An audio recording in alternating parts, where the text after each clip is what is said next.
Volume 2. History of the Republic of Venice. This file was produced from images generously made available by BNF Gallica. Histoire de la République de Venise vol. Daru, Pierre Antoine Noël Bruno, Comte, produced by Mireille Hamelin, Christine P. Travers, and the team of DP Europe. History of the Republic of Venice.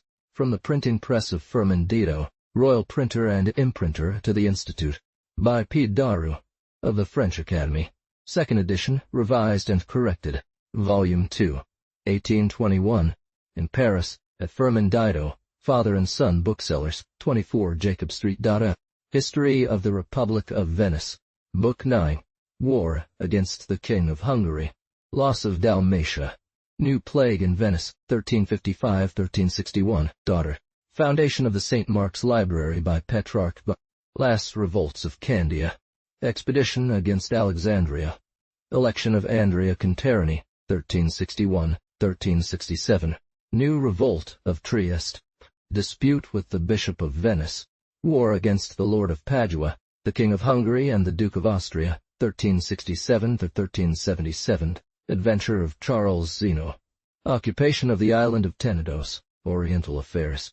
Commencement of the war against the Genoese, the King of Hungary, the Patriarch of Aquileia, and the Lord of Padua, 1377-1378. Marginal note. I, John Grednego, Doge, 1355, daughter. John Grednego ascended, on April 21, 1355, the throne stained with Marin failures' blood. The frequent riots in Zara proved no less the spirit of independence of its inhabitants than the jealousy of the kings of Hungary. These princes could only see with displeasure all the ports of their states occupied by a neighboring republic. They never failed to stir up enemies against it and support rebels. Marginal note. War against the King of Hungary. This kingdom, then one of the most powerful in Europe, had as king a prince of a brilliant, chivalrous character, and a valiant, rich, and numerous nobility who supplied large armies to their overlord. The lordship was anxious to conclude a definitive peace with this formidable neighbor. The truce, which had existed since the last submission of Zara between Louis of Hungary and the Venetians, was about to expire. The latter, already called to Italy by the crime of Joan of Naples, his sister-in-law, harbored the hope of acquiring great influence in this beautiful country. Marginal note. Against the Duke of Austria and the Patriarch of Aquileia. He agreed to let them peacefully possess Dalmatia if they recognized him as their vassal. And this vassality needed to be confirmed by an annual tribute and homage. Unwilling to reconcile himself with the Republic, he attached conditions which did not seem acceptable to the peace that they sent him to ask for, such as demanding that the Venetians provide him with a fleet to cross into Italy with his army. It was painful to agree to recognize a suzerain, but if the Republic refused, it would have had to quickly put its colonies on alert. They were not prepared when the king's army suddenly laid siege to Tra, Spalato, Zara, and several other places along this coast. Venice on the Italian mainland, and finally that a treaty had been concluded with the Lord of Padua, who, forgetting the gratitude he owed to the Venetians, agreed to supply provisions to their enemies while claiming to maintain his neutrality. A fleet was dispatched there with considerable diligence, but while preparing to repel the Hungarians from that side, it was learned that an army, said to number 50,000 horsemen, was entering the Trevisan territory, that the king had formed an alliance with the Duke of Austria and the Patriarch of Aquileia to attack the Republic's possession. This storm did not long delay in breaking. It was a spectacle both novel and terrifying for Italy to see these numerous squadrons deployed across its fields. It is true that the lords were only obliged to 3 months' service. States accustomed to waging war with hired troops could not have found the necessary funds to create and maintain such cavalry, in addition to the habits of the Italian nation rendering it ill-suited for this mode of combat. The King of Hungary was not a wealthy prince, but he had great vassals who owned vast domains and pastures, and thus horses, and when he summoned lords to war, swarms of men accustomed to arms and horse would hasten to his aid.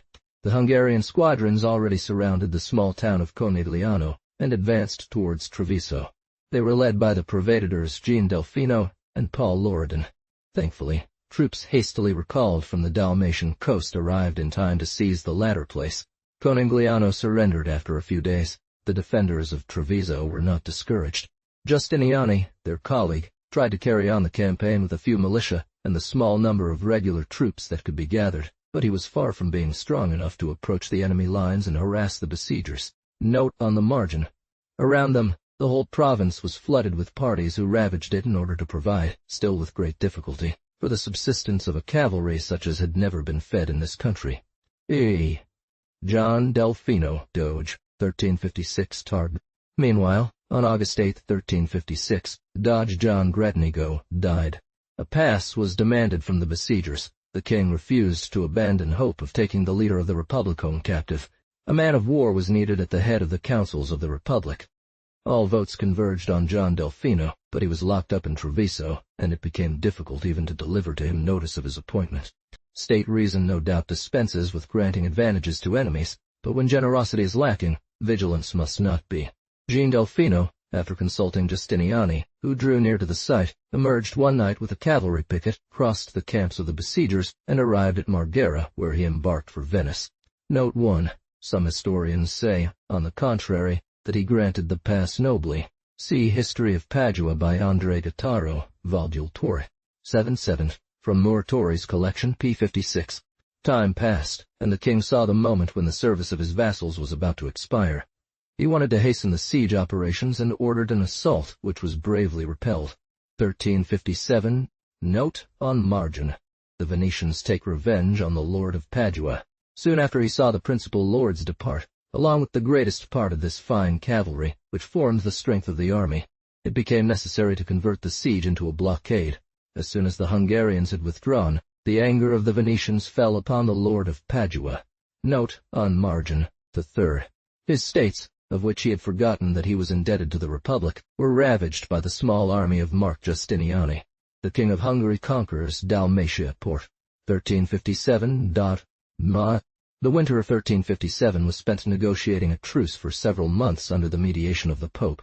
Louis, at the beginning of the next campaign, focused the main efforts of his army on the places in Dalmatia.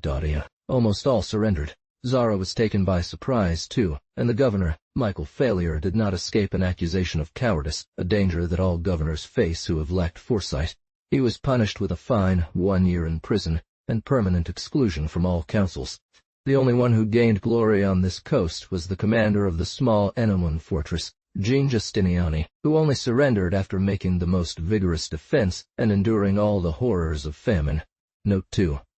Zara was captured by betrayal from a German prior of Santa Croce, who was in Zara serving the Venetians, and at night introduced the Hungarians. Cronica della Guerra, da Chiozza di Danielo Cenazzo Ponta. Rerum Italicorum Scriptores, Valchalb. E. p. 701. Ambassadors were sent to propose and beg for it. The fall of so many places made the Venetians realize the need to obtain peace at any cost. The conditions dictated by the king were that the Republic would forever renounce Dalmatia and return all its possessions from the Gulf of Cornaro, below Fiumab to Durazzo, which is near the entrance to the Adriatic Sea. It was to abandon a coastline of more than 100 leagues, and a multitude of islands and ports. Marginal note. 5 Fear. Deliberation for the cession of this province. 1358. These conditions, said the one group, are so harsh that one has a right to wonder how you could have agreed to them. When it came to deliberating in the Senate about accepting this peace, it was a battle between those who regretted the most the splendor of the Republic and those who wanted to put an end to its sacrifices and dangers. If you renounce Dalmatia, you renounce being a power. All your population is there. Where will you recruit your troops? With what will you arm your fleets? The same ports where you found shelter will become the arsenals of your enemies. You are no longer the dominators of the Gulf if a rival power occupies its shores. With the cession of Dalmatia, Istria finds itself exposed to new invasions. You have lost the positions of this coast. But is it the first time? Is it new to you to see the King of Hungary occupy Zara? You have not been defeated in a pitched battle. Trento defends itself valiantly and will continue to resist. Famine is less to be feared for her than for the innumerable cavalry that besieges her. You have already seen the king obliged to withdraw his army after a few months of campaign. He has ravaged the country, but the damage is done. He will find no more resources there than he has exhausted. A prince who does not have a permanent army must not triumph over a government that has consistency. Let us not miss our chance. We have seen its happy return in circumstances more desperate. Let the energy of council revive that of all Venetians, Everyone will feel that the existence of the patry is linked to the preservation of these possessions, which we have succeeded in safeguarding for 360 years at great cost in blood, and under so many diverse circumstances. The partisans of peace responded with much gravity. The wisdom of this government has above all shone through in that, in all its deliberations, it has taken counsel not of passions, but of circumstances. The conditions are harsh, but they are proposed at a time when an unfortunate war against the Genoans has just ruined our navy. You have seen yourself that we did not have 4 galleys to repel some corsairs who came to insult us in our gulf. It was necessary for wealthy citizens to arm vessels intended for their commerce for our defense. But what will we give up? It is undoubtedly painful to give up such beautiful possessions, to renounce titles so gloriously acquired. But this resource itself is no longer with us. Private fortunes, just as exhausted as public wealth, can only escape total destruction through peaceful work.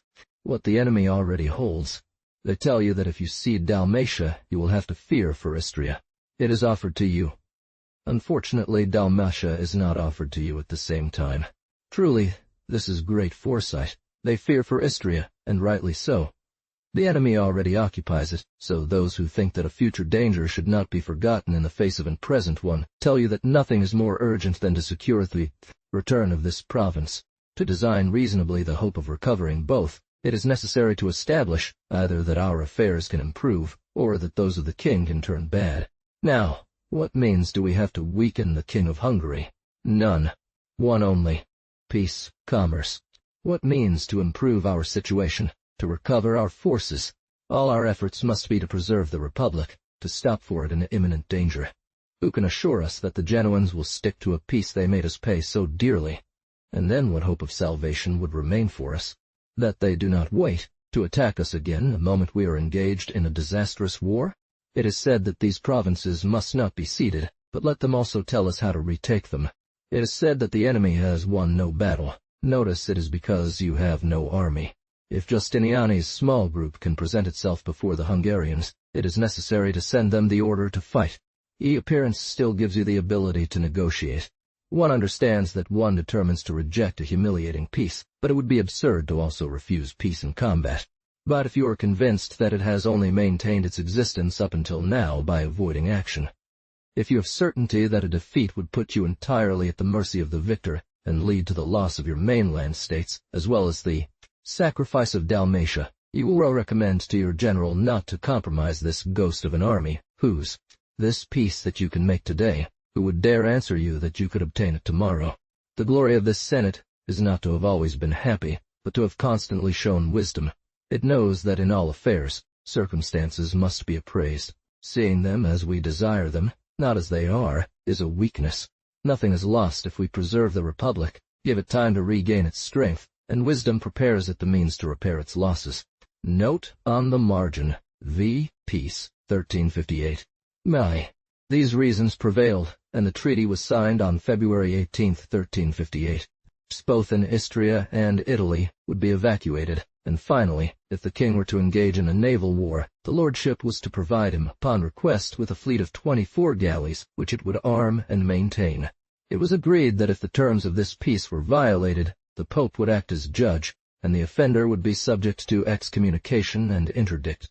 It was stipulated that the Doge would cease to use the title of Duke of Dalmatia and Croatia, that the lordship would not send consuls to the states of the king, that the subjects of the Republic could not own a movable property in Zara, and those who did would be required to sell it, that all possessions of the lordship occupied by the king's true. The loss of this great colony gave greater significance to the recent acquisitions made by the Republic on the Italian mainland. To legitimize their conquest, the Venetians devised to ask for investiture of this province from the emperor, who had never possessed it. They had conquered the March of Treves on the Lord of Verona. This province had been ceded by treaty, but the prior right of the Lord of Verona himself was not well established. It was already a remarkable sight that the proud Republic of Venice should solicit investiture of a province already conquered by its arms, and be content to hold it only as a fief of the empire. The humiliation was all the greater when Emperor Charles IV refused this investiture, adding that he could approve only that the Venetians had established themselves, without his assent, in a province under the imperial crown. 1360. Note on the margin, the Duke of Austria arrests the Venetian ambassadors. Thus the Venetians had expressed their scruples about the legitimacy of their possession. their fears about its stability, and they had acknowledged that this province belonged to the empire without even obtaining permission to call themselves vassals of the emperor. The ambassadors who had been sent to the court of this prince, upon their return to Venice, experienced a new insult. By a shameful violation of the most sacred rights, the Duke of Austria had them arrested as they passed through his lands. Note on the margin, Vi. 2. Summary of the misfortunes of the Republic since the establishment of aristocracy. Ew. Such was the situation of Venice in 1360, that is to say, approximately 40 years after the change made in its constitution. Immediately before this change, the Republic had forced all the peoples of Italy to recognize its sovereign right over the Adriatic. It would not be just to attribute all his misfortunes to that single cause, but part of them clearly derived from it, and at least we must agree that fortune had not justified this revolution, which had restored power to the aristocracy. As soon as Peter Gradenigo ascended the throne, disasters succeeded each other. The Patriarch of Aquileia insulted the Republic with impunity. It lost its establishments in Syria. The Genoese destroyed or captured entire fleets at Curzola, Gallipoli, and Sapienza. They made Venice tremble at the bottom of the Adriatic, and forced its population to remain under arms. They dictated a treaty to the Signory. 3 conspiracies put it in peril. 2 revolts, a plague, followed an anathema, which separated Venice from the communion of Christians. The government brought shame upon itself with its injustice in the usurpation of Ferrara.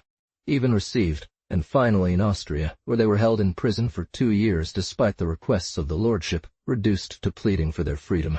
Marginal note. Plague in Venice.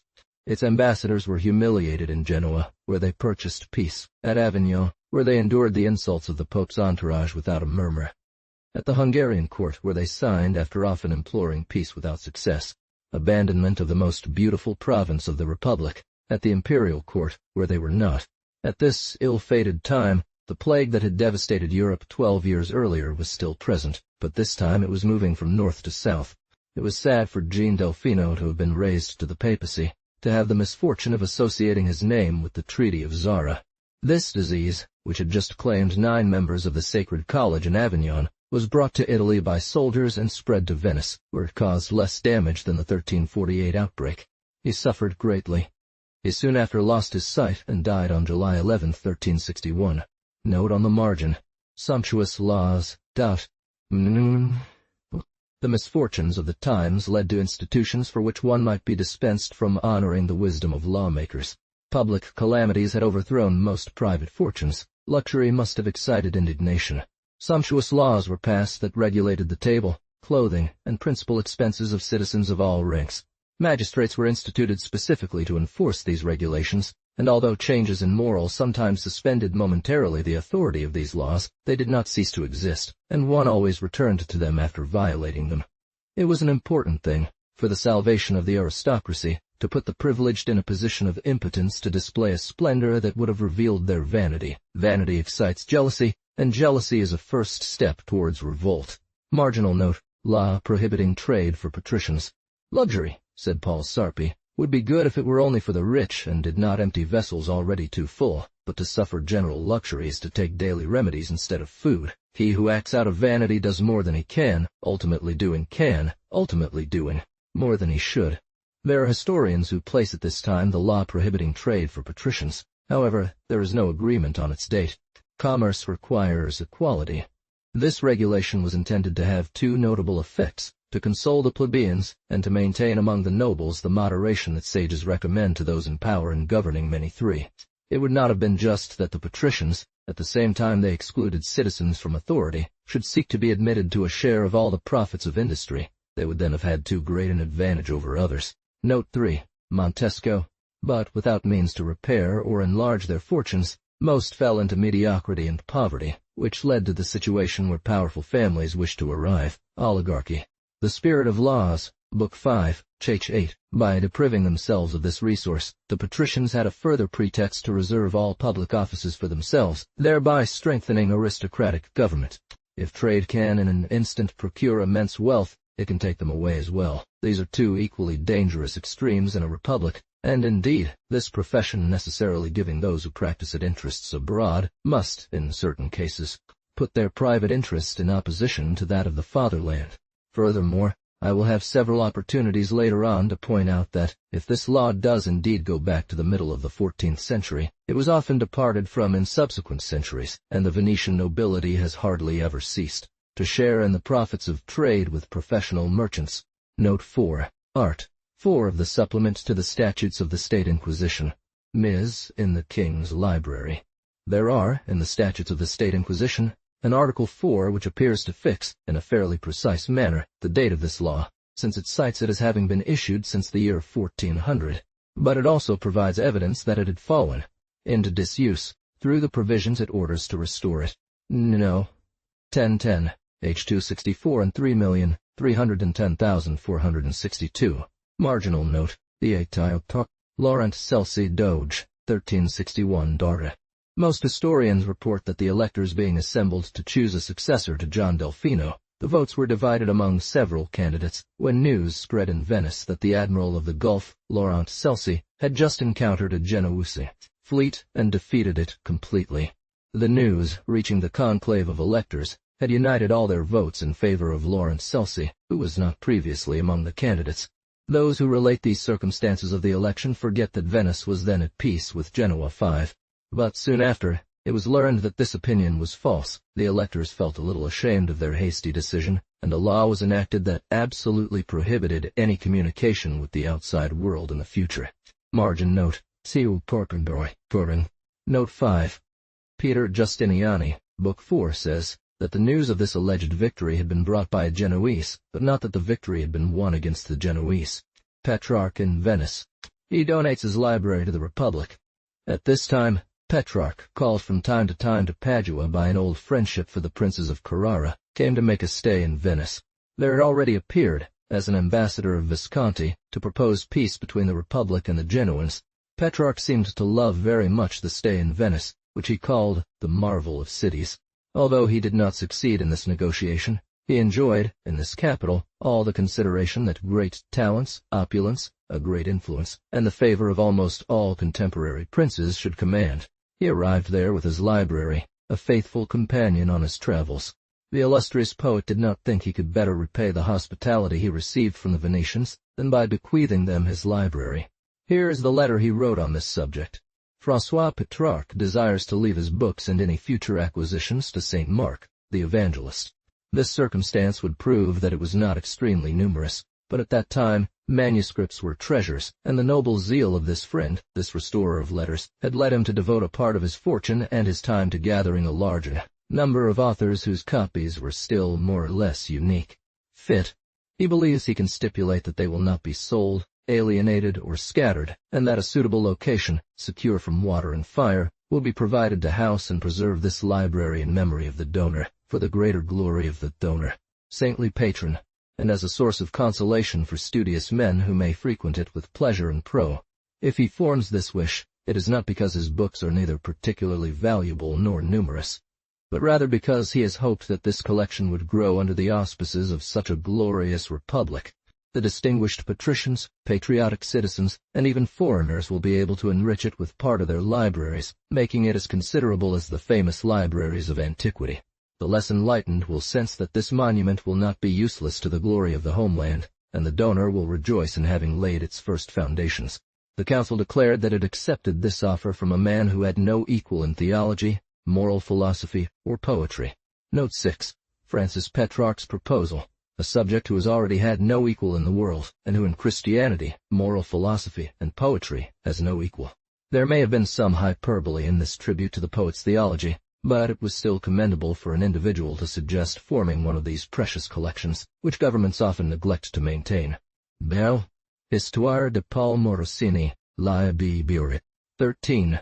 I have translated Petrarch's letter, which he reports. The letter and response are also found in the Chronique of Marin Sanudo. A house was assigned for the accommodation of the donor and his books. This collection, a result of Petrarch's passion for the dissemination of human knowledge, became the core of the St. Mark Library. His disciple, a copy of Quintilian, and finally most of the works of Cicero, to whose transcription Petrarch himself had dedicated years. I shall not ask for the reader's indulgence for these details. Among the works that were first placed at the disposal of scholars, there was a manuscript of Homer, given to Petrarch by Nicholas Sigeros, ambassador from the Emperor of the East, a Sophocles which he obtained from Leonce Pilate, his Greek master, a Latin translation of the Iliad and Odyssey, by the same Leonce Pilate, and copied from Boccas's hand. Note 7. Gingane, Literary History of Italy, chap.io. 12, Section 2. Marginal note. Peace with the Duke of Austria. One criticizes the Venetians for not having devoted all the care to the conservation of this deposit that its illustrious origin deserved. The Duke of Austria was not at war with the Republic, although he had insulted it through his ambassadors. A dispute that arose between the Patriarch of Aquileia and this prince made him fear that the Venetians would take advantage of the opportunity to express their resentment. The council showed him every joy at being received there. He sought to reconcile himself with the lordship, and all he had to do was write to the Doge that he desired to see magnificent Venice. He came indeed, bringing with him a suite of more than 1,000 persons, among whom were the 2 Venetian ambassadors whom he had just released from prison where he had kept them for 2 years. Marginal note. Supporti. The rebellion of Candia. Thus this violation of the law of nations was repaired, and it cost the Republic a considerable sum to signal, through festivities, its reconciliation with a neighbor from whom it had cause for revenge. The treaties she had just signed with Genoa and the King of Hungary must have greatly damaged her reputation abroad.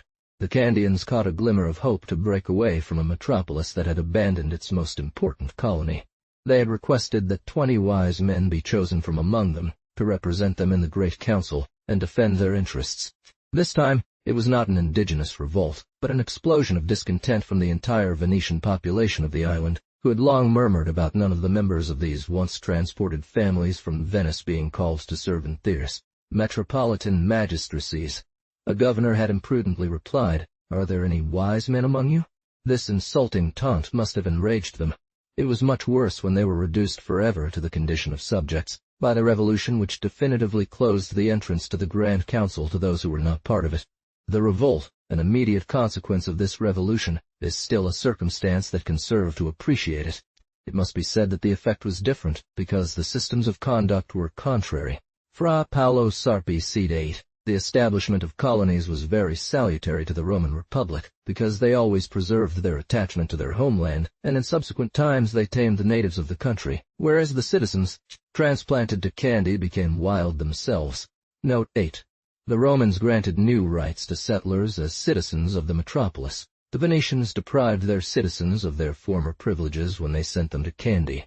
In his book titled, Opinion in qual modo debba governarsi la Repubblica Veneziana, they seized, for an excuse to explode, a recently established tax, albeit quite light, for the repair of their port. They took up arms, attacked the governor, threatened his life, imprisoned him with his counselors, and chose as leader a certain Mark Gradenigo. One could see, at the head of this movement, 2 other men of the same name, but history does not say whether they were related to the one who carried out the revolution, the primary cause of this rebellion. The desire to break absolutely and permanently with the metropolis went so far that the rebels refused to have any further connection with it, even in worship.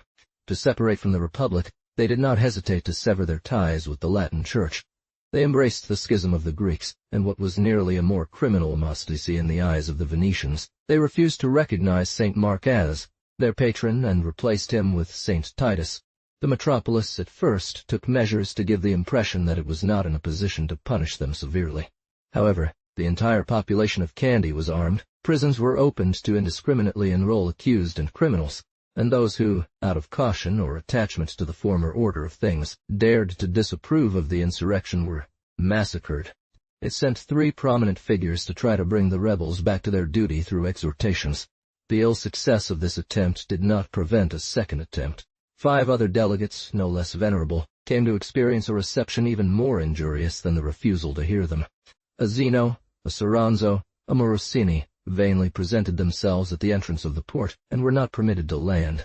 Even threats compelled them to retire and report back to Venice that they had seen the banner of St. Titus floating over the Fate Towers of Candy. They were permitted to land, but it was to conduct them to the audience of the island's governor, through the ranks of a fairly large army, and the waves of a population that forgot the respect due to their character and names. The squares, streets, windows, and roofs were filled with people. Their gravity was not disavowed, but it was difficult for them to hope for any success from their exhortations. Moderation and the power of the lordship were no longer believed in. It was a spectacle fit to excite the ferment of the insurgents, to see André Contarini, chief of the deputation, Pierre Ziani, François Bembo, Jean Gradenigo, and Laurent Dandolo, walking between two lines of soldiers, passing through the streets of Fort, this city which they had once ruled, and accompanied by the insolent jeers of that crowd. Receiving this promise that the council began deliberating on the military measures to be taken. Indeed, she was so cautious in her actions that when she saw the deputies return and realized all hope of persuading the Candians had been lost, she wrote to all the powers of Italy, to the kings of France, Naples, and the emperor, requesting them not to provide any assistance to the rebellious subjects she intended to punish, and it was only after. All this signaled extreme weakness. Yet, there were many voices within the council advocating for a moderate course of action, which consisted solely in blocking the island with 10 galleys without launching an attack. This becomes less surprising when one considers that the Republic, exhausted by 2 unfortunate wars, and even more so by the recent peace treaty, had no population left to recruit for its army.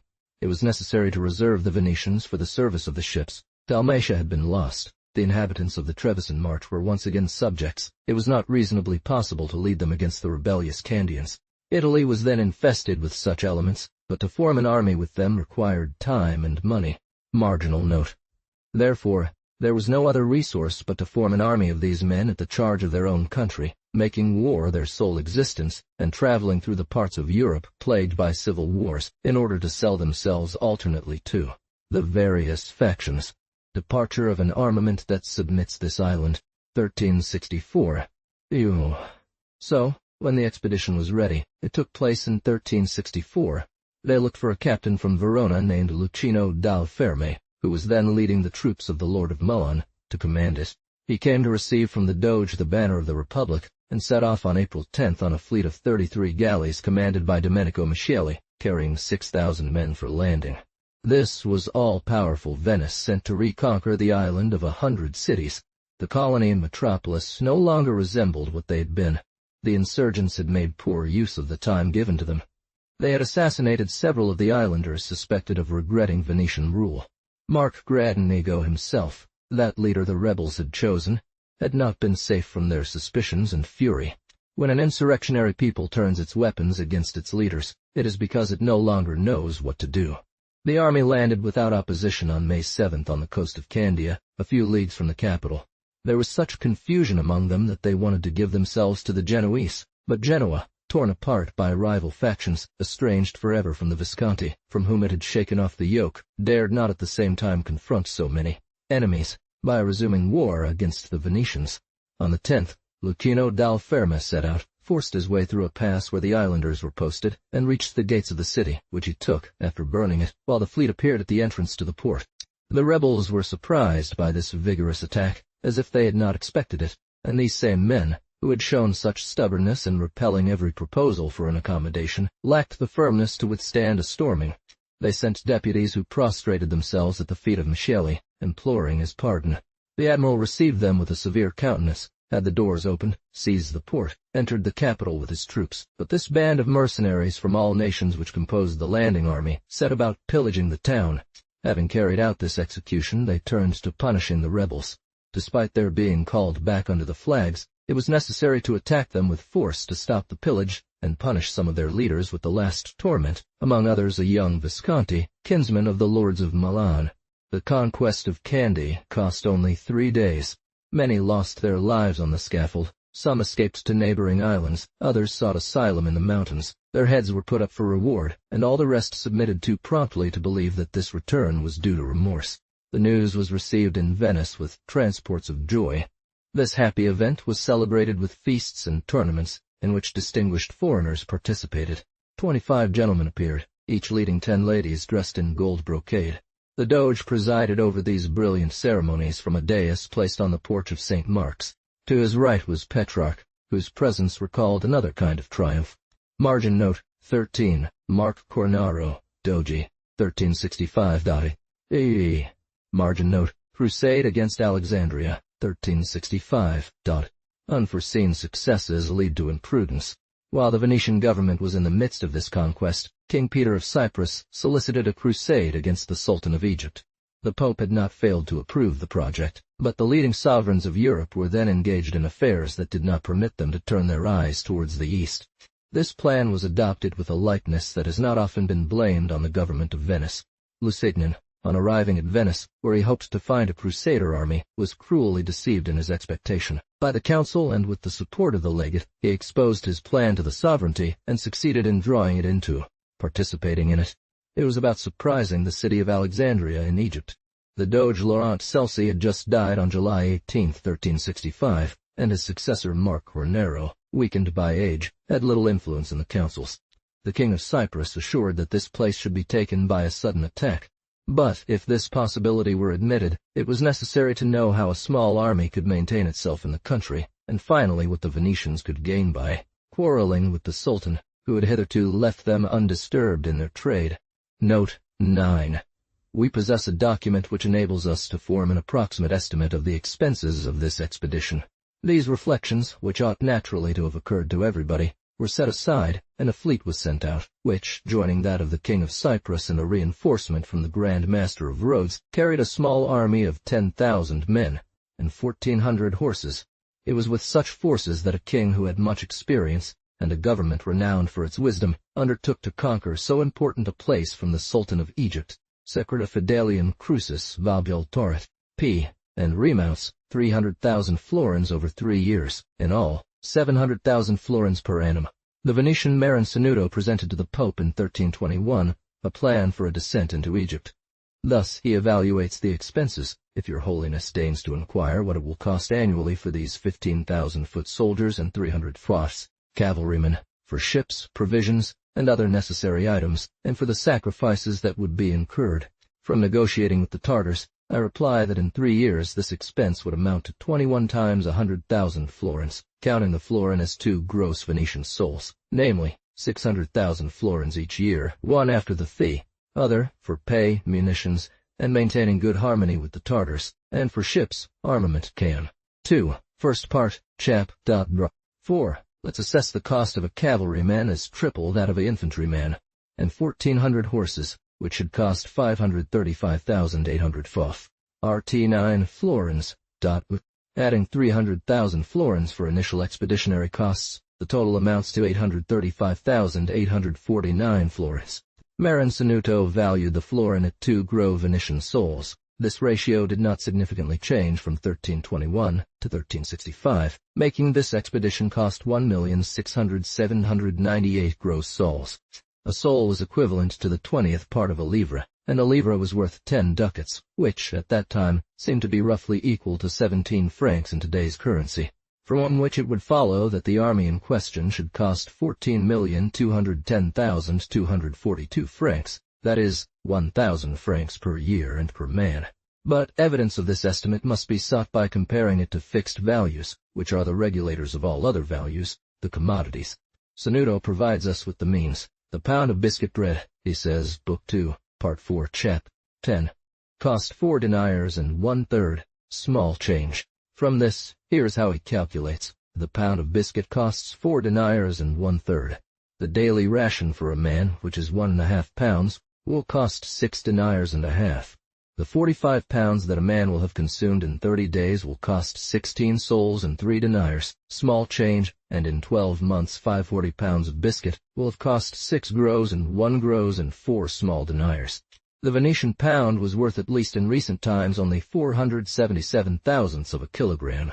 Thus this amount equaled 61,177,450 kilograms. It results from these data that, since 6 sols, a large and 4 small coins represented, at that time, 540 pounds of bread, 1,661,798 sols, they should represent 198 sols, 49,210,334, 14,235,409 francs. The result of these two calculations is so identical that they seem to serve each other as proofs. Now it is only a matter of knowing at what price the kilogram of this bread would be valued today. We cannot do this with certainty, because we do not know precisely what the bread was made of at that time, which the Venetians gave to their sailors. If we assume that the kilogram was worth 20 cents, we would find that this amount would cost. According to the first, the price of a large quantity of land was equivalent to 8 francs and 50 cents in our currency, and according to the second, it was 8 francs and 51 cents. Sanudo provides data to try the same calculation on wine, salted meat, vegetables, etc., but the lack of stability in the value of these goods and the uncertainties about the value of ancient measures would make the calculation too hypothetical. It results from his account that the food of a man, in bread, wine, salted meat, peas, and cheese, amounted for a year to 12 gros sols, that is, 102 francs. Lie, as they had conceived it, pillaged the city, and re-embarked 4 days later. The army left before Alexandria on October 2nd, landed in sight of some troops that had rushed to the shore, pushed them back into the city, launched an assault and penetrated inside the fortifications, but the inhabitants retreated beyond a wide canal, and the assailants, as if they had not expected this obstacle, abandoned their enterprise as light. This folly had no other result than to create confusion between the Venetians and the Sultan. Marginal note. For Pierre, he seized their goods, put the merchants in chains, and it was necessary for the Republic to send him rich presents to reconcile with him.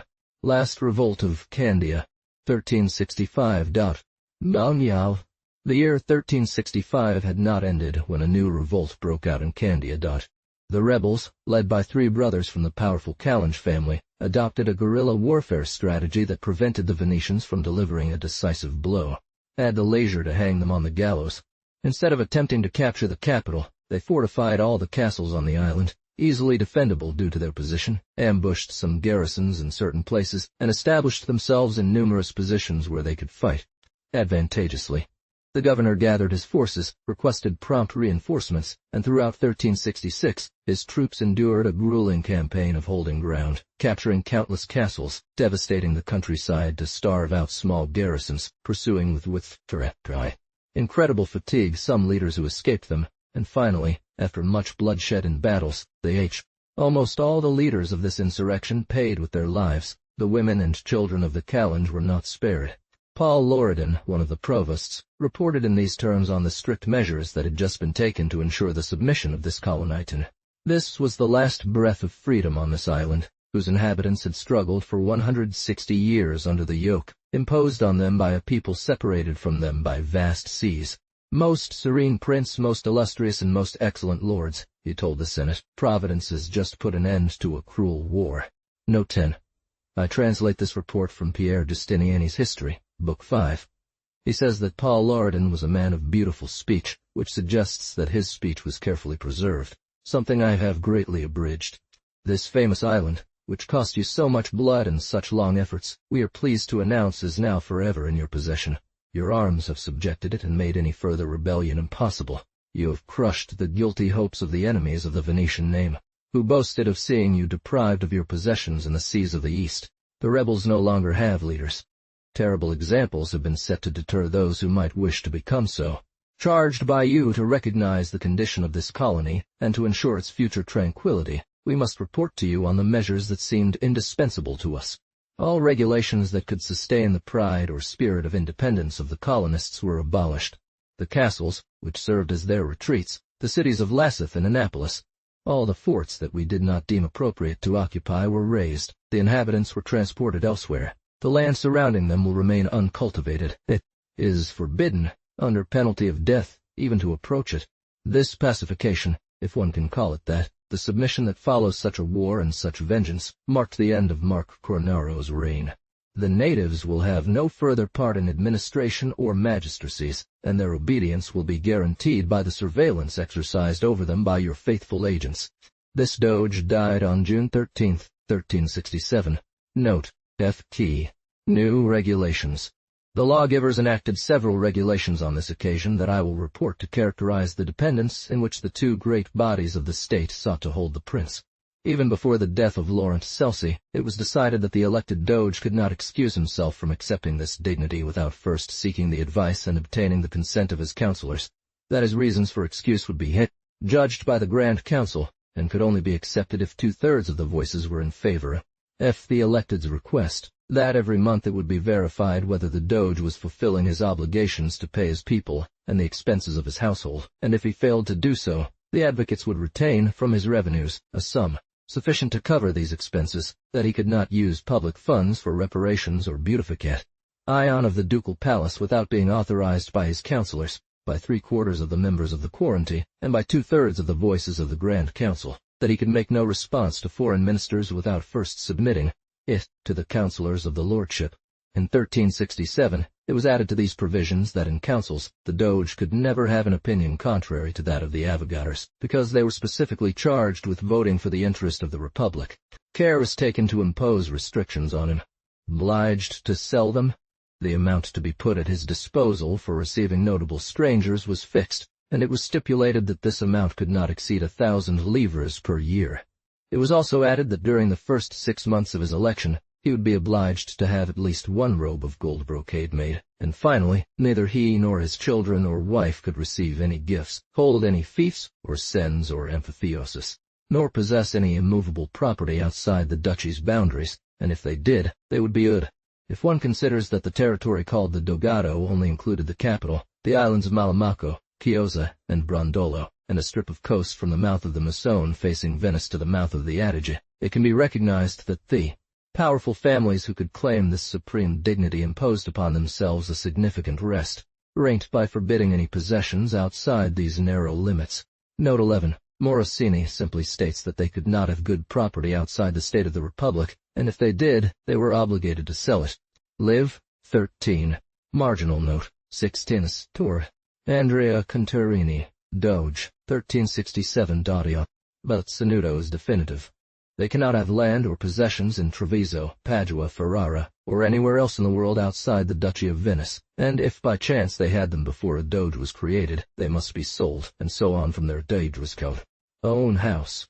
Soon, there was a need to apply an important article of these new regulations. Andrea Contarini, elected to succeed Mark Camero, refused the position of Doge. Marginal note. 7. He submitted and came to receive a crown that was not a symbol of authority. He even retreated to the territory of Padua to escape this honor. But the Senate made it clear that if he persisted in his refusal, the Republic would treat him as a rebel and order the confiscation of his goods. Revolt of Trieste, 1367. View. The Venetian government had not succeeded without great effort in pacifying Candia. Almost as soon as this island was brought back into duty, the revolt of another colony caught the attention and arms of the Republic. He defended himself. The captain of the galley was killed in the battle. The cheat took refuge in the port. A ship from Trieste, suspected of smuggling salt, was chased out of port by a Venetian galley at the site of the harbor. The galley immediately presented itself to demand imperatively that this ship and its crew be handed over to them. The Triestans took their compatriots' side.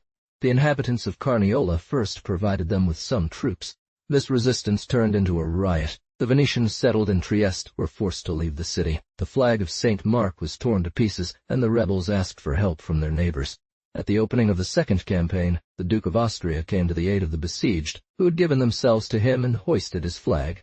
Diligently, the place was made defensible, and when the army of the Republic presented itself to submit it, they had to lay siege to it, which was maintained with such vigor that after a year the besiegers had made no progress. The lack of this support did not entirely dampen the courage of the Triestans. He attacked the Venetians in their lines, but he was repulsed, and this defeat made him amenable to the proposals of the lordship, which determined him, by reimbursing him for the expenses of this expedition 12, to maintain neutrality. It cost the lives of the main leaders of the revolt, and the inhabitants saw a citadel rise up which dominated their city, and henceforth responded to their loyalty. They continued to contest their freedom throughout the campaign, and it was only after 2 years of siege, that is to say in 1369, that Trieste surrendered, for want of supplies, and submitted to the law of the victor. Note 12. It is said that it only cost 75,000 ducats. Fatti Veneti dia. Francesco Verdizzati, Libi Porta. 14. Marginal note. Iterie torta. Maneuvers of Francis Carreri, Lord of Padua, against the Republic. The Republic had an equally unpredictable neighbor in the Lord of Padua 13. François Carrare, then head of this house, had forgotten that it was indebted to the Venetians for the preservation of this principality. Not content with supplying provisions to the troops of the King of Hungary when he attacked Venetian states, he sought to extend, through encroachments, the boundaries that separated him from the domain of the Republic, and as he usurped a portion of territory, he built forts. Complaints were made, negotiations took place, and commissioners were appointed to settle the dispute. While all this was happening, Carrere was busy inciting enemies against Venice. Note 13. One can see throughout the history of the lords of Padua the chronicle of Bartholomew Galeazzo Gattaro, continued by Andrew his son. The king of Hungary, on whom he had counted, did not prove ready at that moment to undertake a new war. But when the Venetians appeared determined to take justice by force of arms, he intervened as mediator and brought the two parties to conclude a truce of 2 years, which was signed in 1370. It is printed in the collection of Italian historians, published by Muratori, Valvoltori. 7. There exists at the King's Library, under the number 10,142, a manuscript that differs from the one on which Muratori based his edition in many passages. Taking advantage of this truce, which delayed his defeat, Carrara meditated a nefarious plot. He had cultivated contacts in Venice, and even within the councils. Corruption, the use of Sicarii assassins and poisonings had become familiar tools of Italian politics during these deplorable times of civil discord. These means were employed against force, which so often and cruelly abused its rights. The revolution that had violently taken place in the government of the Republic sowed too deep hatreds to make it difficult to find men in all classes willing to support anything that might bring about a change. The Lord of Padua did not overestimate human depravity by addressing those very ones who had to guard an illustrious name, an eminent dignity, and important secrets. A monk of the Order of St. Jerome, named Brother Barthélemy, became the agent of corruption that linked this treacherous neighbor with patricians, members of the most intimate councils of the Republic. Morosini and Marin Barbarigo, the advocate Louis Molino, and a counselor to the Doge, Pierre Bernard, entered into a conspiracy whose precise object is not well known, but which finally aimed to promote the views of a stranger, an enemy. Warned of all that was transpiring in the secret council chambers, Carrara readily identified those whose influence or enmity he needed to fear. Laurent Dandolo, Pantaleon Barbo, and Laurent Zane were specifically assigned to the hands he had tasked with his vengeance. Margin note, Lyseme, Porstidic, conspiracy against Venice. For some time, he had infiltrated several of these lost men into Venice, who always find employment among princes similar to themselves. These bandits were led by a Nicolas Tignoso and a certain Grottario from the small town of Mestre. They lodged in the neighborhoods near St. Mark's Square, and sometimes gathered at the home of a commoner woman named La Goba. This unfortunate woman had a son who informed these scoundrels about the targets they would strike. Their project was to stab several of the leading patricians, probably in favor of some rumor that had been stirred up. The Council of Ten was fortunately warned about the meetings taking place at Gabas. Some police affidavits were introduced there. It would be difficult to say to what extent poisoning these cisterns was feasible, and what the Lord of Padua could hope to gain from it for his plans. It is also reported that they were supposed to poison public wells, for in Venice, due to a shortage of fresh water, the authorities have built cisterns in all squares where rainwater collects and is stored. Some are even filled with water from the Brenta, which is brought in special boats. The old woman, when questioned, confessed what she knew, just in time to make it a point in her favor. The emissaries from Carrara were arrested and subjected to torture. Using a few leads, they traced these obscure scoundrels back to the monk who had orchestrated the crime and the prominent figures involved. After extracting the confessions they sought, they ordered their execution. To make them more hated by the people, they posted guards at all the wells, claiming that these scoundrels had attempted to poison them. On May 10, 1372, they were dragged through the streets behind a wild horse, and then torn asunder. The son of Gaba, along with some Venetians he had recruited for the plot, were hanged. The mother was sentenced merely to 10 years in prison. All these executions took place without any hint that suspicions were extending to more substantial figures. Sudden news arrived that the monk and the 4 patricians he had seduced were arrested, but the Council of Ten did not display the full severity of its principles on this occasion. Brother Bartholomew, Advocate Molino, and Quarantiner Morosini were condemned to die in a dungeon. The sentence for President Marin Barbarigo and Councillor Bernardo was reduced to 1 year in prison and permanent exclusion from all councils. The greatest culprit remained to be punished. Venice welcomed the enemies of the Lord of Padua, notably his brother Marcel, who conspired against his life. It is unlikely that this conspiracy escaped the Republic's notice 14, but it failed, and a truce compelled the Venetians to wait for another time to achieve a more glorious vengeance. Note 14. When Mr. of Padua discovered that Marsilio, his brother, had conspired with others to kill him and his son, this was done through a messenger who brought letters from Venice for aid from that republic. Taking one of the accomplices, Marsilio fled from Padua with the others and went to the Lord's camp, where he gathered 400 horses and went to Venice, where he was welcomed honorably. Giacomo da Leon, Giacomo Papan, and Tebaldo di Rognon, having gone to Venice, met with Marsilio da Carrara, and agreed to kill Francesco da Carrara, lord of Padua, and his son Francesco, and that Marsilio would become lord, while Giacomo da Leon would become lord. Be the Bishop of Padua. With the consent of Nicola da Carrara, and many other citizens of Padua, they planned to carry out this plot. When this decision was revealed to Pietro di Salamone, a citizen of Padua, he exposed them. The Chronicle of the War of Chioggia, by Daniello Chinazzo. The rule of Venice, realizing the great preparations of the Lord of Padua, sent ambassadors to him offering their alliance in all his needs. He replied that, as he had no doubt about them, he was making all these preparations, and that he had a reason for it because he knew they had withheld their support in the treaty against him from. Note on margin. Sec. 6. Disagreements of the government with the Bishop of Venice. During this interval, the Republic had a dispute with its bishop, and it was not over spiritual interests. 15. The Bishop of Venice was originally quite poor. He collected a tax on all wills for his income, so he was nicknamed the Bishop of the Dead, Vescovo de Morti.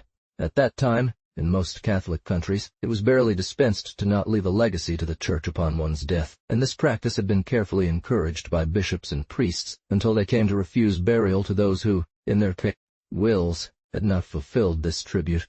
Note 15. History of the Government of Venice by Amelot de la Houssaye. Ildren. This revolting law had fallen into disuse, but it existed. A few years ago, a priest sought to revive it upon the death of a man who left a considerable succession in a briefcase that had not left his bedside.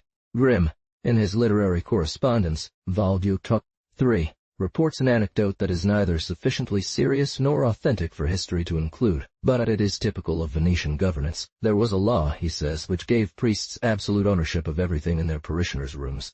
At the time of their death, even to the detriment of Chi, the only son of the deceased, drove the priest away with a stick, and the pastor, as crushed as he was scandalized, went to denounce the violator of a law, in his opinion, so wise and respectable, to the Council of Ten.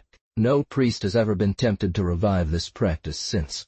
Here is, moreover, a passage from an ancient historian that bears some relation to this anecdote. The council assembled, declared the law true, ordered it to be maintained in all its rigor, and pronounced, against anyone who would beat priests to prevent them from enjoying their rights, a fine of 20 pounds of our currency and 50 pounds of our currency. The rebellion escalated to the point of taking a human life. In those days, P. Polani, 1128, it was a bad custom for the bishop to claim the tenth of everything a person possessed when they died. Because of this, a messenger named Bonifacius Falier, moved by anger, killed the bishop. For whatever reason, he remained bishop for many years without governing the diocese, leaving it to the Patriarch of Grado. Subsequently, it was determined that the said bishop should have nothing else but what the deceased left him. Venetian History, by Andrea Navigero Dotti. Note 16. His name was Nicholas Morosini. One of these bishops, 16, apparently finding that the dying people of his diocese were not readily parting with their goods in favor of the clergy, thought he could tax them himself and fix the tithe due to the church at 1/10 of every succession. The Pope, to whom he submitted this measure, did not hesitate to approve it by a bull, but the government opposed strongly to a tax which, after 10 mutations, would have transferred all the fortune of individuals into the hands of the clergy. The bull remained unexecuted until the death of the bishop who had prompted it. Jurisdiction. It was thought to make him repentant of his temerity by threatening him and his family. The government could well dispense with responding to a citation by which one of its subjects dared to call it before a foreign court, but it had no means to force a bishop who had found asylum and protection at the Rome court to retract. Paul Foscari, his successor, undertook to revive this claim. He met with the same resistance and, to use his spiritual authority with full freedom, he retired to Rome, from where he issued a summons to the Doge and the Senate to appear before the Pope, with the aim of being condemned to repair the offenses they had committed against ecclesiastical. A decree of April 8, 1372, ordered the father of this bishop to use his authority to bring his son back to duty, under threat of permanent banishment, confiscation of his goods, and erasure from the register of patrician families. The government took care to confirm his jurisdiction through acts of severity. The bishop, seeing that instead of enriching his seat he was about to lose his home, withdrew a scandalous claim, and simultaneously sacrificed the functions of the episcopate, as he dared not return to the lands of the Republic. The Bishop of Brescia, convicted of intelligence with the court of Rome, to whom he revealed what was happening in Venice's councils, was condemned to banishment, deprived of his benefits, stripped of all his goods, and 4 of his relatives, who had communicated to him the secrets of the Republic, were banished with him. Marginal note, 20 Port Venice. War against Francesco Carrari, 1372. I note that the province of Treviso provided this army with a force of 4,000 militiamen. The war against François Carrare broke out in May, and began with the devastation of Padua's territory. From the opening of the campaign, one experienced one of the drawbacks that results from choosing a foreign general. The one entrusted with conducting this war was a Florentine named Regnier Vasey. Irritated by the contradictions he faced, he sent in his resignation and retired. An extreme misunderstanding broke out between him and the proveditors who surrounded him. The proveditors were recalled, even punished with imprisonment and temporary exclusion from all councils, and lacking a foreign chief, command was left to a Venetian, Thade Giustiniani. He began to deploy the troops of the Lord of Padua from post to post when it was learned that the King of Hungary was sending an army to support this enemy of the Republic. There, he soon found himself facing the main body of the king's army, which consisted of 5,000 men. Giustiniani bravely went to meet the Hungarians with 2,000 or 3,000 men, but instead of contenting himself with disputing their passage over the Piave, he advanced beyond the river after defeating their vanguard. The small Venetian army was completely defeated, its general taken prisoner, and those who managed to escape spread terror in Treviso. As a result, for some time, the Venetians were forced into a defensive position, and their lands suffered the same devastation that had destroyed Padua. But they did not take long to avenge themselves. Reinforced by 5,000 infantrymen raised in the Turkish and Morlac provinces 17, they in turn defeated the Hungarians and took prisoner the general who commanded them. This alternation of success and defeat might have prolonged the war, had it not been for the King of Hungary, who, unwilling to sacrifice the rest of his troops, manifested an intention to withdraw. He resigned himself with all the ease of a traitor to sign the very harsh conditions that the Republic wanted to impose on him. Protected in vain by the legate of Ferrara, who threatened the Venetians with excommunication if they continued their pursuit against a prince devoted to the Holy See, the Lord of Padua, abandoned by his ally, did not dare risk his entire existence to support an unequal struggle. Chronicle of the Chios War by Daniello Chinazzo. Marginal note, 20. Note 17. Veneziani will refound their army, having received aid from the Turk of 5,000 archer infantry, who willingly assisted them, as he was enemy to the King of Hungary. Peace Treaty, 1373. No! This treaty was concluded on September 20, 1373. Here are its main clauses. 1. 2. The boundaries of the two states were to be determined by a commission entirely composed of Venetians. The prince would pay a contribution of 250,000 ducats, namely 40,000 immediately, 15,000 annually for 14 years, and an annual offering of 300 ducats to St. Mark's Church for the same period. 3. This amounted to approximately 3 million of our currency. In addition, one must add to this sum to account for the relative value difference of money and essential goods, that all the fortresses built by Francis Carrera should be demolished, and that he could not build new ones. 4. 5. That the Tower of Carano, and all its dependencies up to the salt waters, should remain with the Republic. That the Lord of Padua would hand over, as guarantees for his peaceful intentions, the city of Feltre and some other places. 6. That Venetian traders would be exempt from all entry and exit duties in the Padua. 18. Note 18. Chronicle of the Chiozza War, by Daniello Chinazzo. That this province would obtain all the salt it needed from the Chiozza salt pans. These articles were carried out. Finally, that the prince would come in person to Venice, or send his son, to ask pardon of the Republic and swear loyalty to it. Margin note, 20 Torre. New War, 1376. The son of Francis Carrera knelt before the lordship, and it was Petrarch who composed and delivered the speech that the prince had to make in this difficult situation. May. The Duke of Austria was the first, at his instigation, to attack Venetian territory. He had not preceded hostilities with a declaration of war. They could have supported this without disadvantage if they had not seen a storm forming that could not fail to burst upon them.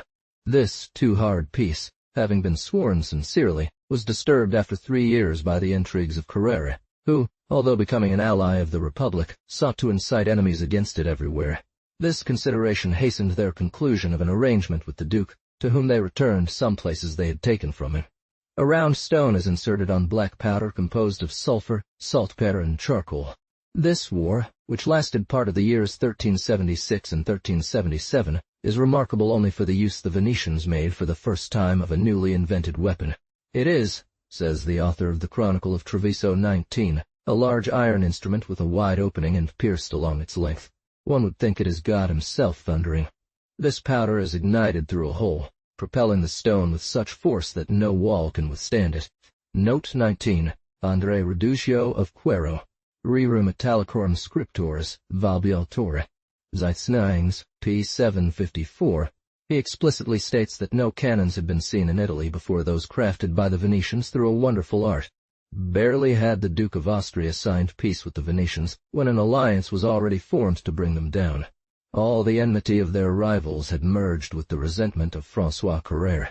We are bound to destruction, reproach, reverence, and all the shedding of blood and death of the common Veneters, and of all their benevolent ones. Note 20. Gallius Gattaro has preserved, in his History of Padua, 2 letters that Louis, King of Hungary, wrote to the Lord of Padua during the negotiation of this league.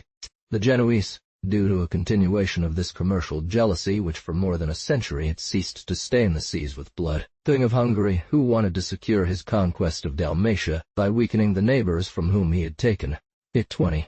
The Patriarch of Aquileia, the oldest enemy of the Republic, the 2 princes whose borders touched the Trevisan March, namely the Lord of Verona and that of Padua. Finally, those who, as neighbors of the Adriatic, had to claim free navigation in this sea, i.e., the city of Ancona and the Queen of Naples. Such were the enemies that Venice was about to fight at once. Rerum Italicorum Scriptores, Valdub. 77, p. 147. Meanwhile, while one's fleets attacked by sea, the armies of others should inundate its small possessions on land. It was difficult to conceive where this city, without territory, would find soldiers to face so many assailants, and where its ships would find shelter in this sea, whose every shore was enemy. The revolution of the Eastern Empire. Marginal note. 24th. The Emperor, a prisoner. The Republic, however, began this war with an aggression, which brought one more power into the league of its adversaries. A Palaiologus nicknamed Cologian due to his beauty, reigned then over the ruins of the Constantinople throne. This aggression was prompted by a romantic adventure, but it has all the authenticity of historical facts. Fearful of the Ottomans' advances, he had sought to move the Pope to preach a crusade for the defense of the Eastern Empire, and had not hesitated to come to Rome to prostrate himself at Urban VI's feet, to rites contested by Catholic governments. Not only did he renounce the errors of the Greek Church, confess that the third person of the Trinity proceeds from the Father and the Son, and acknowledge that the Eucharist can be consecrated with unleavened bread, but he also swore to abolish the schism, promised to bring all his subjects into Latin communion, and recognized the Roman Church up. In reward for such submission, the Pope had given the prince, who had returned to the fold of the Church, recommendations intended to secure him the support of all Christendom, but governments and peoples were disillusioned by the Crusades. Palaiologos set out in person to seek help. He began with Venice. It was in 1369. They were then engaged in bringing Trieste under the authority of the Republic. The Venetians were far from being able to provide this prince with an army against the Turk. Moreover, he had refused a few years earlier to sell them the island of Tenedos which they coveted. Only honors were proffered to him. They promised him just a few galleys, and since the Emperor of the East was in such dire straits that he did not even have enough money for his journey, merchants lent him a considerable sum. When he was about to leave, they demanded securities. He had none to give them. The lenders turned to their government, which informed the august debtor that he could not leave the territory of the Republic until he had settled his debt. Palaiolog wrote to Andronic, his son, whom he had left in charge of his empire, to send funds for his ransom. This son was slow to free his father. His younger brother deservedly took on this task, and the emperor harbored a resentment against Andronic, which opportunities did not lack to surface. A few years later, the son of the Sultan and that of the emperor, in their guilty impatience to reign, formed a plot to dethrone their fathers.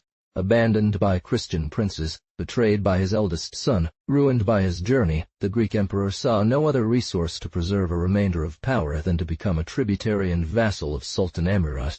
Amurath, who was the first to be warned, marched against the 2 rebellious princes, besieged the city where they had withdrawn, had them delivered, condemned all their followers to terrible torments, blinded his own son, and sent Andronic to his father, writing to Palaiologos, I will judge from your severity if you are a faithful vassal." The emperor wanted to outdo Amurath and ordered that not only Andronic, but also a 5-year-old son, whom this prince already had, be deprived of their sight. This operation was performed with boiling vinegar, very imperfectly indeed, for neither the father nor the child lost their sight. The Genoese from Pera, enemies of John Palaiologos, who had never favored them, embraced Andronic's cause. After signing in August 1376, a treaty by which this prince promised them the island of Tenedos for the price of their freedom, they conspired in Constantinople itself in favor of Andronic. PADD. The conspirators invaded the palace, seized the person of the emperor, threw him into a Minas tower by the sea, imprisoned separately his 2 other sons, and a moment later Andronicos reigned in place of his father, trembling between the Genoese, his protectors, and the Sultan, who could precipitate him from this throne so disgraceful a usurper. 2 Genoese galleys appeared before Tenedos to take possession of it, but the governor, pretending not to recognize Andronicos' orders, refused to hand over the fort. Timid spectators of this revolution, they could not flatter themselves with operating a new one. The Venetians established in Constantinople saw their rivals masters of the empire, and felt all the disadvantage that would result for their own trade. Note on the margin. Sexth story. It was upon them that the captive emperor still founded some hope of rescue. The adventure of Charles Zeno. He tries to deliver the emperor of the East. He had found in a Minas tower a woman who had once been among his favorites.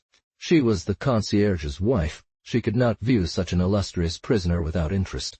Palaiologos asked her to procure him some means of communication outside.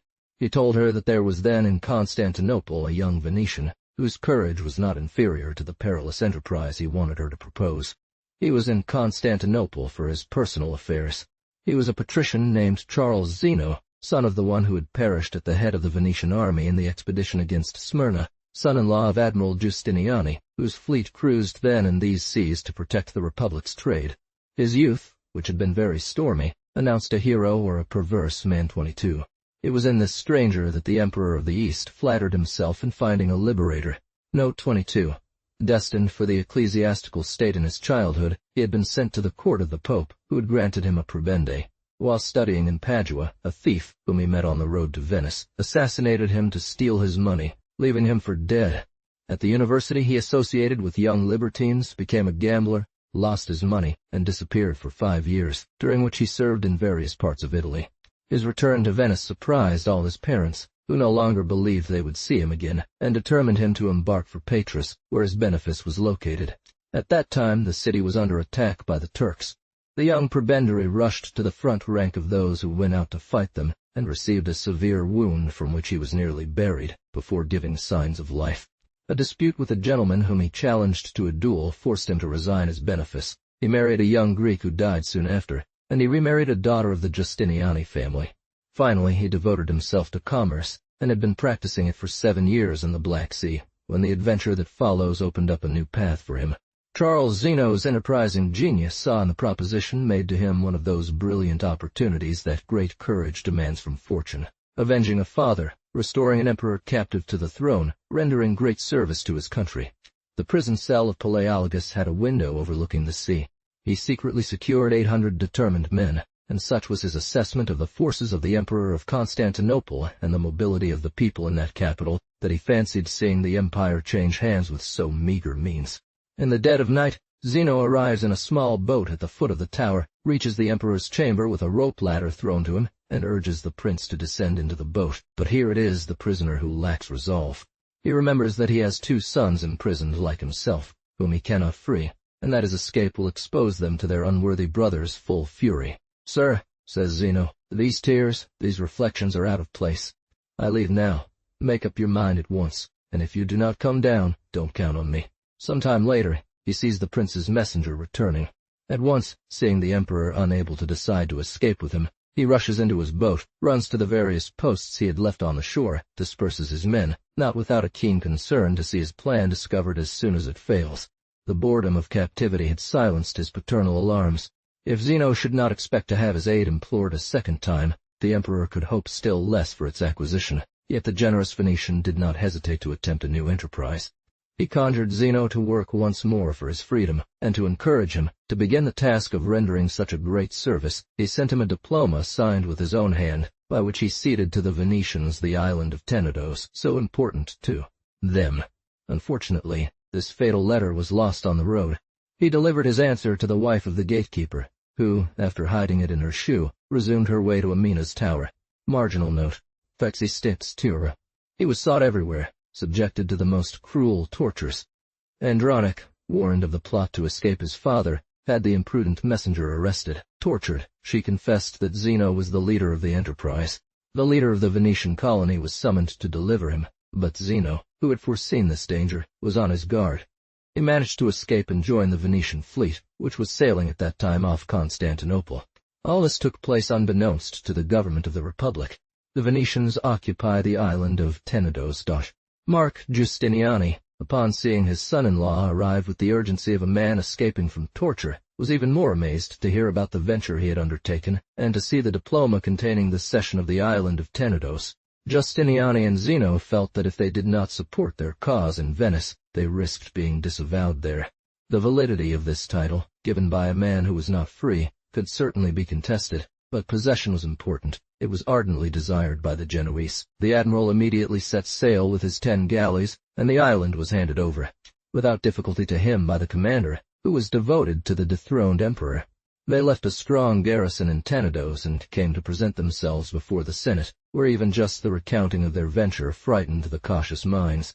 This acquisition would inevitably draw upon the Republic the weapons of the Emperor of Constantinople, and perhaps even the Turks. Such an assault on the law of nations could endanger the fortune, freedom, and lives of all Venetians who found themselves in the East. Giustiniani and Zeno argued that the emperor who had signed the donation was the legitimate prince, and therefore so was the donation. If one wanted to consider it as the price of a service, it was acquired, since the delivery of Cologian had failed. Only through his fault. The Turks would not interfere in this affair. Andronicus had not waited for. Thus, from the standpoint of fairness, the occupation of Tenedos was justified. From a political perspective, it was beneficial. This circumstance to declare himself an enemy of the Venetians. Finally, this additional enemy carried no weight on the scale. Instead, the acquisition of such an important island provided a considerable advantage for the success of maritime expeditions in the East. Marginal note. They are besieged there. These reasons determined the council. Troops were immediately sent off for that island, and its defense was entrusted to Charles Zeno, who had secured its acquisition, with Antoine Venier as his colleague. This event should have been viewed entirely differently in Constantinople. Andronic could see the occupation of Tenedos only as the reward for a criminal enterprise. The Genoese, desperate to see their enemies established in a port at the entrance to the Dardanelles, did not fail to encourage the emperor in his resentment. All Venetians found on imperial territory were arrested, and their properties seized. 22 galleys, provided by the Genoese, left the port of Constantinople and landed, in November 1377, an army of Greeks commanded personally by the emperor on the shore of Tenedos. As soon as the next day he was attacked but repelled the Greeks with considerable loss. Venier was in charge of defending the place, and Zeno was tasked with disputing the outer works from the attackers. In this first battle, he received a wound to his thigh, which did not prevent him from remaining on the battlefield for the entire duration of the action. The following day, the enemies launched another charge. Zeno endured this effort, even more terrifying than the first, with the same intrepidity. Of their new conquest. A few months later, Cologian managed to escape from his prison with the help of some Venetians who had seduced the guards through the schemes of a monk. Hit a second and third time he fell, bathed in his own blood. The enthusiasm of the Venetians redoubled at the sight of their general lying among the dying. They rushed upon the Greeks, drove them back, and made a horrible slaughter, and Andronicus, being forced to embark and go hide his shame in Constantinople, left the Venetians peaceful masters. He sought refuge with the Sultan, whom he bought protection from by presenting him with Philadelphia of Lydia, the only city left in the Greek Empire beyond the Bosphorus. Andronic, unable to resist Amurath's orders, was forced to cede the capital to his father. The remnants of the Roman Empire were once again divided, and Cologian returned to the throne, sharing it with his second son, Manuel. Marginal note. Tarn 7 Torta 7. The power of the Genoese in the East. They then had a dispute to wage at sea in the Black Sea. This revolution restored Venetian affairs in the East and put the Genoese at a disadvantage. It was a private vengeance that escalated into a war, giving an idea of the kind of dominance their nation held in that sea. There was still a small court in Trebizond, ruled by the Comnes. The Genoese monopolized trade along this coast. One of their citizens, named Megallo Lercari, who was admitted to this court, got into an argument while playing chess with a young Greek, whom the emperor favored in a way that misjudged the customs of each. The insolent favorite gave the merchant a slap. Megallo, unable to obtain redress for this insult, left the port, armed 2 galleys, and attacked all the ships in Trebizond, ravaging the coasts and cutting off the noses and ears of all Greeks who fell into his hands. Galleys sent by the emperor against him could not force him to cease his devastations. One day, 3 Greeks who had fallen into his power were to experience the mutilation he inflicted on all his prisoners. Injunts only when the court official who had insulted him was handed over. When one of them, who was the father of the other 2, threw himself at his feet and begged him to content himself with taking his life but to spare his sons, Megallo was moved and set them free, ordering them to go to Trebizond, bear a barrel full of noses and ears to the emperor, and inform him that the warrior who sent this gift would end his v. Such was the terror inspired by the name Genoese, such was the weakness of the Prince of Trebizond, that he embarked to deliver his favorite himself, who came, with a noose around his neck, threw himself at Megallo's feet and left himself in his. Mercy. B. The offended man placed his foot on the face of the other, saying, "Wretched one, retreat and give thanks to the customs of the Genoese, who do not have the habit of cruelly treating women." 23. Note 23. Folietta, Hist. de Gens, Book 8, Totter. In Constantinople, the Genoese from Pera repelled with equal vigor the attacks of the emperor, who had attempted to force them into their defenses. The court ruled in favor of the Venetian. The ceremony of crowning the new king of Cyprus, succeeding Pierre de Lusignan, was the occasion for a dispute over precedence between the consuls of Genoa and Venice. The acknowledged impossibility of evicting them from this position led the Greeks and Venetians of Constantinople to negotiate with them a convention that ceased hostilities on that front, but elsewhere fortuitous causes had fanned national enmities. The Genoese, irritated, disrupted the royal banquet with insolent provocations. In the library of St. Mark, titled Note 24. One may consult, for details of this brawl and the causes of this war, a man. The vases of the feast became weapons thrown at one another. It came to sword-play. Several Genoans were thrown out of the palace windows. Indignation became so universal that many were massacred on the island. If even the historians of their nation are believed, one would add that a single Genoan escaped this general prescription. 24. Cronaca di Venezia et com lo fu edificata. Et in che tempo et taci fino all'anno 1446, in FP 40. Not long after, a Genoese fleet, consisting of 40 galleys, appeared before the port of Famagust, announcing that it came to demand reparation for the insults done to the consul of the Republic. The king, who was in no condition to repel such a force, entered into negotiations with the admiral. A repair was agreed upon, the past was forgotten, and the fleet was received into the port. Barely a few days had passed when the Genoese spread throughout the city, took it over, pillaged it, threw all the Venetians into prison. The king himself escaped this treachery only by fleeing. 3 of the islanders who had participated in the massacre of the Genoese were delivered to the executioner.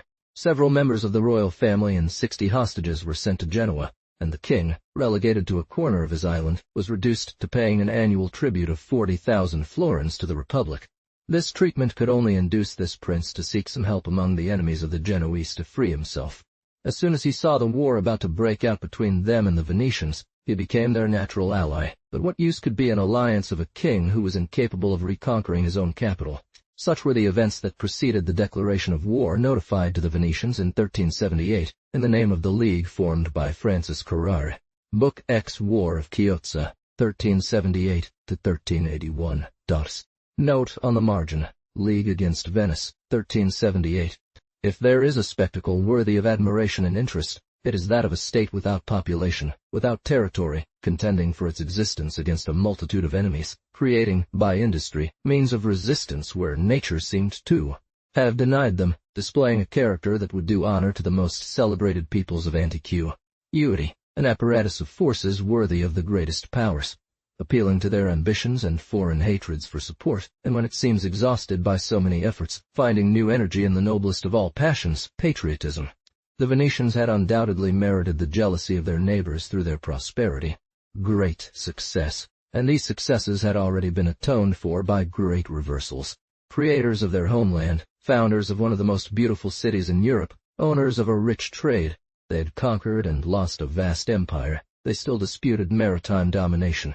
Their government offered the rare spectacle of a stability unknown to other nations, and 10 centuries of glorious existence certainly deserved their republic the respect of the world. It was envy, rather than concern for their safety, that had allied so many princes against Venice. Only one prince from Italy wanted to make common cause with her. It was the Lord of Milan. But he had only promised 400 lances and 2,000 foot soldiers. He had no intention of sharing the efforts or especially the dangers of the Republic. If there is in man a feeling that binds him to all that is great, to all that is beautiful, which makes him regret the destruction of what the ages have consecrated. Unfortunately, there is also a less noble passion, the sight of prosperity that annoys, and which seeks to overturn another's glory. Venice was going to fight to defend itself, Visconti to oppress Genoa or Verona if he found an opportunity. Note 25. History of Venice by Pierre Giustiniani, Book 14. Margin note, mercenary troops. Except for the King of Hungary, who could raise an army in his realms, the other powers involved in this war did not have a national army. They hired mercenary troops gathered by adventurers. It was a French company, called the Star, which, under Visconti's banner, ravaged the environs of Genoa, until that city ransomed its campaigns from plunder with a large sum. It was a band of English, known as the White Brotherhood, who served alternately on all sides, and who this time had been tasked with devastate the country of Verona. Others, in the pay of the Lord of Padua and the Patriarch of Aquileia, were setting fire to and pillaging the March of Treviso. The Venetians, who could barely suffice by themselves for arming their fleets, had also called a large number of these stipendiaries, and one will soon see how painful and dangerous it is to be reduced to buying such aid. One can imagine that such mercenaries, without a homeland, without interest in the war, could see in the people's quarrels only an opportunity to devastate each other's country. The usefulness of infantry was not yet fully understood at that time. The strength of the armies lay in the cavalry, that is, the mounted troops. These foreigners, leaders of an insubordinate band, whose existence ensured their wealth, were careful not to compromise it. Fighting against peoples rather than armies, they had no interest in achieving a decisive victory. Peace would leave them unemployed. Their goal was to make themselves indispensable by daily raising excessive demands, and their policy consisted in calculating what served them best, service or betrayal. Note 26. I find in Venetian historians some details about this band's pay. Sanudo reports that a horseman with his 2 squires cost 200 gold ducats per year. He was required to provide arms and horses, but was reimbursed when he lost them while on duty. According to an ancient document cited by Charles Marin, Tome 6, Liv. 3, Chap. 2. Such were the fighters who delivered the province of Treviso. The gendarme received 36 gold ducats per month. So, according to the first of these authors, a gendarme, his 2 squires, and his horses were hired for 200 gold ducats per year. According to the other, for 432. I will report, without interruption, the indecisive events of this brigand war, in order to later direct the reader's full attention to the deeds of the Venetians and the Genoans. Marginal note. 2. The forces of Francesco Carrare and the Patriarch of Aquileia, the army of the King of Hungary, and the troops hired by Count Seneda, their neighboring lord, who had joined their alliance, formed a corps of 17,000 men who invaded the province that Venice held on the Italian mainland from both sides. First hostilities, 1378. The Hungarians were commanded by the voivode of Transylvania. Inferior in numbers, he made up for his weakness with his activity, and after a month's campaign he had so harassed the enemies, threatened them on so many points, that they evacuated the entire Venetian province. The Lord of Padua had entrusted his troops to John Obizzi, and the Republic, temporarily departing from its usual practice of choosing a foreign general for command of its land army, opposed them Charles Zeno, whom we have seen noted for his courage, through daring ventures. Some castles of this lord were taken and destroyed. The government deemed it necessary to recall him for sea service, and replaced him with Rambo, Count of Colalto, who immediately took the offensive, threw himself upon the lands of Count Seneda in order to make him repent his alliance with the enemies of the Republic. Francis Carrere, obliged to quit the Trevisan March, wished to transfer his troops to the seashore, and lay siege to Mestre. Carrera established itself between the coast and the place, on both banks of the river by which the latter communicates with the sea. It is a small place 1 league from the mouth of the Mizone, and therefore only separated from Venice by the lagoons, to prevent any aid it might receive from the capital. The besiegers had artillery, for the art of gunnery, though it was still in its infancy, was already generally known, and we shall see it adopted on ships in this very war. The assault was given shortly after, and supported with great courage. A suburb of the place had already been taken. A battery established in a neighboring church struck the interior of the city, when a reinforcement of 300 men succeeded in getting there. This defense by Mestre brought much honor to François Delfino, who commanded there. The besieged not only repulsed the enemy, but drove him back, pursued him, burned his machines and bridges, and forced him to raise the siege. Marginal note, 1379. Now, Carrere was more successful in the following campaign. He entered the Trevisan March, captured the castle of Romano, and invested Treviso, but without besieging it properly. Marginal note, 1380. All his successes during this year were limited to maintaining his troops on Venetian territory. The following year, that is, in 1380, he strengthened the capital of this province, and, to intercept any supplies that might reach it by river, blocked the passage with a strong barricade. Carrere, realizing the futility of his efforts, turned to weapons that were more familiar to him. Jacques Cavalli received orders from the Venetian government to come to the relief of the place. He attacked Carrere's troops on September 14th at Casale, defeated them, broke through the barricade, and restored Treviso's communication with Venice. He corrupted the garrison of Castelfranco, surprised or bought Noel, Sassel, Serravalle, Matta, Congliano, and eventually managed to detach a part of the mercenary troops of the Republic who were encamped at Mestre. These losses were expected to despair any hope of retaining the province of Treviso. Marginal note, the third. Sea War. We shall see what resulted from it, when we have recounted the events of the Sea War, and the situation in which they placed the various belligerent powers relative to one another. Naval Battle of Antium, 1378. The Venetian squadron, under Victor Pisani, was composed of 14 galleys. The Genoese admiral, Louis de Fiesque, had 10 under his command. It was near the mouth of the Tiber, before the promontory of Antium, where the ancients had erected a temple to Fortune 27, that the two fleets of Genoa and Venice met for the first time in this memorable struggle on May 30th, 137 828. Note 27. O Diva, Gradum quae regis Antium. Horace. These armaments did not match the power that both republics had demonstrated in previous wars, but it must be considered that hostilities began before merchant ships had returned with sailors intended to form the crews of large military fleets. Note 28. Some date this battle as May 30th, 1378. Others put it in July. The Venetians and Genoese did not notice each other until a storm raised fierce waves. Several of the captains, despite their efforts, were unable to participate in the battle. The wind made maneuvering nearly impossible. The sea battered the rocks, threatening to break the ships. As they approached, both fleets were reduced to 9 galleys each, as if fortune, present at the action, had wanted to restore equality between the combatants to make the struggle more terrible, and reserve the choice of the victor. One of the Genoese galleys went to smash against the shore. 5 fell into Venetian hands, the rest owed their salvation to the storm. But the torrential rain prevented the fighters from using part of their weapons. The ships were hoisted up to enable them to attack with the spear. The waves violently separated them and threatened them with equal danger. Raised and sunk in turn, they seemed to precipitate themselves upon each other. They presented their carons or loaded bridges to one another in a posture where it was impossible to fight. The sea was so rough that the victors were only able to secure one of the enemy galleys. Marginal note, Lucien Doria commands the Genoese fleet in the Adriatic. They were forced to set fire to the other 4, and saved only 800 of their prisoners, among whom were the admiral and 18 Genoese nobles. They were soon joined by a few other vessels. While the loss of this battle threw Genoa into disarray, and caused the fall of the Doge, the 3 galleys that escaped this disaster, instead of seeking refuge, turned to the tip of Italy, and entered the Adriatic to avenge their misfortune on Venetian trade. This squadron grew to 14 galleys, then to 22. Lucien Doria, who came to take command, established his patrols to intercept convoys supplying Venice. He had a safe haven in the port of Zara, should he be forced to avoid meeting superior forces.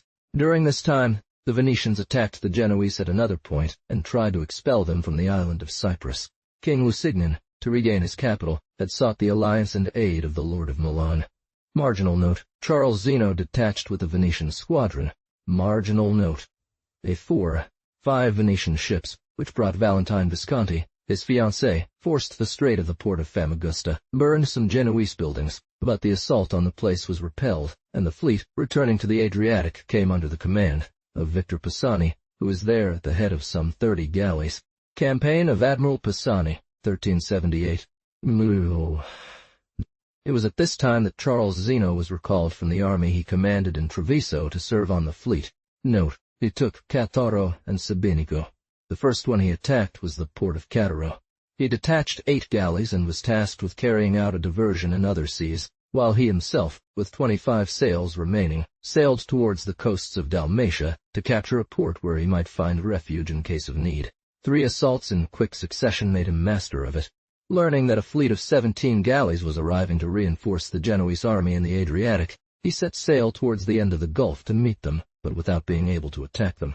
Unable to prevent the junction, he returned to the coast of Dalmatia to continue his operations, and with sword in hand he captured the city of Sebenigo between Cattaro and Zara. Marginal note: enterprise on Tra, which he abandons.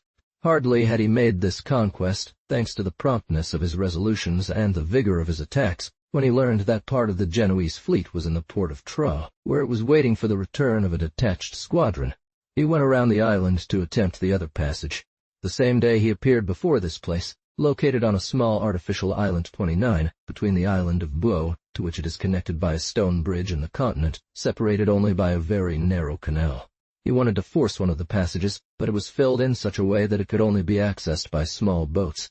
He found it defended by a strong breakwater, in the middle of which the Genoese had built a tower. This island was their place of safety. They had fortified themselves there, on land and at sea, with admirable diligence. This could not be done with great effect. The artillery of the ships was not yet powerful enough to reduce fortified cities. Note 29. Journey to Dalmatia by Abbe Fortis, Val d'Isère. The Venetian general landed his troops, began the siege, but he soon recognized that he would be wasting his forces unnecessarily, and, deciding to abandon this venture, he withdrew up the coast, captured the island of Arbo, and bombarded the city of Arbo, and bombarded the city of Zara as he passed. Marginal note: he received orders to return there.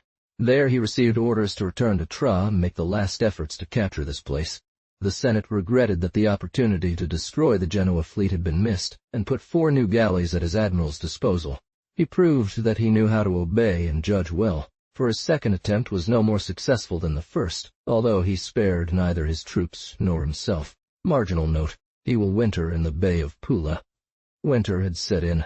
The Genoans had used the fine weather to prepare a formidable armament. The Venetian campaign had been more active. The Senate disagreed. They had captured Cattaro, Sebenigo, and Arbo from their enemies. But their crews, who had been at sea for over a year, needed rest. Pisani requested permission to return his fleet to Venice so it could be refitted during the winter. Concerned for the security of Istria, it ordered the admiral to sail his fleet into the Bay of Pola, so as to be able to oppose any schemes their enemies might attempt along that coast. On this voyage, a storm fatigued the fleet and scattered some vessels. Marginal note: 1379. However, at the beginning of 1379, he received a reinforcement of 11 galleys, with orders to set sail and convey ships that were going to seek grain in Apulia. Unfortunately, this harbor offered no resources to bring the army back into good order. Diseases made rapid progress, and despite the supplies sent from Venice, Pisani saw his crews reduced to such an extent that he barely had enough left to arm 6. Of the 30 galleys that made up his fleet, 2 sought refuge in the port of Ancona, where, in disregard of maritime law, they were seized by the Genoese. This loss was not made up for by the glory of engaging a squadron of 15 galleys, which they bombarded from a distance. 30. In this encounter, Pisani suffered a severe injury. It joined, in the port of Zara, the Genoese fleet, which had been organizing there since the previous campaign. Note 30. History of Venice, by Paul Morosini, Book 14. 1379. Margin note: see Battle of Pola, where the fleet was defeated. It was only at the end of May 1379 that the Genoans took the offensive. 22 of their galleys, 31, under Lucien Doria, came to challenge Pisani's army, which had returned to its station in Pola. Thus, the Genoans, to lure the Venetians more surely out of the harbor, did not show all their forces. Pisani gave no order to weigh anchor. His captains, less calm than him, or perhaps tired of such a long and arduous station, demanded battle at great cries. The provedores urged him to give the signal. The admiral, who struggled to make up his mind, finally appeared with determination. He set sail with 100 galleys, attacked the Genoans' flagship at anchor and won after killing the enemy admiral. The loss of the general, usually so fatal in battles, filled the Genoese with renewed fury. Those of their ships that had not appeared at the beginning of the action arrived at this moment. The crews of the Venetian vessels were weak. In less than 2 hours they had 2,000 of their own men out of combat. The struggle became increasingly unequal. Despite Pisani's activity and example, his line bent, and the enemies pressed through, remaining masters of 15 Venetian galleys and 1,900 prisoners, among whom were 24 patricians. Note 31. Some say 24. Note 32. A manuscript in the St. Mark Library, anonymous chronicle of the Republic of Venice, from 695 to 1432, states that they were all massacred. Pisani, having sought refuge in Parenzo with the remnants of his army, was summoned to Venice by order of the Senate. Marginal note. V. Daniel Chinazzo, in his chronicle of the Chiozza War, said, they had had 800 paid soldiers beheaded who were among those taken that day, news of which, upon hearing, the Lord of Padua joyfully ordered a procession and grand celebrations to be held. Pisani removed and imprisoned. 1379. Which the Genoans exploited. There, instead of being protected by his esteemed reputation, his noble character, or the memory of his former victories, he found only accusers of his misfortunes, an ungrateful people, and harsh judges who conducted his trial without considering that had his counsel been heeded, the army would not have been reduced to such a state of weakness. His unjust homeland. The lawyers argued against him for the death penalty, and the other judges believed they could show mercy by imprisoning him and declaring him unable to hold any public office for 5 years, as if they were in the hands of men who could deprive a great citizen of his talents, which heaven had only given to him to reserve them for the salvation of 4. Note 33. And it is true that he was very envied by gentlemen, because all the people and sailors loved him, and they felt pain at his misfortune. Nas. Chiozza's Chronicle of the War, from Daniello Chinazzo, Porter. They would not attempt anything against Venice until they had gathered all their forces. They used this interval to retake the places that the Venetians had seized. The Venetians had only 5 or 6 galleys available. However, the Genoans, whose army had been reinforced with 15 galleys taken in the Battle of Pola, were still expecting 14 more, carrying Pietro Doria, the new fleet commander. Cataro and Sabinigo fell into their power. The island of Arbo was the only one that put up a good resistance. Not content with driving their enemies from the coasts of Dalmatia, they attacked them in the colonies still belonging to them. Rovidno, Umago, Grado, and Caorlo were taken and burned. Note on the margin, 7 to 20. Venetian dispositions for the defense of the lagoons. 1379. Salvo. It was evident that all the forces of Genoa would be directed against Venice. There was no time to lose in putting this capital in a state of defense. But this passage was not the only one through which the enemy could penetrate. At the beginning of this narrative, the general configuration of the Adriatic coast near Venice has been indicated.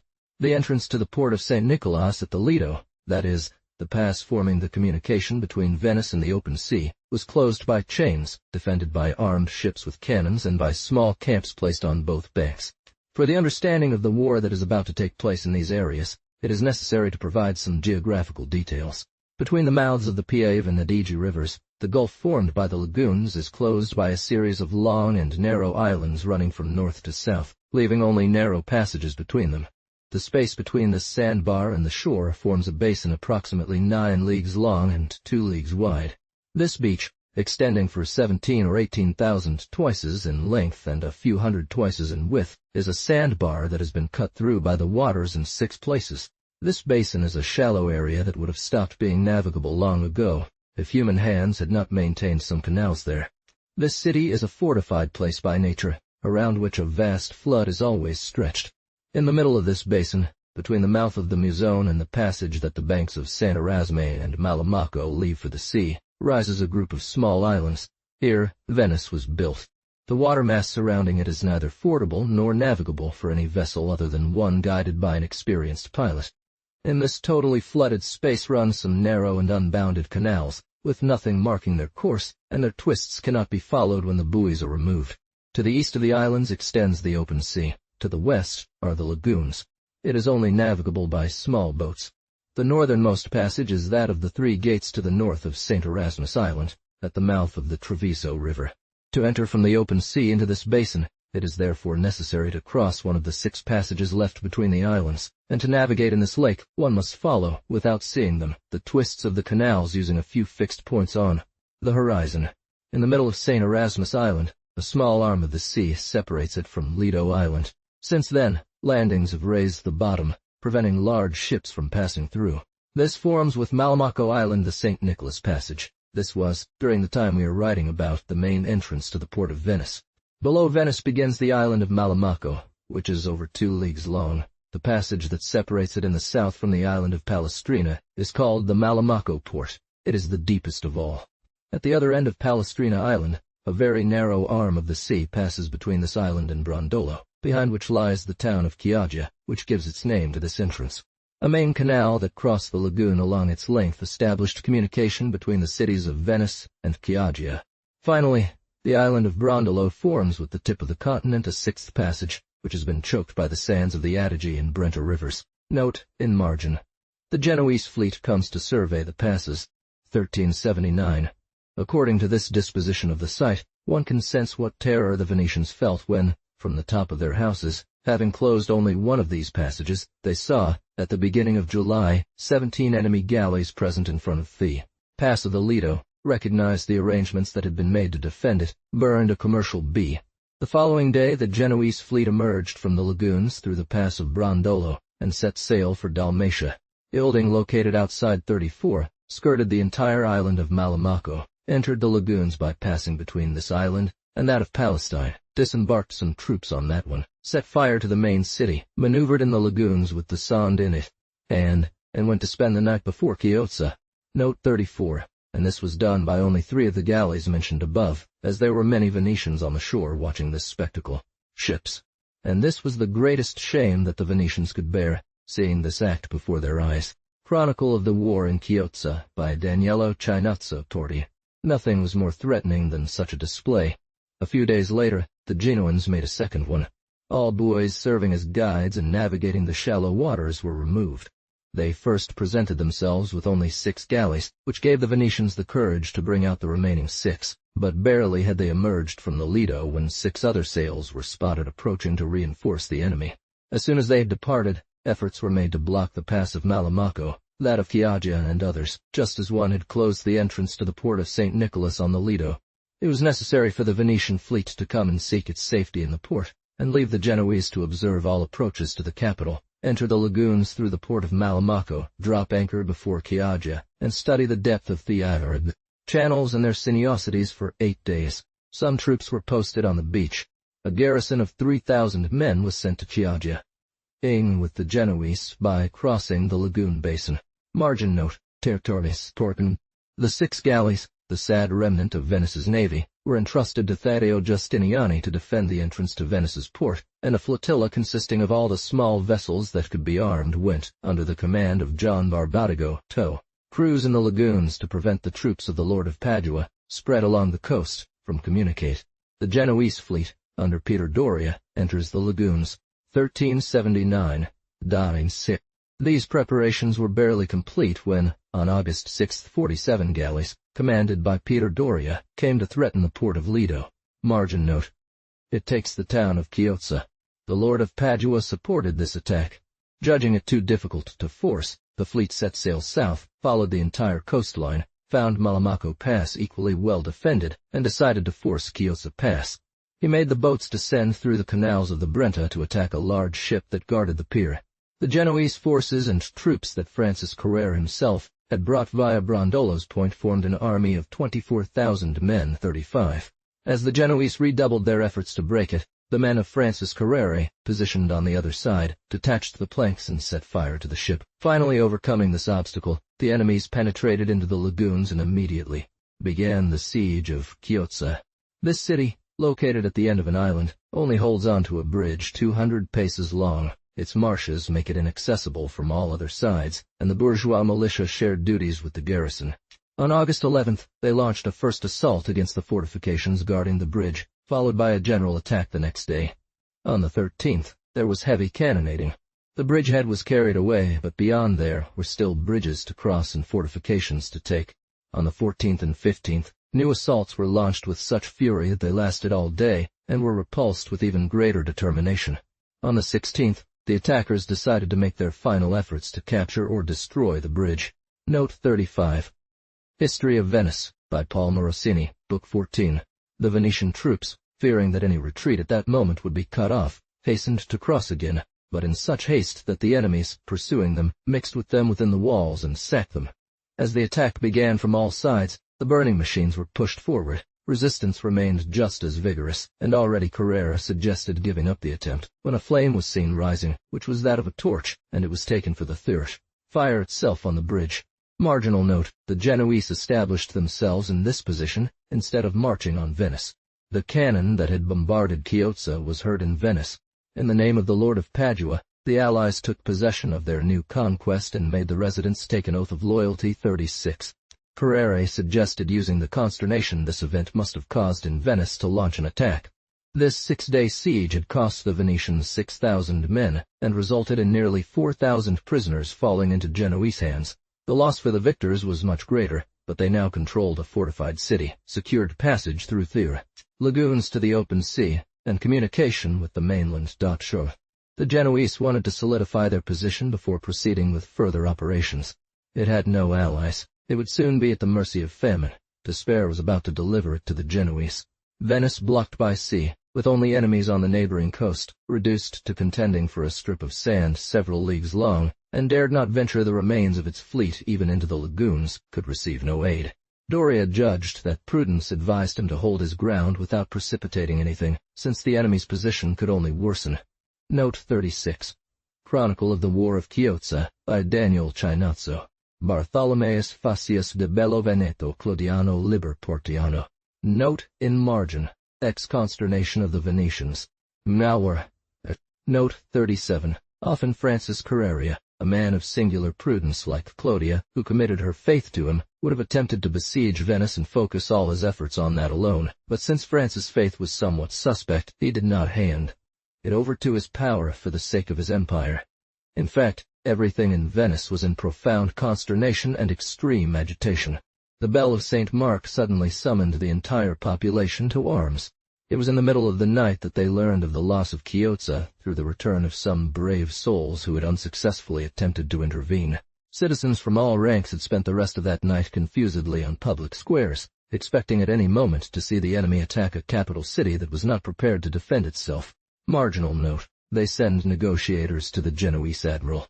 Day broke, and they saw the flag of St. George float above the top of Chiozza's tower, alongside the fallen banner of St. Mark. Admiral. Saying. The moans of women, the restlessness of the people, the anxiety of those who trembled for their riches, the concern of the magistrates, which revealed that the city was without supplies, thousands of voices demanding peace on certain conditions that would have to be accepted to achieve it. All this led the council to send negotiators to the Genoese. The Doge wrote to the Lord of Padua in terms that only too clearly announced the distress of the Republic. He addressed this former vassal as a highness, asked for his friendship, and pleaded with him to dictate the conditions of peace. Tiems, Gos, to be added to the Chronicles of Quartusian. 38. Note 38. Incontrollable, because of the capture of Chiozza, the Venetians, having started badly, wrote a letter to the magnificent Messer Francesco from Carrara, and where in the beginning the name of Venice is written above, he subscribed himself, and where he usually addressed the said Messer Francesco as noble, he called him magnificent. Ying to the magnificent and powerful Lord Messer Francesco da Carrara of Pavia, and General Vicary of the Imperial District, we pray your magnificence that you please to send your letters with safe conduct to Mestre, so that he can come in your presence, to stay and return freely to our ambassadors below mentioned, who are fully informed of our intent. Italian historians, Balvier, Jules, p. 985. Kest. Marginal note: response of the victors. Doria, to whom the Venetians presented some prisoners of his nation, hoping to return them in order to secure a more favorable disposition, replied to the ambassadors, "You may return them. I intend to go and free them immediately, along with all their companions." Port of Venice. Carrera conveyed, with even greater firmness than he would accept any proposal, that after he had secured the bronze horses, the ornament of St. Mark's portal, these arrogant and bitter responses, when reported to Venice, could only add to the despair and despondency.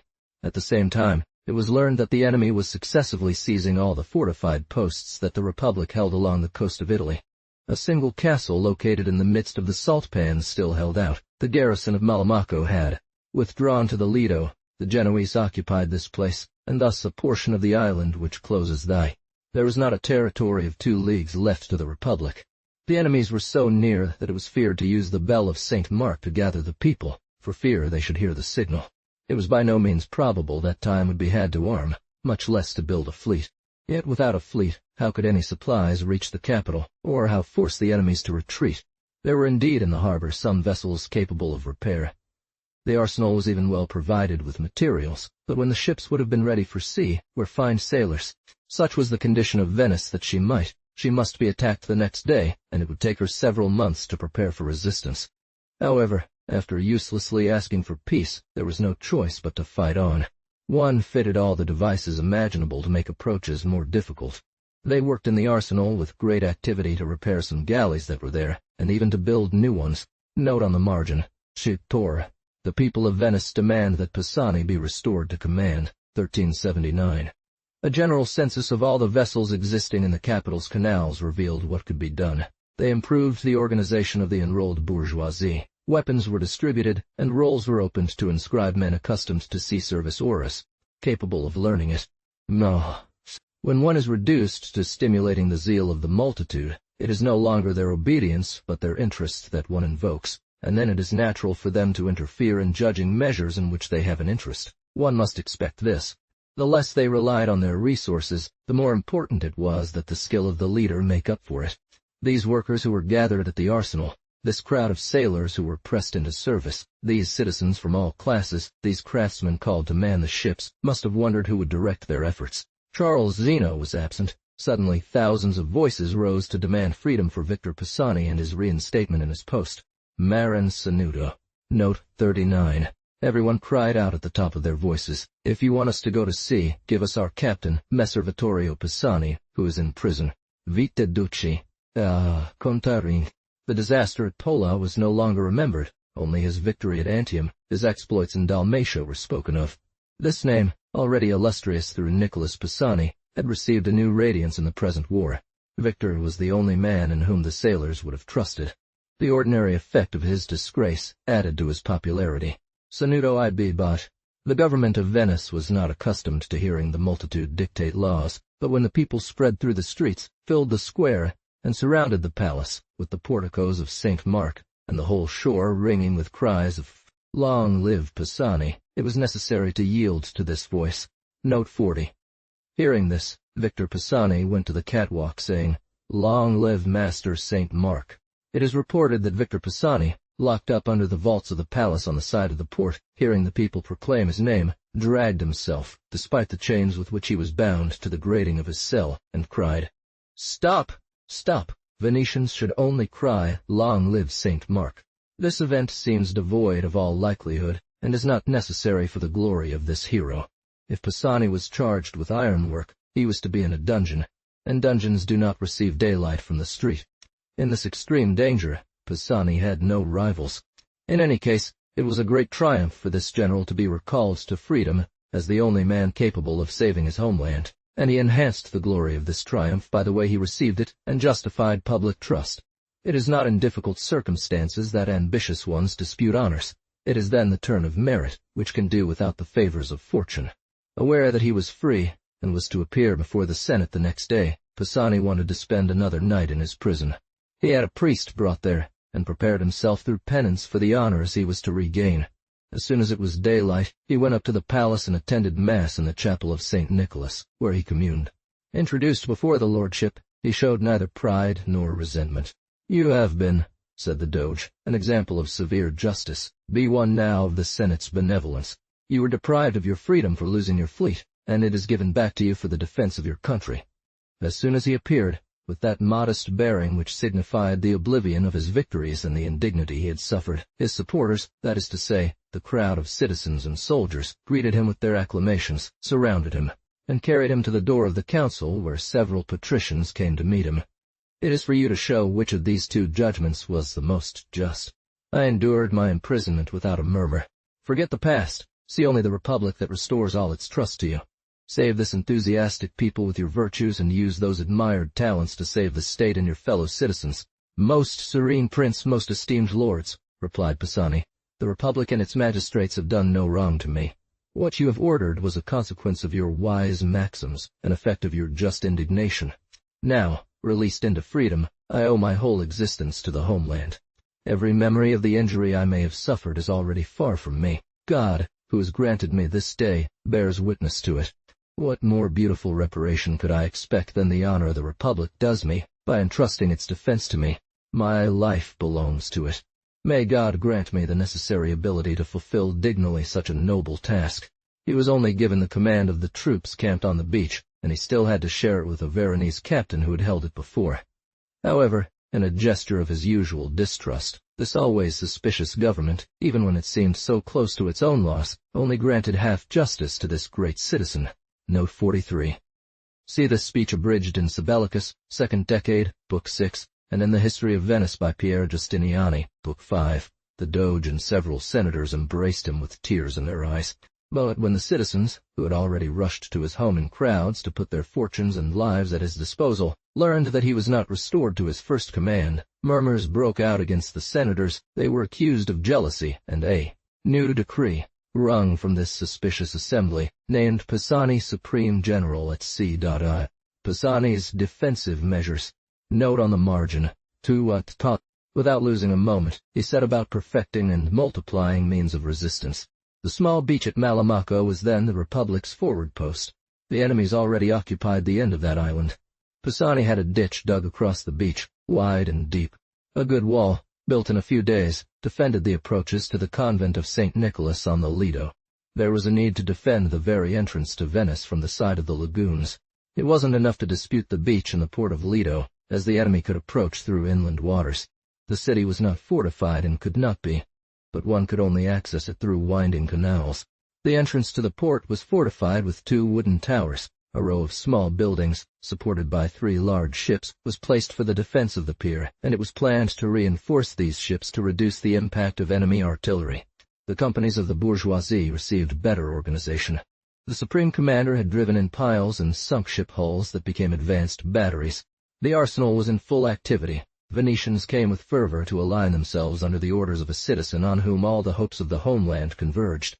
Those who had been designated to make up the crews of the fleet, and who found themselves lacking any sea experience, continually practiced maneuvers. But Venice's navy was limited for its evolutions to the Canal of Giudecca, which is only a street of Farigbe, the city. Although the enemies did not include in their plan the immediate attack on Venice after taking Chiozza, they did not delay in appearing before this capital.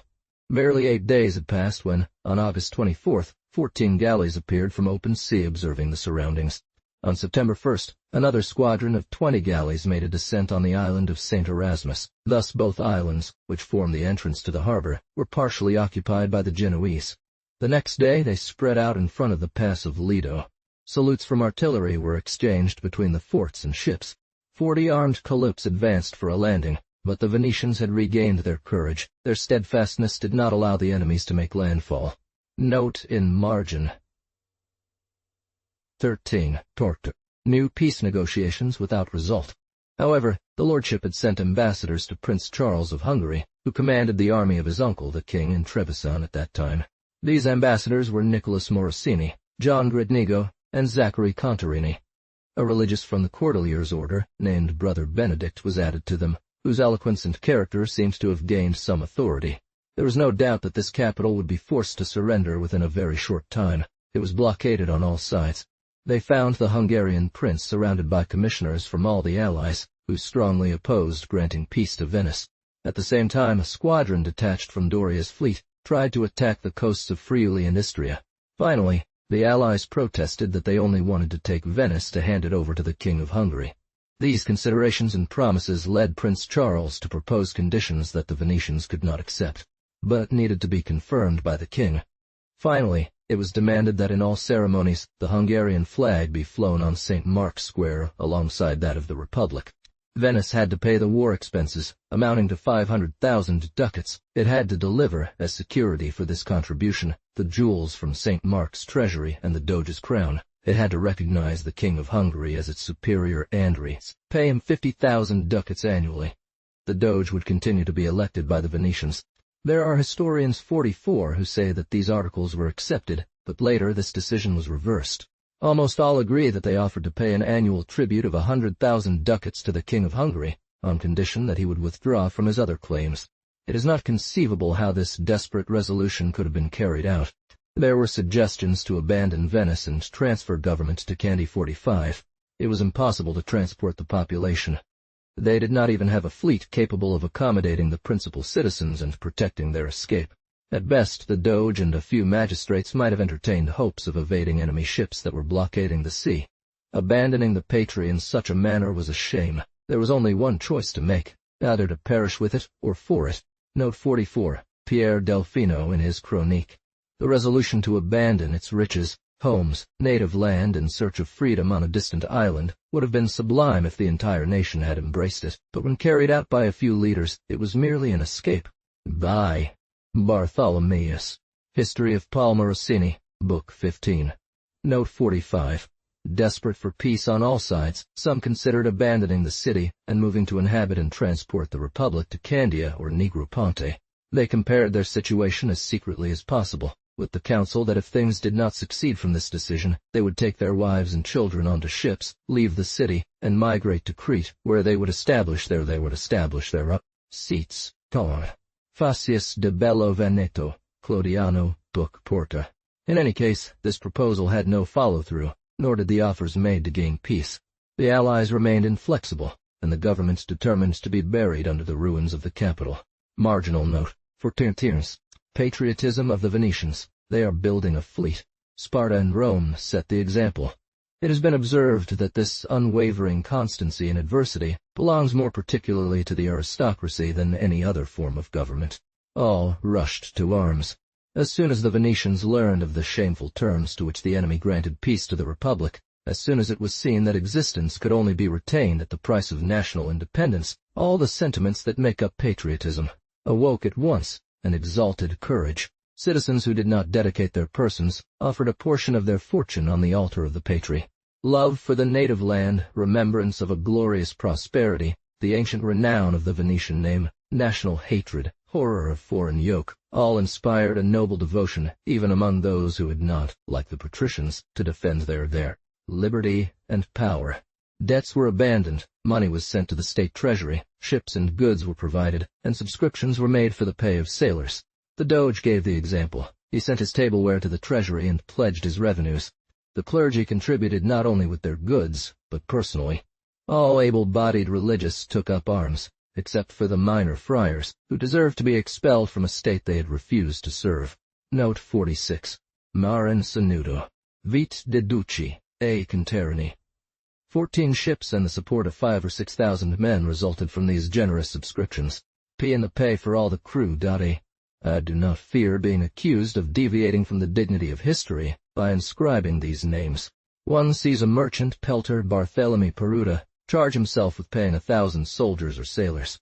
The apothecary Marc Sicagna provide a ship. Simple artisans such as François di Mezzo, Nicolas Rinieri, Noel Tagliapietra, Pierre Penzino, sustained 100-200 men. Others, like Donat di Porto and Marc Orso, provided a ship. That if the state were to perish, he did not wish to be engulfed in its ruin. It is intended to recall noble examples, and as it must also denounce men who, in an eminent position, have forgotten their duties and the calamities of their homeland to carelessly engage in vile interests, I will add that rich, patrician individuals were found engaging in low speculation on the general misery. A man belonging to one of these illustrious families, whose origins blended with those of the Republic, a family that had provided Venice with dukes and Hungary with a queen, the descendant of the conqueror of Tyre, a Morosini, took advantage of the dangers threatening his homeland to multiply his fortune by purchasing homes at low prices, claiming, "It is a duty to record this baseness. One will see from the successes of this unworthy citizen to what extent fortune is unjust." Foreigners could be granted citizenship rights. To give the greatest possible impetus to a zeal that was already marked by generous efforts, the Great Council issued a decree announcing rewards for those who demonstrated the greatest devotion. Pensions would be distributed to non-noble citizens. Marginal note. 50. Finally, The 30 citizens who distinguished themselves above all others were to be admitted to the Grand Council and take their place, along with their descendants, among the patricians. Early events that slow down the progress of the enemies.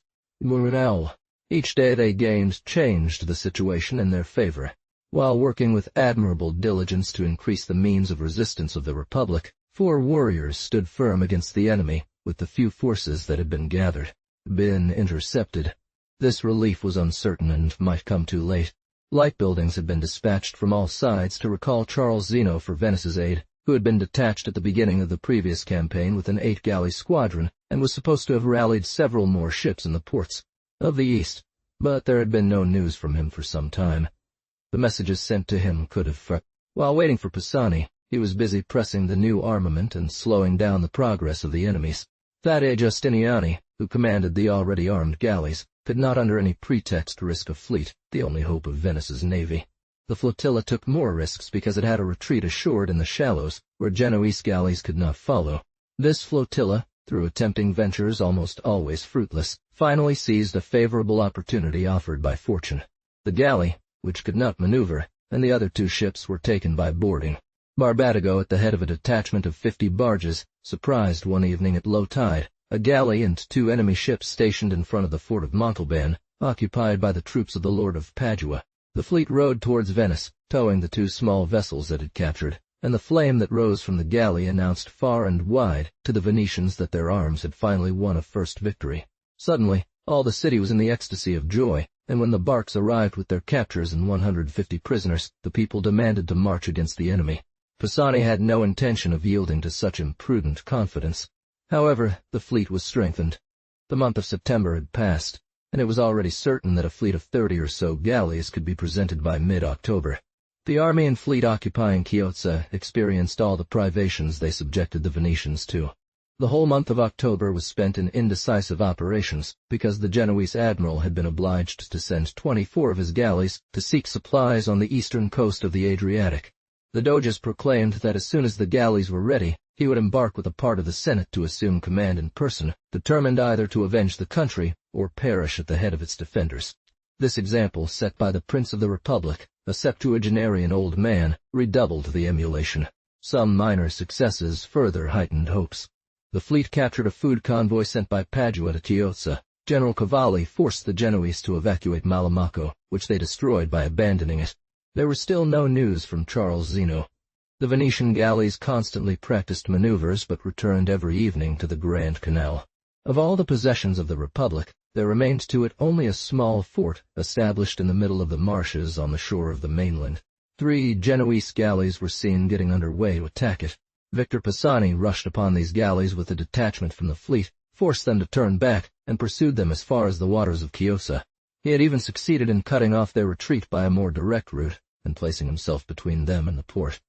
But there, struck on both sides by an artillery to which he could offer no resistance, he was obliged to seek his safety through the shallow water, which could not be done without several of his boats being sunk by the enemy. Antonio Gridnigo, son-in-law of the Doge, was among those who lost their lives in this expedition. It was towards the end of the year 1379. The Genoese fleet, which had long held the sea, was unable to regroup on the beach of Chiozza, where it had endured all kinds of privations for 4 months. It had been necessary to fit 20 ships in the harbor, either for repairs or to give some rest to their crews.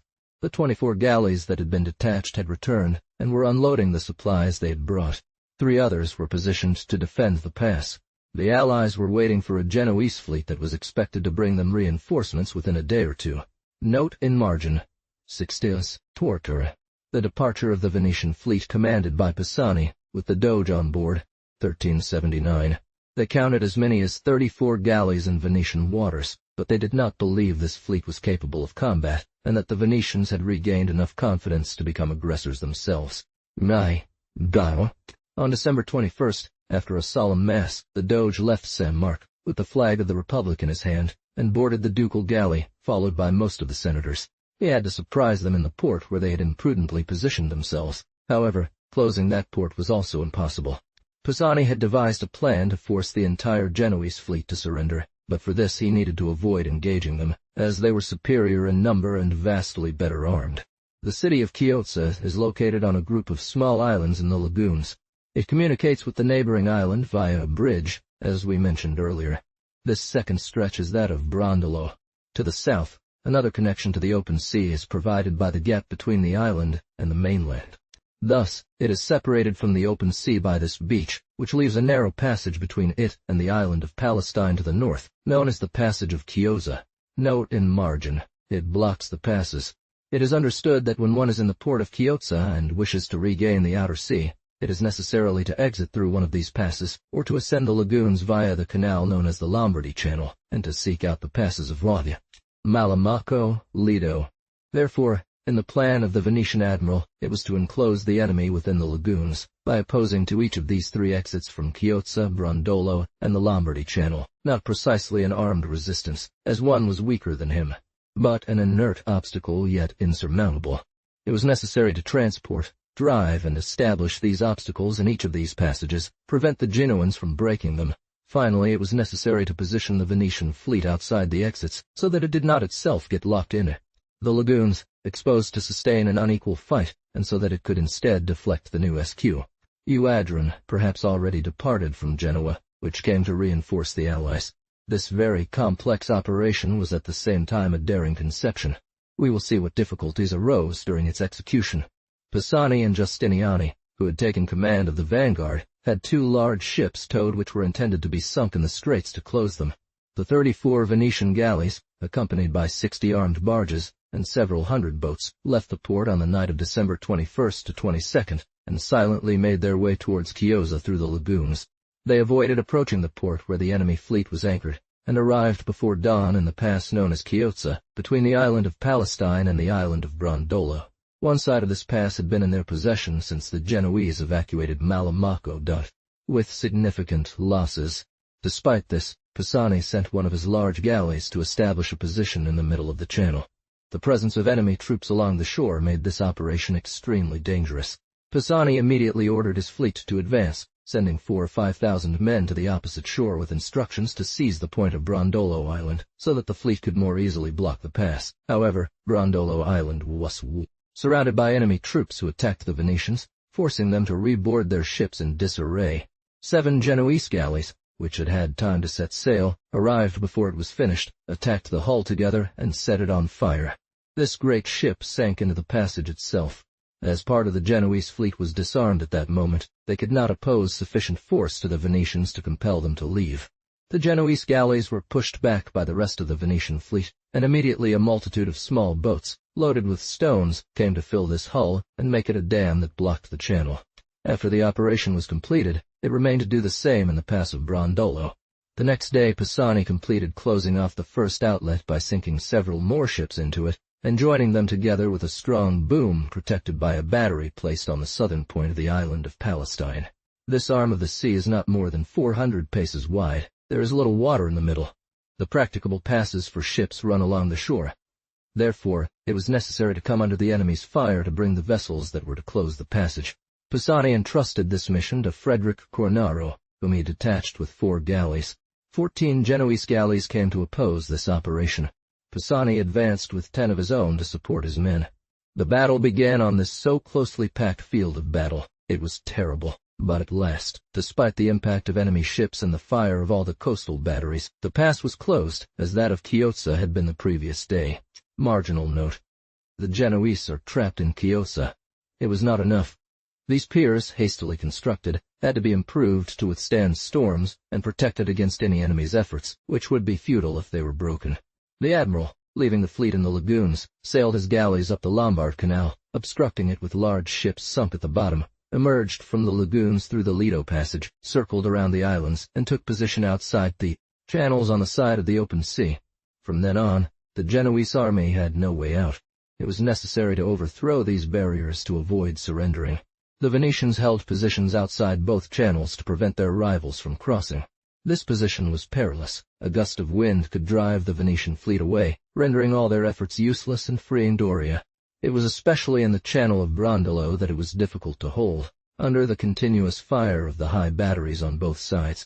16 galleys were ordered to guard this barricade, in front of which they turned around one after the other, never more than 2 at a time in the channel. The enemies did not cease making attempts against these obstacles. Such a harsh service began to repel Pisani's crews. The Doge, to inspire them with resolution, swore that he would not return to Venice until the enemy fleet was taken. However, Venetian constancy was exhausted. The sailors declared that to insist on wanting to hold in the passes of the galleys that ran at all times the risk of being sunk, and which lost a large part of their crew in every engagement, was asking more than human forces could reasonably expect. The admiral urged them, encouraged them by his example, made them feel the importance of this post, the value of such a fine opportunity, but he could no longer retain them. He only obtained a further delay, and solemnly promised to lift the blockade on the 1st of January, that is, in 48 hours, unless by that time Zeno's fleet should arrive. This fleet was not looked for with less impatience by the generals than by the soldiers. All that had been done was in vain. The army was about to succumb to despair. See, it found only enemies, in its own the famine. Some saw it as the end of a peril above their courage, others as the ruin of a great project, and the inevitable loss of the homeland. We were in these deadly trances. Everyone was waiting with anxiety for that term, which Pisani had fixed at random.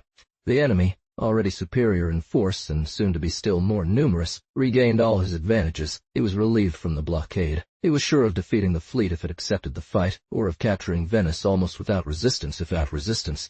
It avoided it, and to crown all, there was no longer any refuge for the Venetian fleet. In other pori, all eyes were constantly fixed on the sea when, on January 1st, 18 sails were spotted in the distance. Margin note, Sevasedent Torre. It could have been the Genoese fleet coming to aid Doria. 20 light vessels had been sent to recognize it. They returned on their steps, all sails set, and their signals announced that the fleet visible at sea was that of Charles Zeno. Arrival of Charles Zeno with his fleet. The arrival of Zeno revived all hopes. Zeno, upon arrival, boarded the ducal galleys to report to the leaders of the Republic about everything that had happened to him since his departure from Venice. Marginal note, the campaign he had just completed. Not only did his squadron provide the Venetians with numerical superiority, but his crews, composed of experienced sailors, were capable of overcoming difficulties that novice seamen from Pisani would have failed to surmount. 1379. With his squadron of 8 galleys, he first established his crews along the coasts of Sicily, where he captured and burned a large number of Genoese trading ships. During the winter, he appeared before Naples, intending to negotiate with Queen Joan, hoping to convince her to change sides and join the Venetian alliance. He ravaged all summer the coasts of Liguria, attacking all weakly fortified points, pursuing the Genoese squadrons, desolating trade. His name became the terror of that sea. This negotiation had given him the advantage of spending part of the bad season in port, but the news of the Battle of Pola came to overturn all hopes he had entertained of reconciling the Queen with the Republic, and he determined to carry on the war along the coast of Genoa, to keep there the available forces that the Genoese might have. It was during his journey that he received news of the danger threatening the capital. The fleet and convoy strained every sail to reach it. His instructions enjoining him to protect the merchant fleets that the Venetians had in the ports of Syria, he made for the archipelago, joining his fleet some galleys that were in those parts, and aided Emperor Calogian to subdue his son. From there, he went to take at Beirut a convoy bound for Venice. At the height of Rhodes, a large Genoese ship loaded with men had been spotted. 4 galleys attacked it immediately. The fight was unequal, but this vessel, much stronger than the Venetian galleys 47, made a vigorous resistance, and had to be taken by boarding. Zeno, in this combat, received 2 severe wounds, one in his eye, the other piercing his foot. Reaching the Adriatic, beaten by a storm that swallowed up one of his galleys, he cast his convoy into the port of Parenzo, and hastened to the rescue of his country. Note 47. There were 300 fighters on board, and it was fully armed with 3 sails, appearing like a castle. Mai. Chronicle of the War of Chiozza from Daniello Cinzao. De Bichinana, that was the name of that ship, was the largest and most beautiful vessel ever seen in those seas. Note on the margin. Isiditio. 1380. It was tasked with defending the pass of Brondolo. Although still not fully recovered from his wounds, Zeno wanted, on the very day of his arrival, to take part in new dangers, and his courage was honored with the most perilous position. He was ordered to take position with his fleet in the pass of Brondolo, where for 8 days the other galleys had suffered greatly. The next day a violent storm came to assault the fleet. The galleys broke their anchors and were scattered. The Genoese, seeing the station abandoned, rushed to the shore to attack the Venetian works. Zeno could only get 3 galleys moving, whose terrible fire forced the enemies to retreat. The battle lasted all day.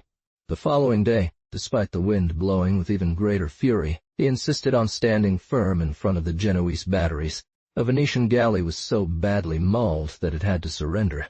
It was night. This beached galley was pounded from all sides. The one Zeno's was on board was swept away by the currents and thrown by the storm onto the shore, at the foot of a tower occupied by the enemy. The bravest saw no hope of rescue left. The admiral imposed silence on those who dared speak of surrender. He chose a good swimmer among the sailors to go out to sea and bring back a rope to some Venetian boats not far away. Note in margin: he is wounded. As soon as the cable was stretched, they cast into the sea all the artillery of the galley. It rose again, was towed, and, covered with the enemy's fire without responding, began to slowly withdraw from this shore, where a moment before it was destined to perish. At the same instant, Zeno received an arrow through his throat. He broke the shaft without taking time to draw the iron from the wound, and running with vivacity across the deck of his ship, he continued to give orders. In the darkness, he fell to the bottom of the ship through a hatch. They thought him lost. A sailor who came to his aid pulled out the iron from his wound. The blood flowed in torrents. The admiral, to avoid suffocating, turned over on his belly, and it is in this position that he reached the place where his fleet was anchored. The surgeons judged the wound mortal. They believed it indispensable to bring the sick man to the ground, but he declared that he would not leave his ship, and that if death was inevitable, he wanted to await it on his galley. Fortunately, nature contradicted the ominous predictions of art, and after a relatively short interval, this hero was returned to his homeland. Note in the margin: Z6. The Venetians attack Chiozza by land. Note in the margin: Pierre Daru is killed. On January 6th, Pisani gained a significant advantage over the troops guarding the island of Brondolo. A few days later, he established powerful batteries on the shore, armed with those enormous cannons called bombards at the time, which proved more the immaturity than the power of the art. In all new inventions, one first seeks to increase effects by exaggerating means. Perfection is achieving certain and well-calculated results with the least possible means. The Pisani guns, it was said, fired marble bullets weighing 148 to 200 pounds. So these cannons fired only once a day, and even then, the shot was always rather uncertain. It was not yet known that the amount of powder needed to launch such bullets could not ignite at once, and therefore, only a small part of the charge acted on the projectile, significantly reducing its effect while simultaneously increasing the expenditure. Nevertheless, one of these random shots killed the general of the enemy army. On January 22nd, while visiting the works at Brondolo, Pierre Daru was crushed by a wall brought down by an enormous bullet 49. Fortunately, he may have escaped criticism for becoming stuck in Chiozza through this death. Napoleon Grimaldi took over command after him. Seeing each other every day, increasingly squeezed by the Venetians, he conceived a grand plan. It was to cut the island in two with a canal and thus provide his ships with a passage through the open sea. Note 48. Two large bombs, one called the Trivisana that threw stones weighing 195 livres, the other called the Vittoria that threw stones weighing 140 livres. Chiozza's Chronicle of the War by Daniello Chinazzo Tortni. Note 49. History of Venice by Nicolas Doglioni, Book 5. The shore of Brondolo Island was to become the stage for new battles. The Lord of Padua had the wit to throw into the square a reinforcement of 800 lances and 1,500 infantrymen. Marginal note: once again it was Zeno who was entrusted with the command of the Republic's land troops. Zeno charged with the command of land troops. Unfortunately, they were made up of adventurers from various nations, all equally insubordinate and greedy. Zeno, from his own money, doubled the amount and calmed the tumult for a moment. Despite the example of their general, who, in public distress, had only agreed to accept the dangers, this group of foreigners demanded, with loud cries, a reward for which the treasury could only provide 500 ducats. The small Venetian army gathered in Palestine numbered only 8,000 men. Note on the margin: 6x. The departure of the Genoans, they lose 3,000 men. That of Genoa was reduced to 13,000, part of whom occupied the very city of Chiozza, and the rest the island of Brondolo, connected by a bridge with the fortress. To prevent enemies from opening a passage across the beach of Brondolo, it was necessary to drive them off this island and force them to retreat into Chiozza. On February 18th, Zeno crossed the channel separating Palestine from Brondolo. The Genoans on this last island held firm in their fortifications. The Venetian general, pretending to be repulsed by a failed attack, retreated with some haste. Then the enemies emerged to pursue him. He had them charge with the small cavalry force he had, which gave him a significant advantage. His hope was to pursue them fast enough to cross the bridge with them and enter the fort in disarray. When he saw that the garrison of the fort was making a sortie to come to their aid, he attacked this column advancing towards him, which included some still on the bridge, knocking it over, causing great carnage and forcing them to turn back. In this desperate situation, they jumped into boats to reach Chiozza, and some escaped beyond the lagoons. But on that bridge, blocked by those coming from Chiozza and those fleeing from the island, the chaos was such that the wooden planks bent under the weight of the men crammed together. An arch broke, many Genoese drowned. Those who remained on the island found themselves cut off from communication with the fort. Fire reached several of them. 10 Genoese galleys, which were anchored near Brondolo Beach under the protection of the fortifications recently captured by the Venetians, were attacked. The Genoese themselves, being unable to save them, tried to burn them. Pisani, on seeing this fire, came with his fleet, and everything that escaped the flames fell into his hands. This day had cost the Genoese 3,000 men, in addition to 600 prisoners. It was during a winter night. They were found dead the next day. The alarm spread throughout Chiozza. Many of their people seized various boats to desert and threw themselves onto the shore of Padua. Some were even so frightened that they swam across the lagoons. One can judge if this assistance was eagerly awaited. The government of Genoa, for over a month, had been aware of the difficult position of its army. This decisive victory made the Venetians masters of the island of Brondolo and reduced their enemies to occupying the town of Chiozza, where they could still defend themselves, but from which it was now impossible for them to escape, unless they were relieved by outside assistance. On January 18th, a fleet of 20 galleys, under the command of Matteo Marufo, set sail to break the siege of Chiozza, and Gaspard Spinola arrived on land in Padua to lead a convoy into the city, which he was due to take command of. Marginal note, 21 Poirot. Discord in the Venetian army. The treasury of St. Mark was far from being able to accommodate this.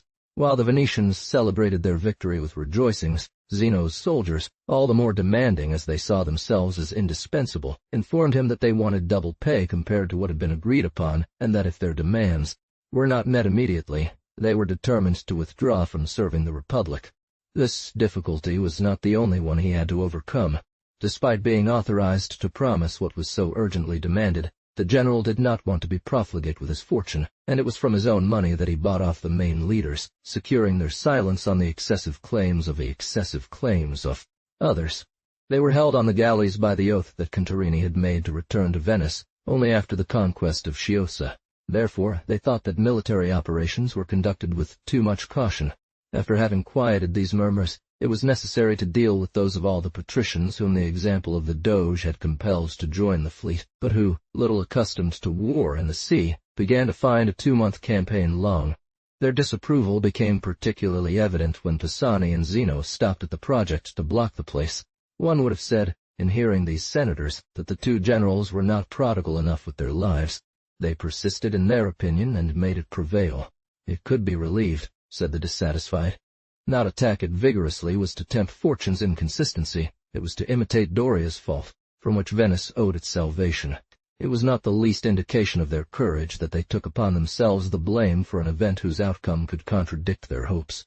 Even before, symptoms of division had appeared within the naval army. His mission was to escort vessels loaded with grain that were expected from Istria and Puglia. Taddeo Giustiniani believed he had reason to be jealous of Pisani, and in order to stop the disastrous effects of discord, he was detached with 12 ships. Margin note, 22 Tortue. Venetian losses at sea. With the blockade determined, efforts were made to tighten it. The fleet of the besieged was significantly reduced. 5 of their galleys, surprised by Barbadigo's flotilla, surrendered without a fight. However, the greatest disadvantage in the Genoan situation was the shortage of supplies. Determined to prolong their defense, they forced all the inhabitants of Chiozza to leave their city. The besiegers could not push their inhumanity to the point of driving their compatriots into a starving city. They sent them to Venice, where bread was still sold at 4 times its usual price 50. However, the country of Ferrara provided some relief to this capital. But the convoys that came through the lagoons were forced to pass so close to Chioggia that the besieged took one of them. Note 50. Chinazzo states that wheat was worth 9 livres the staro, wine 10 liv. Per quarter, fresh meat 5 sols per pound, salted meat and cheese 8 sols per pound, wood 11 livres, and transport caro. It seems these prices were very high. As the same author says later, a great famine had come of all things, so people of low condition left the city, unable to buy even fragments or wine with money. He adds that by the end of January 1380, a starro of wheat was selling for 15 livres. This success by the Genoese was followed by another much more significant one. Gaspard Spinola had been sent from Genoa to Padua in an attempt to resupply Chiozza. He managed to enter the fortress during the night of April 14th to 15th, and brought in a considerable convoy that, for 2 or 3 months thereafter, depended solely on the courage of its defenders, which was to be directed by their new commander, one of the most skilled officers of his century. Meanwhile, part of the ships loaded with wheat that had been expected from the ports of Istria arrived in Venice, but these ships were not traveling in convoy. They entered one after another, and people were surprised to see no sign of the escort squadron that had been sent to protect them. Eyed the city of Grado, occupied by the troops of the Patriarch of Aquileia. They reported that Taddeo Giustiniani had ordered them to take the lead, that he was no longer on the coasts of Istria, that he had set sail for Puglia with his 12 galleys, intending to bring back another convoy, that, at the end of the previous month, a part of this fleet detached by Giustiniani under the command of Henry Dandolo had surpre.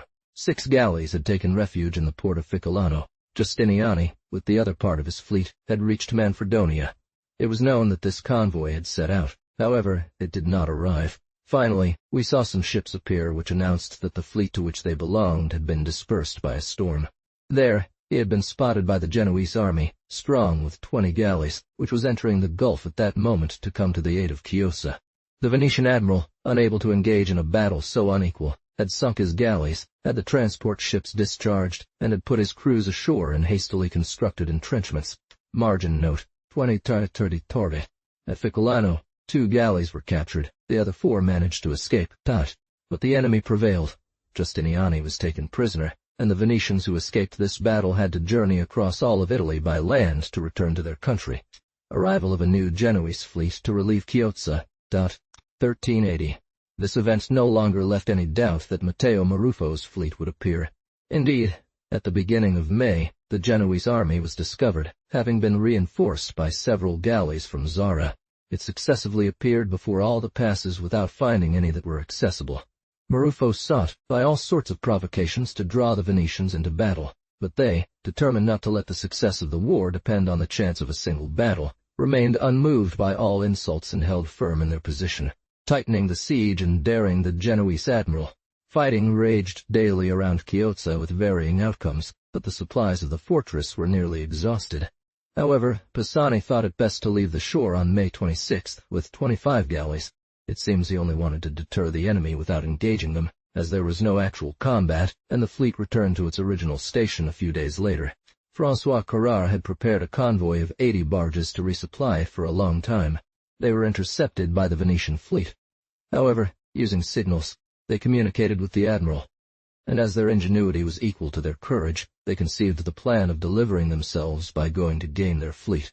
For this, it was necessary to break the pier that closed the passage of Brondolo, but the piles driven into the waters from which the city was surrounded no longer allowed the galleys to be withdrawn. Reduced to choosing their food at the far end, the besieged, from the top of their towers, saw, at the mouth of the Brenta, the convoys intended to bring them abundance, and at sea the fleet that had come to deliver them, but neither Maruffo's fleet, nor the boats of the Lord of Padua could reach them. Margin note, 24-2. The besieged began a capitulation. It is refused. The Genoans demolished houses in Chiozza, and with the timber they removed, they built boats that, after passing the palisade, were to attempt to force the pass by attacking from the side of the lagoons, while Maruffo, with his galleys, would advance from the open sea to support and receive them.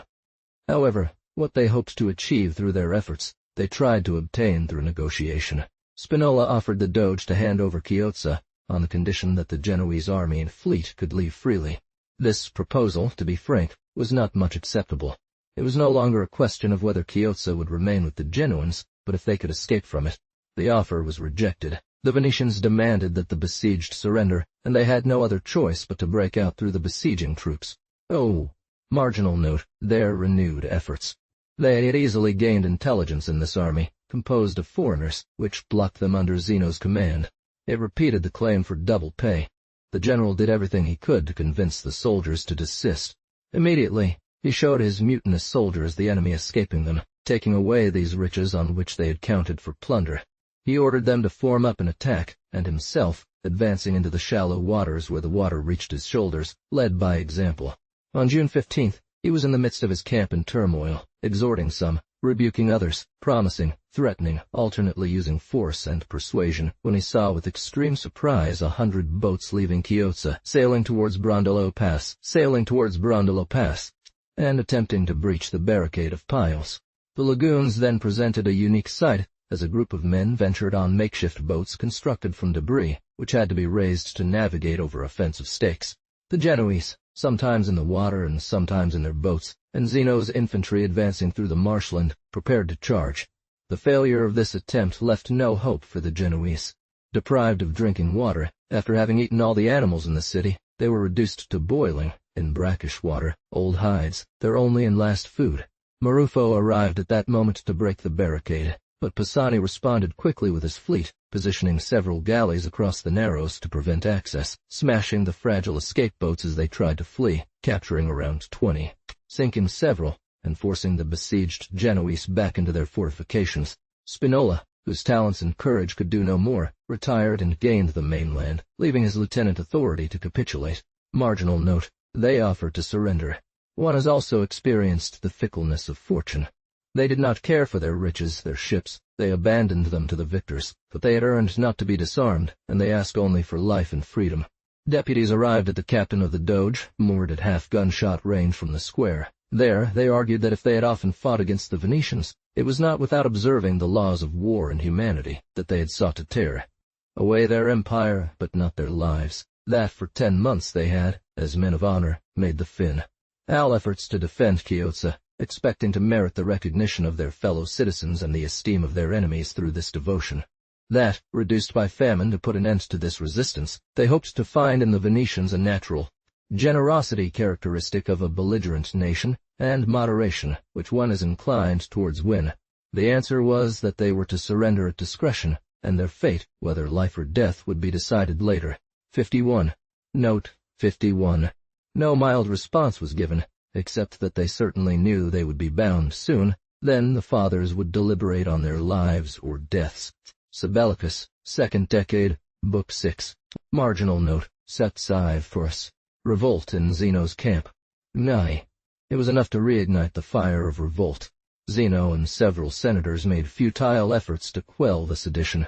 This negotiation led to new incidents. News spread among the mercenary troops that the Venetians were to receive the enemy with a capitulation, that the city would no longer be abandoned to pillage. They promised a salary increase, but it was in vain. A captain named Robert de Recanati became enraged and insulted the general with the most abusive speeches. The soldiers took up arms and were already running towards the square, intending to join the Genoese.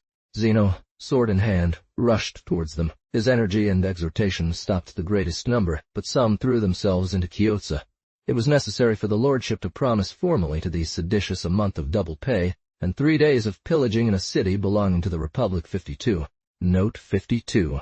Cronaca della guerra di Chiozza da Daniello Chenazzo Dottor. Irame. But that was not all. There was a plot against Zeno's life. Several of these captains might have been brigands, but all men naturally abhorred assassination. The following night, the general, warned of this odious conspiracy, gathered the captains, revealed to them the secret he had just learned. It was not so much about his life as about their honor. They swore they had no knowledge of the plot, and cried out for the name and punishment of the author. Then Zeno had Robert of Recanati brought before him, accused him, convinced him of his treachery, had him shackled, and sent him to the captain, where he was hanged the next day. This arrest of Robert caused a new riot. The soldiers surrounded the general's tent, demanding the captain. Zeno, who proudly presented himself to them, was assailed and only owed his life to his helmet, which deflected a blow from a sword. Marginal note: the Genoese surrender. The officers came to his aid and cleared a path through these furious men, and several better disciplined companies dealt with them. 1380. Such was the deplorable condition of a general forced to command mercenaries, surrounded by more dangers in his camp than amidst battles, and at any moment reduced to seeing, through the defection of his troops, escape the prey he had held for 6 months. However, on June 24th, the besieged raised the signal of distress. They surrendered at discretion, opened their gates, and Zeno entered the place, which was given over to pillage. Such were the sad remnants of the formidable army that had shaken Venice. 19 galleys and 4,170 Genoese prisoners, not to mention some strangers, were the fruits of this conquest. Marginal note: Sextius Tyrper. Appearance of the Genoese fleet. Marginal note: Death of Victor Pisani. But Maruffo's had increased considerably since he entered the Adriatic. It even appeared before Venice on July 8. Its fleet, consisting of 39 galleys, took Trieste between June 26 and August 1, destroying its castle, Arbo, Pola, and Capodistria. Joy was still being expressed over the conquest of Chiozza. The magnanimity of the old prince of the Republic, who had endured the dangers and fatigues of a 7-month campaign with unwavering constancy, was celebrated.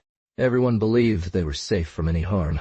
The galley that brought his body to Venice departed again on September 2nd, taking Zeno, his worthy successor, in command. Note: Zeno takes command.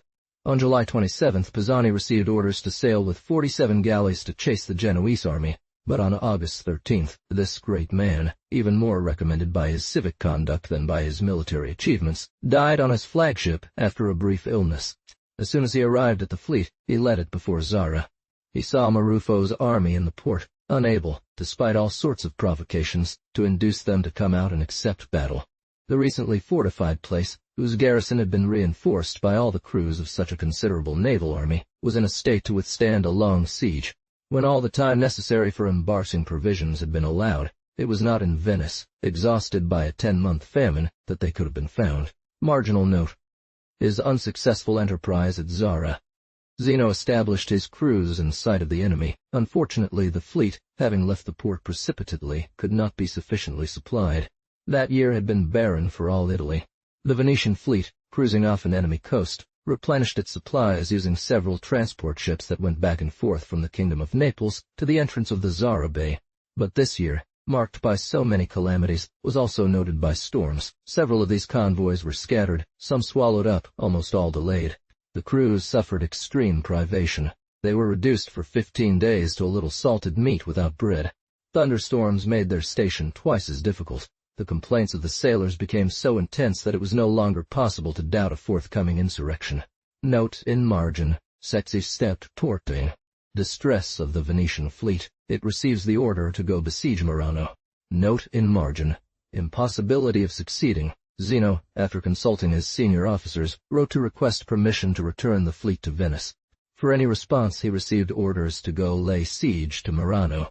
It was a place situated in the marshes formed by the mouths of the Taglimento. About 2 leagues from the sea, it only communicated with it by a canal that would dry up at low tide. They wanted to seize it because it was an offensive position against the states of the Patriarch of Aquileia. All at once they demanded to set sail for Venice without waiting for permission.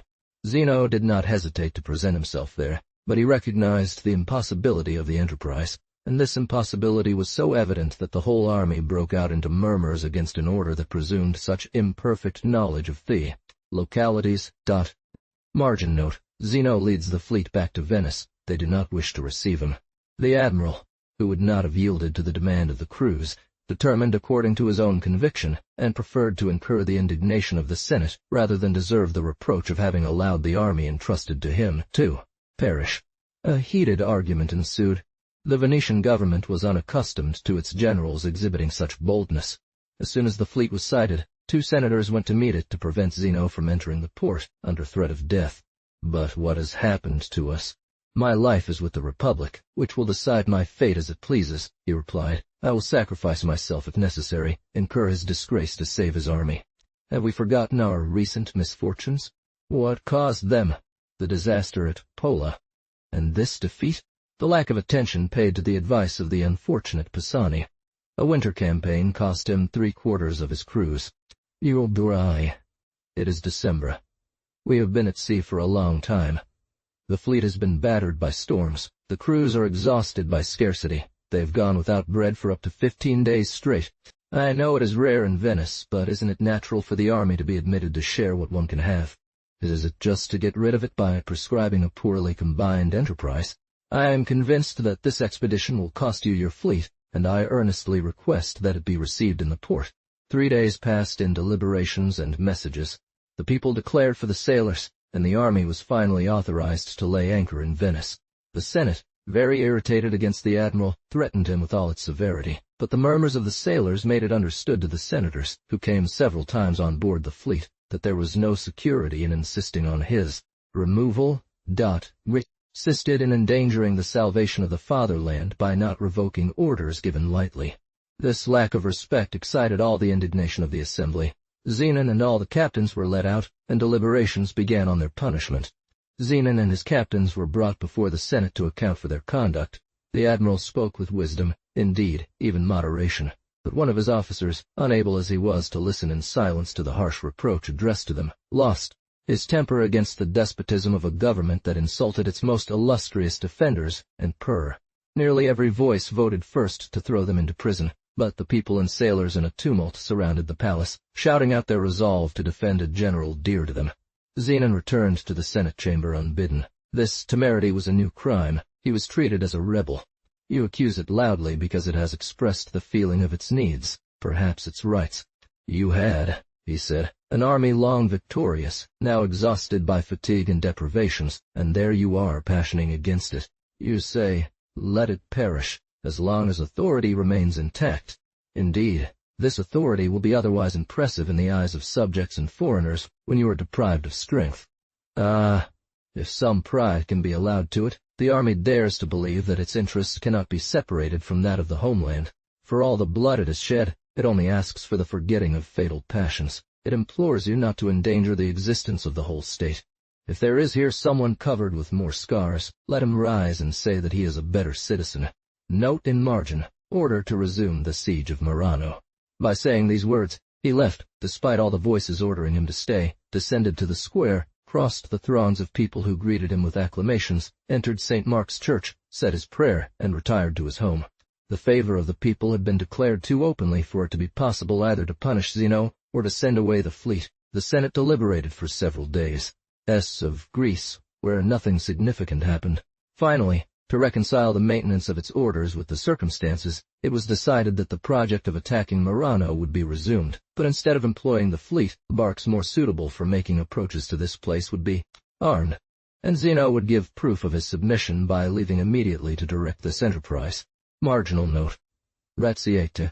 He made representations on this project based on his experience. Then he set out with 150 barges, launched an attack on Murano, was seriously wounded, continued his attacks, was repelled with losses, returned to his boats with much turn-up, difficulty and danger, and was recalled to Venice to be sent later at the head of a fleet to the sea. Peace negotiations. The Genoans had been forced to surrender Chiozza, but they still had a considerable fleet in the Adriatic. Marginal note. The Venetians give up the march on Treviso. On land, the affairs of the Allies should have progressed much further, as the war in the lagoons had demanded all the efforts of the Venetians for a year. However, Treves, their main base, was tightly surrounded and suffering from famine. During the winter, negotiations had been initiated, with no apparent prospect of a resolution. The Venetians showed themselves willing to make sacrifices. Their concessions only served to heighten the ambitions of their enemies. The lordship felt compelled to recall its ministers and prepare for a new campaign. However, what they feared most was conceding it to their most hated neighbor, the Lord of Padua. Determined to consolidate all its resources to strengthen its naval power, convinced that it was impossible to retain the Trevisan march, it decided to abandon it after 43 years of possession. Out of fear of expanding François Carrare, they offered this province to a prince far more powerful, the Duke of Austria. R.S. Note on the margin. Peace Treaty, 1381. It was undoubtedly an inconvenience to call upon a neighbor who was already a formidable ruler. But the other states of this ruler were distant. It would be difficult for him to establish himself firmly in Italy. Finally, it was important to prevent him from joining this formidable league against which the Republic had been struggling for 3 years. The treaty ceding the March of Treviso to Leopold, Duke of Austria, was signed on May 2, 1381.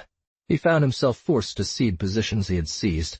Immediately after, an army of 6,000 Austrians entered this province, giving just cause for concern and frustration to the Lord of Padua.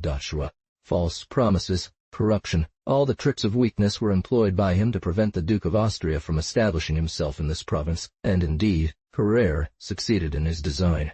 A congress was assembled in Turin.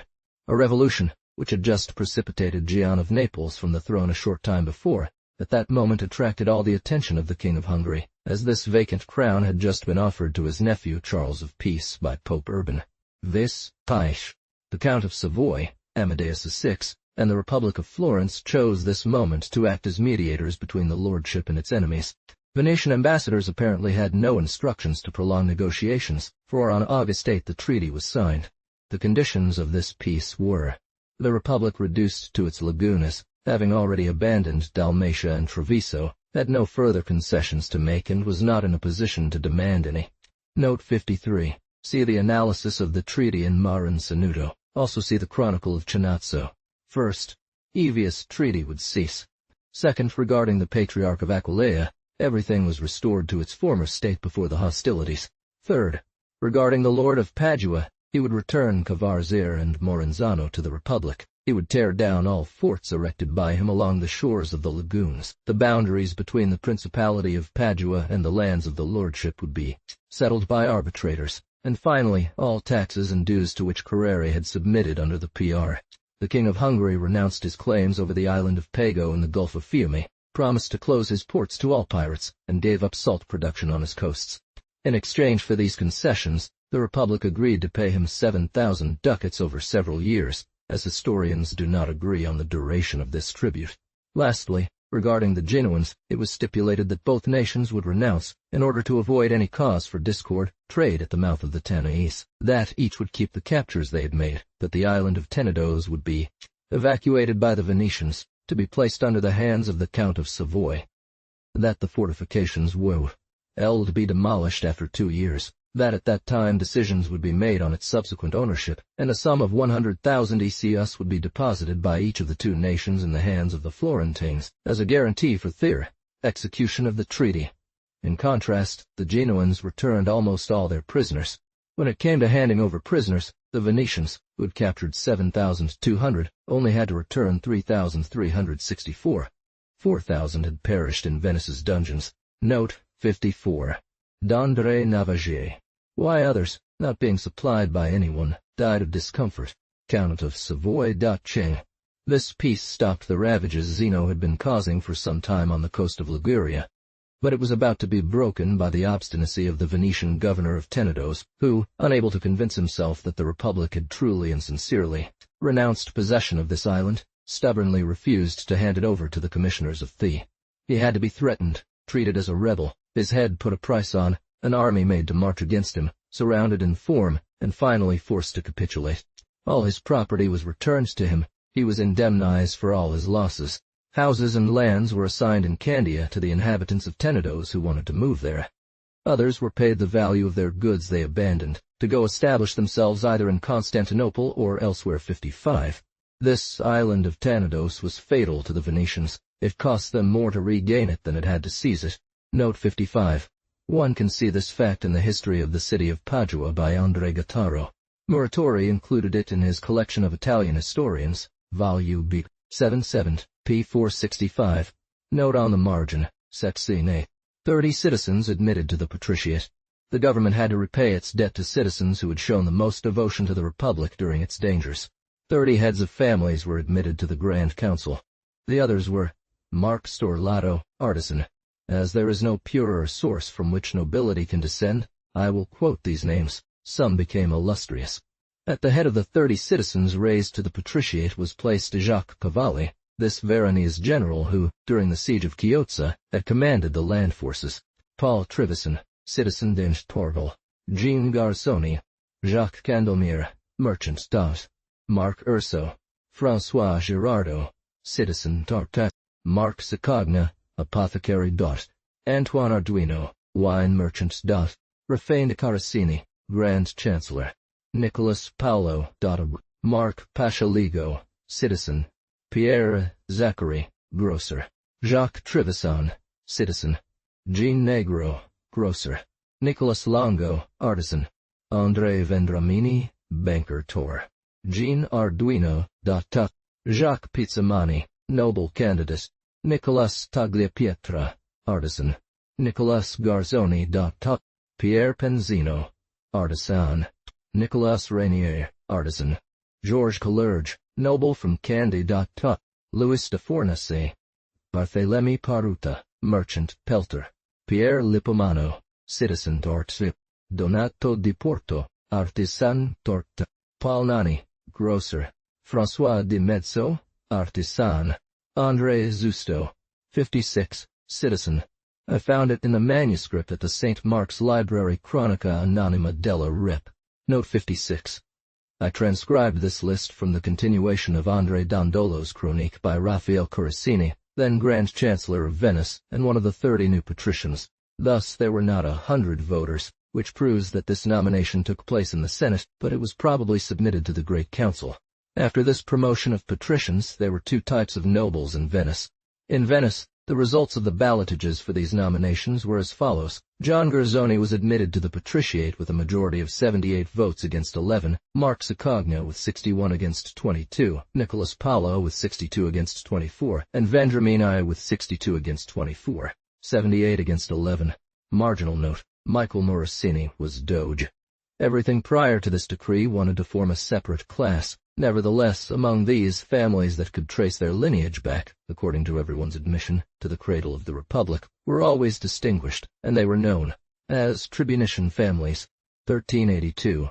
On June 5, 1382, Venice lost Andrew Contarini, who succumbed, exhausted by old age and the fatigue of a long sea campaign, from which he had shared all the dangers. He was the first doge for whom a funeral oration was delivered. Zeno alone survived this disastrous war. Contarini, Pisani, and Zeno had all merited eternal gratitude during their country's great calamities. When it came to appointing a successor to Contarini, public opinion chose Zeno. This name was repeated, invoked by the people and the army. The conclave of the Doge's electors formed.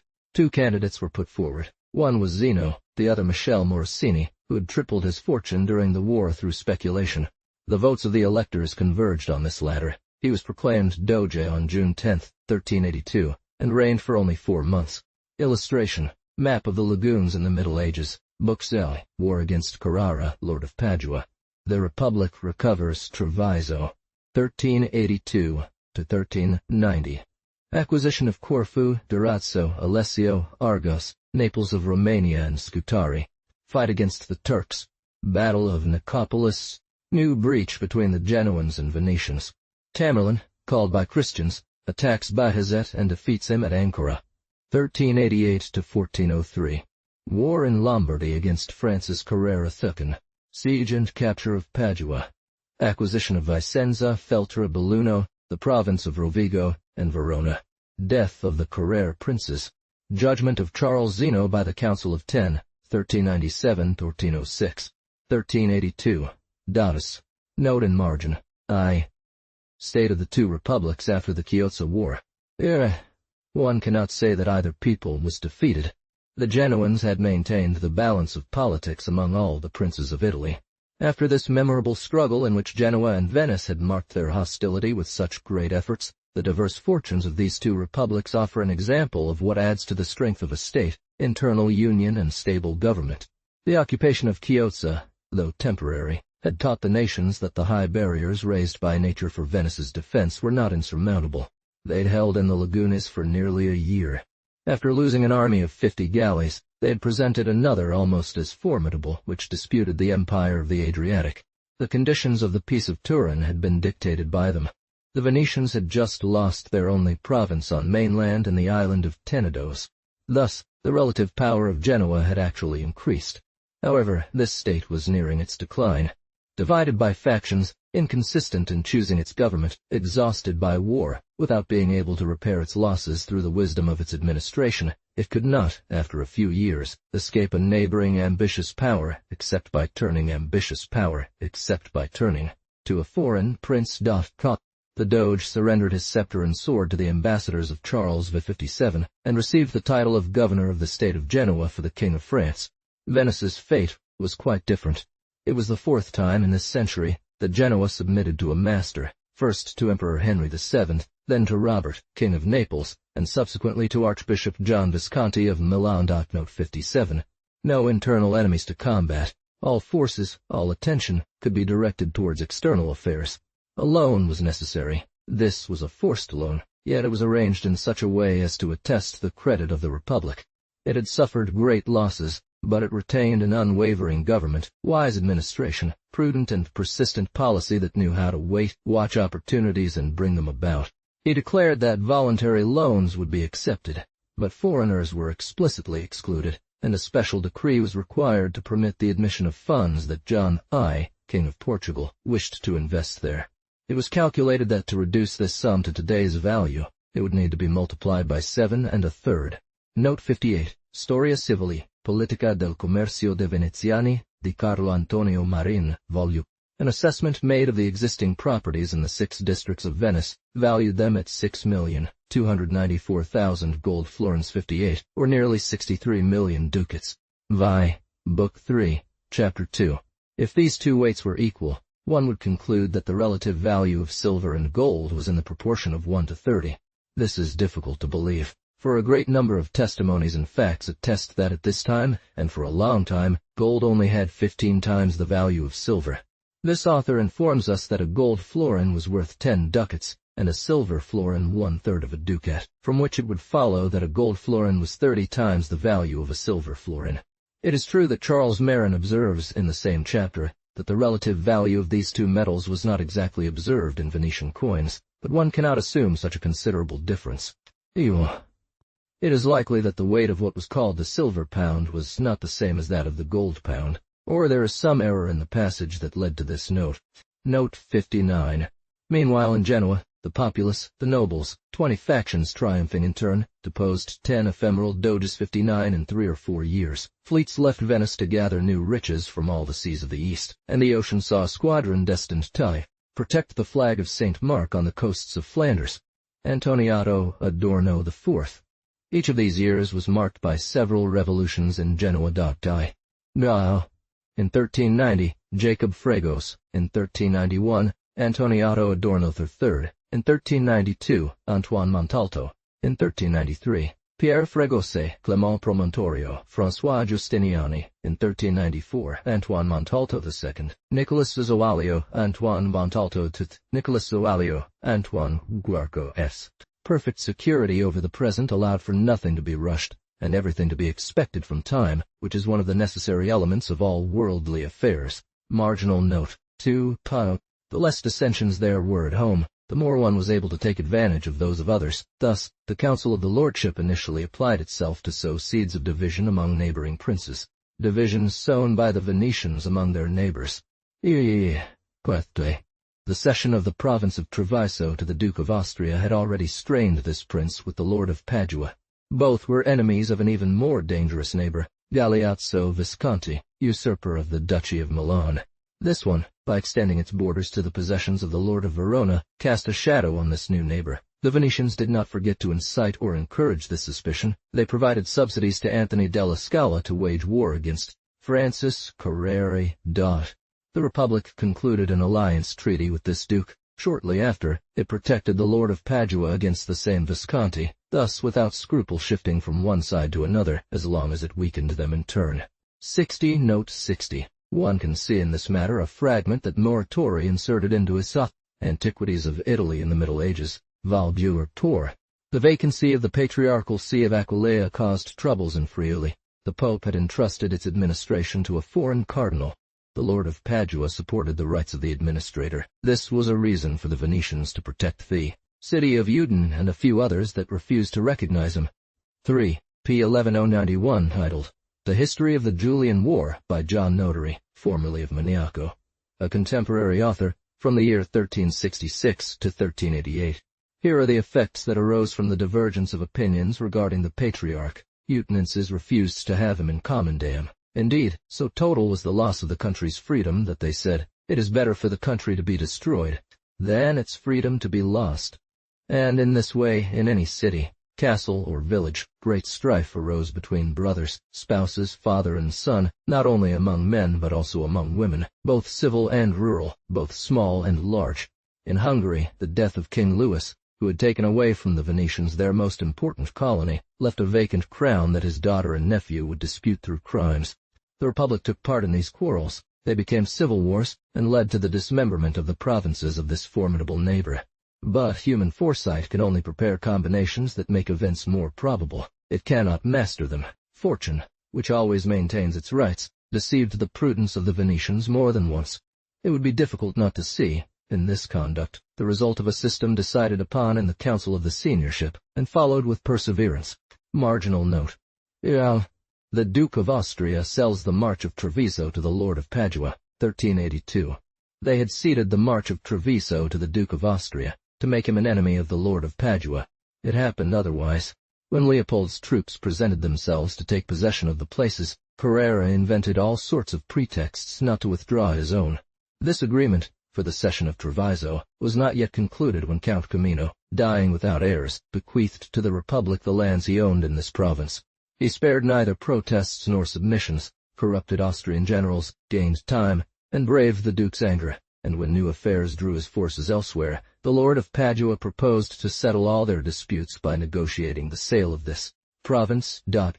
Leopold, whose finances were exhausted, conceded, for 80,000 ducats, a distant possession from his other states, making it difficult for him to establish himself there, so that the Venetians had the pain to see their enemy expand and become as dangerous by his power as he was hated by his character. No one knew what motive led him to do so. It could not have been affection, as he had allied himself with Venice's enemies in previous wars. Marginal note. Plague in Venice, 1382. Whatever the reason, the lordship considered some fiefs under the county of Treviso, over which it was no longer sovereign, to be a more embarrassing than profitable possession. It therefore renounced this succession, which fell to the Duke of Austria, and was included in his sale of the March of Treviso, ultimately benefiting the Lord of Padua. Marginal note. Antonio Regnier, Doge, 1382. The Republic had no means to oppose this. The plague broke out in the summer of 1383, and lasted for 3 months. At that time, Venice was ravaged by this plague, an inevitable consequence of frequent communications with Eastern peoples. An estimated 19,000 people died from it. The Doge's Michel Morosini was one of the victims. He was succeeded by Antoine Regnier, who was captain of the arms or sous-governor in Candia. Marginal note, the city of Chiozza rebuilt, 1383. To repair the losses of the population, the Republic took charge of providing dowries for orphan girls. The following year, after a long siege, the city of Chiozza emerged from its ruins. Marginal note. A fourth capital was allocated to rebuild its buildings, make its ports safer, and improve its defense capabilities. Such works after such great calamities prove the resources, activity of this people, and honor the administration of its magistrates. Disagreements between princes. The growth in the power of Carrara did not less displease the Lord of Verona than the Venetians. This Prince of Verona was a bastard of the Scala house, who had murdered his brother to reign alone. At that time there were several thrones which were not occupied by others of higher rank. The crowns of Milan, Naples, and Hungary were worn by assassins or poisoners. The papal chair itself was contested by 2 competitors chosen by the same cardinals. One, Clement VII, had prelates who supported Urban VI drowned or burned, and prepared an ambush to seize his rival's person, intending to have him perish on a pyre after having him condemned by false witnesses. Earned by divine revelation that the cardinals were conspiring against him, he had them perish so cowardly that history only leaves the task of clarifying whether they were hacked to pieces. Such were the customs of that time, or rather of those abominable princes. Urban, who the Sacred College considered an apostate and antichrist, put the question to 6 cardinals in his chamber while he recited his breviary. He locked them in a cistern, dragged them behind him, had one of them slaughtered before his eyes, because, weakened by torture, he could not walk as fast as was ordered, finally, alleging that he had laid. Note 61. Ecclesiastical History, by Abbé Fleury, Volume 97, 53, 62, Volume 98, 20, 21, 22, 23, 23. Among these cardinals was one from Venice, Louis Donato, one of the learned men of his time. The rivalry between 2 popes who involved all passions in their dispute did not only disturb the state of the Church and consciences, it divided the whole Christian world. Upon the death of a bishop, both pontiffs would hastily appoint a successor, and several kingdoms 62 were engulfed in civil war, because each of the 2 pontiffs, abusing the claimed right to depose princes and dispose of crowns, created a competitor to the one who had embraced the cause of the other pope. The Venetians did not allow their republic to be disturbed by the scandalous debates of Clement VII and Urban VIII. Note 62. Naples, disputed between Louis of Anjou, brother of the King of France, and Charles of Hungary. Castile, disputed between John, King of Castile and Leon, and John of Ghent, Duke of Lancaster, uncle of the King of England. Hungary disputed it between Charles of Peace and Mary, daughter of the last king. Spectators indifferent to these dissensions, they set out to profit from them. Thus, when Charles of Peace, whom Urban had already hailed as King of Naples to oppose the Duke of Anjou, protected by Pope Clement, came to seize the inheritance of the daughter of the King of Hungary, the Venetians allied themselves with this princess, who had just gotten rid of her rival through an assassination followed by poisoning. They protected her against the ban of Croatia, which had thrown her mother into the Danube, secured her freedom and the throne, but they did not object to the division of the kingdom. Note on the margin. Mary retained the crown of Hungary, for which she was responsible to her allies, and Dalmatia passed under the rule of a new king of Bosnia, incapable of defending this conquest against the arms of the Republic. 1386 Trucker. V. The Republic assists the inhabitants of Udine against Carrere, Lord of Padua. It did not matter less to the Republic to weaken the Lord of Padua. The troubles in Friuli provided an opportunity. The Padua troops were surprised and completely defeated. The people of Udine drove out the cardinal, and a Venetian army came to support this resistance. Marginal note. It allies itself with the Scala, Lord of Verona. 1386. Carrera had forced Udine to receive Cardinal d'Alençon, to whom one of the two popes had granted the temporal and spiritual administration of the Patriarchate of Aquileia, but he wanted to reign over the states of his protégé, and even made him Sidi, a part of them. Marginal note. 1387. Unfortunately, affairs did not turn out as Antoine de la Scala had hoped. His army was completely defeated on June 25, 1386, with the loss of 800 men killed and 8,000 prisoners. This success and a subsidy of 25,000 florins per month determined the Lord of Verona to join this war, and to sign a treaty by which he engaged, after Carrera had been stripped of his states, to leave the Republic in possession of a Treviso. An indemnity of 60,000 florins and the predictions of an astrologer who guaranteed him great success led this prince to attempt a second campaign, which was no more successful than the first. He lost 4,000 men on March 11, 1387, near Castelbaldo d'Ari. The Venetians, who did not take an active part in this war, consoled him for this loss with a present of 100,000 florins.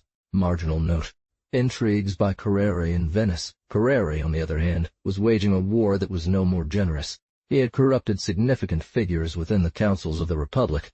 A Pierre Giustiniani, advocate, and Etienne Manolesso, member of the Council of 40, revealed the secrets of governance to him. They were discovered and accused by Victor Morosini, a colleague of Giustiniani. Both magistrates were questioned and condemned to the last suppliciation, along with the agent of the Lord of Padua, their corrupter. Marginal note.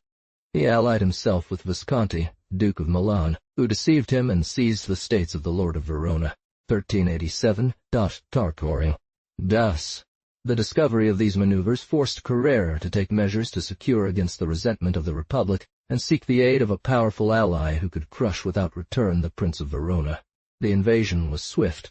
Galleas seized Verona, which was to belong to him, and retained Vicenza, which was to be shared with his ally.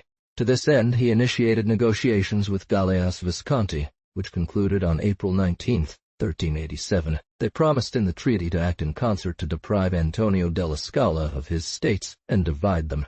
The Lord of Verona took refuge in Venice, where, as compensation, he was enrolled in the Golden Book. Marginal note. The lack of faith from Visconti had misled all of Carrera's calculations. He had ruined La Scala, but without profiting from its spoils, and instead of this neighbor, whose forces he could sway, he found himself facing another much more formidable. 1. In his despair, he turned to the Venetians for help in avenging himself against the Milanese prince. But the latter, sensing it was difficult to hold on to conquests made in their neighborhood without their acknowledgment, offered to ally with them to destroy Carrera's power. Treaty between the Duke of Milan and the Republic for the partition of Carrera's states. 1388. The Venetians had to choose between the alliance of the Lord of Padua and that of the Duke of Milan. It was not in their interest to expand either, but they determined against the one whose state suited them best. Visconti held Milan and the Principality of Verona. These provinces, quite distant from the shore of the Adriatic, were not yet within Venice's reach, whereas by depleting Carrara, they had to share the Principality of Padua and the March of Treviso, bordering the lagoons. It was also stipulated that certain forts on the coast that troubled the Venetians would be demolished, and that the new possessor of these shores could not raise any fortifications there. Consequently, a treaty was signed on March 29, 1388, by which the spoils of Carrara were shared between the Republic and Gallias, who was promised Padua, Feltre, and Belluno.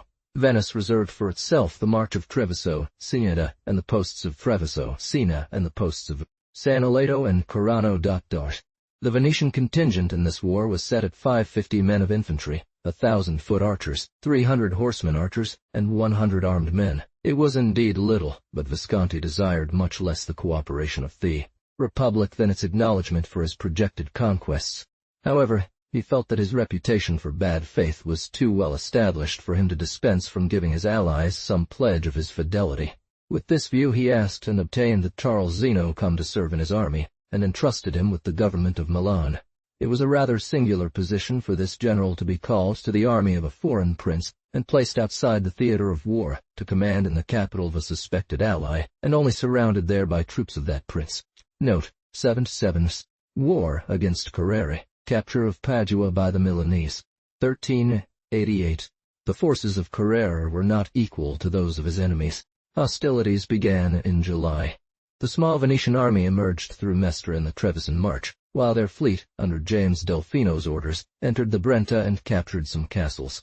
Pressed by his counselors, who attributed the dangers threatening his country to the hatreds he had incurred, he ceded the Principality of Padua to his son Francois and withdrew to Treviso, which he had reserved for himself, contenting himself with Ilf, vigorously defending his strongholds, lacking sufficient troops to conduct a campaign. The forces of the Duke of Milan, much more numerous, were commanded by James d'Alferme, one of the most famous captains of that time. This general first moved quickly to Nole, which is between Padua and Treviso, to prevent any communication between these two places. Nole was carried away after a siege of a few days, and the Milanese army immediately invested Padua. The subjects of the Carraras were not sympathetic to them, and supported this war with much reluctance. Carrara, the son, was reduced to asking for safe conduct from the enemy general, and opening the gates of Padua on November 23rd. After taking possession, the Milanese hurried to reach Treviso. Note in margin, v8. Treviso surrenders. The Venetians take over this place. 1388. Dato. It was not doubtful that the city would succumb after a few days, but the question was who would take possession of it. James d'Alferme had orders to enter the city on behalf of the Duke of Milan. The Venetians knew that this prince made no secret of his intention to retain the promised share for his allies. They were at the gates, in much smaller numbers than the Milanese, but determined to defend their rights. In the city there were also two different interests. The people, even before the square was retaken, cried out, "Long live Saint Mark!" On his side, Carrara, in despair, confined within the citadel, where he saw himself almost besieged by the furious multitude, was even less sensitive to the loss of his states than to the grief of seeing them pass under the dominion of the Republic. This general entered Treviso by making his soldiers cry out, "Long live Gallias Visconti, Lord of Milan and Treviso!" Wanting at least to avenge himself against it, he negotiated with Jacques d'Alverme, and returned the square to him, on condition that it would remain, as well as the whole province, under the Duke of Milan. The people, deceived in their expectations, responded to this cry with one of "Long live Saint Mark!" The Milanese threatened the mutineers with hanging them. They took up arms, formed barricades in the streets, and gave time for the Venetians to arrive. The power of the house of Carrara was destroyed, that of the house of Scala the year before. The provoters, Guillaume Querini and Jean Miani, presented themselves, demanded loudly the rights of the Republic, and on December 13, 1388, took possession in its name of this province, which had been detached for 8 years. Marginal note, Tortere Portentrada. I have not wanted to interrupt the narrative of these events to report some contemporary circumstances. The Republic was delivered from an irreconcilable enemy, but it saw the flag of Visconti floating on the shore of its lagoons, and learned that this prince, upon receiving the homage of the people of Padua, had announced to them that not 5 years would pass without him humiliating the Venetians, their ancient rivals. Acquisition of Corfu, 1386. Tatar. The war of the Venetians against the Lord of Padua provided them with a pretext for making an acquisition of the greatest importance. They were indebted to this system of vigilance and activity which never faltered. The island of Corfu, which the kings of Sicily had reconquered and had freed itself from their domination, took advantage of the internal wars that weakened that kingdom, and sought protection from a neighboring power on the Adriatic Sea. In 1386 it turned to the Lord of Padua, who quickly sent a garrison. The Paduan governor, obliged to retreat into the citadel, was besieged and forced to surrender. But the admiral of the Republic in the Gulf, John Miani, immediately appeared with his fleet before the island, told the inhabitants that the Republic, which had already governed them gently, was the only one capable of protecting them, and convinced them to send a delegation to Venice to ask for its protection.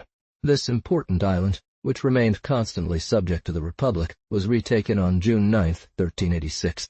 Venetian historians tell 63 of this acquisition in a different light. According to their account, the island had never ceased to belong to the Venetians by right, but only by fact.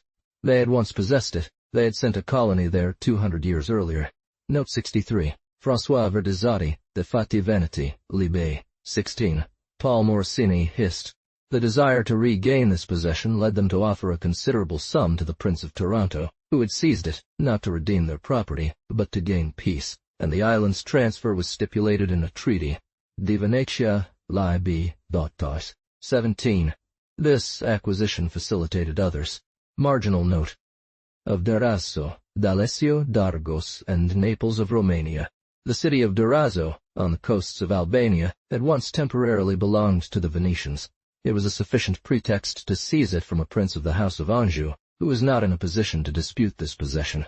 Note 64. There exists in the Venice archives a manuscript entitled The City of Alessio, on the same coast, was soon afterwards delivered to the Republic 64 by some nobles. Raccolta di varie leggi e decreti veneti, in which is found a document under this title, Copia degli patti firmati pel nobil Juamosi, Miani capitano del Golfo, con alcuni nobili al castello di Alessio Torti. This treaty, in which it appears that some nobles are surrendering the place, does not contain any remarkable clause. The cities of Argos and Naples in Romania belonged to a feudal lord named Guy of Anzino, who had just died without male children. His heiress was herself a widow of a Venetian noble, who had left her no children. He negotiated with her for the cession of these two cities, and a pension of 700 ducats was the price. Mai. Mas. Primo. Marginal note. Carreri, the son, favored by the Venetians, seized Padua from the Duke of Milan in 1390. Following the example of the heiress of Argos, the Lord of Scutari, George Strasimiero, treated all his possessions with the Venetians for an annual pension of 1,000 ducats. Thus barely 7 years had passed since the War of Chiozza. The Venetians had reclaimed their cities, recovered a province, and made significant acquisitions. They still had to free themselves from the concern that should inspire them with their neighborliness to the Duke of Milan. It was evident that it suited the lordship better to have a reduced Carrera bordering on the Principality of Padua than a prince possessing at the same time Padua, Verona, Vicenza, and Milan.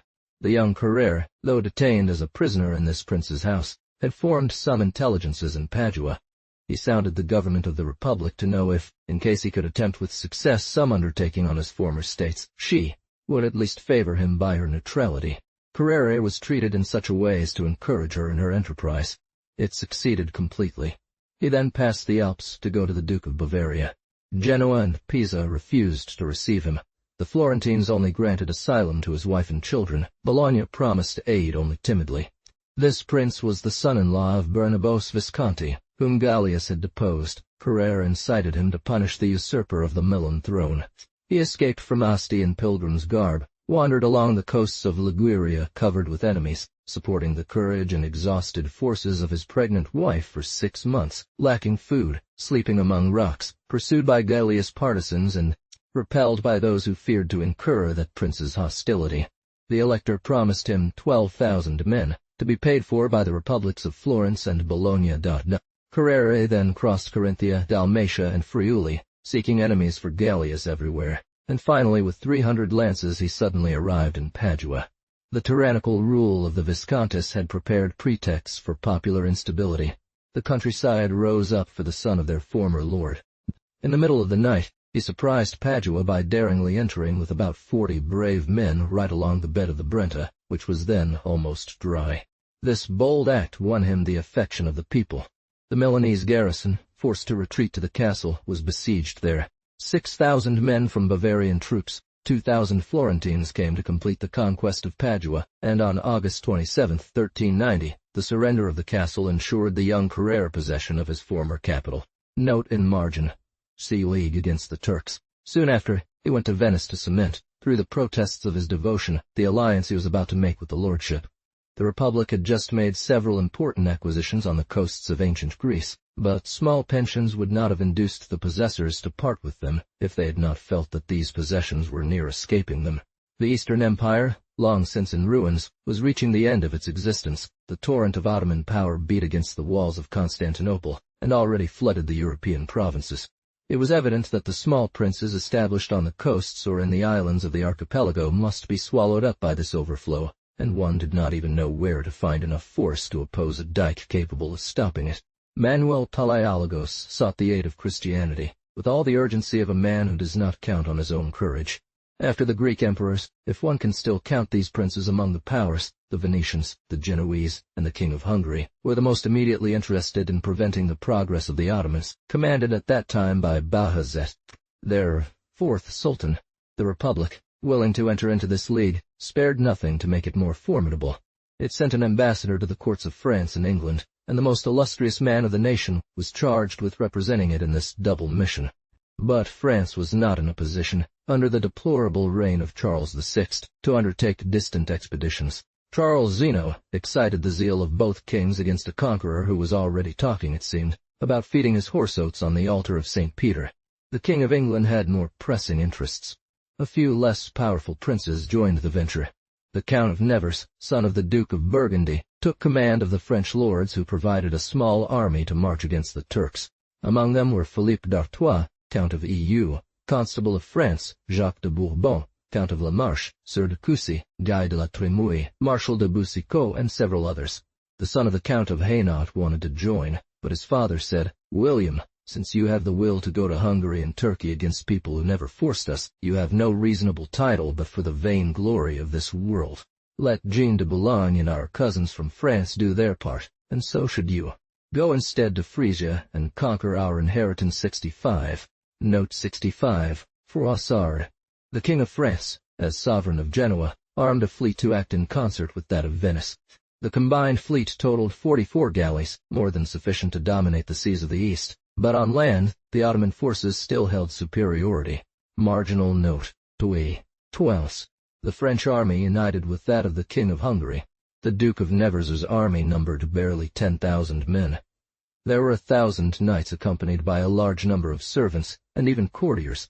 It was with this impressive and presumptuous nobility that they joined the forces the King of Hungary had gathered in the plains of Buda. Sigismund was at the head of 100,000 men, among whom there were 60,000 cavalry. He made the crossing of the Danube while the Christian fleet under Thomas Mocenigo, after traversing the archipelago and the Bosphorus without encountering Turkish galleys, took station in the Black Sea at the mouth of this river to be ready to support the operations of the army on land. It seemed as if it had come to this shore merely to learn of the disaster of its allies, but the license of the young lords favored the indiscipline of the soldiers. They had advanced quickly, taken a few posts with the sword, and were already besieging Nicopolis on the borders of Wallachia. No one knew how to light or defend themselves. Chaos reigned in the camp, in the marches. Sigismund, more prudent, made vain efforts to establish some order in service. The audacity that made the enemies despise neglected the most indispensable precautions for war, and the bravadoes went as far as cruelty, as these knights are accused of massacring prisoners. Those whose age and experience should have inspired more circumspection set the example of this dangerous confidence. They persisted in maintaining that Bajazet would not dare present himself before the Christian army. According to them, he was still in Asia and would surely avoid crossing the Bosphorus. They forgot that Ilderim was the nickname of this prince, and that this name meant lightning. Margin note: Certain. Battle of Nicopolis, 1396 Tarhut. While the governor of Nicopolis bravely defended himself, the Sultan, by a swift and cleverly concealed march from Christian knowledge, had arrived at 6 leagues from their camp, which is hardly conceivable. We were only warned by some marauders that his light troops had driven away, yet the Marshal of Boucicault threatened to have their ears cut off for spreading the alarm through false news. 66. Note 66. Anonymous History of Saint Denis, Book 16, Chapter 11. But the Turks soon appeared. This restless youth hastily left the table and games to take up arms. No. The entire army charged into the plain. The enemy's scouts were easily dispersed.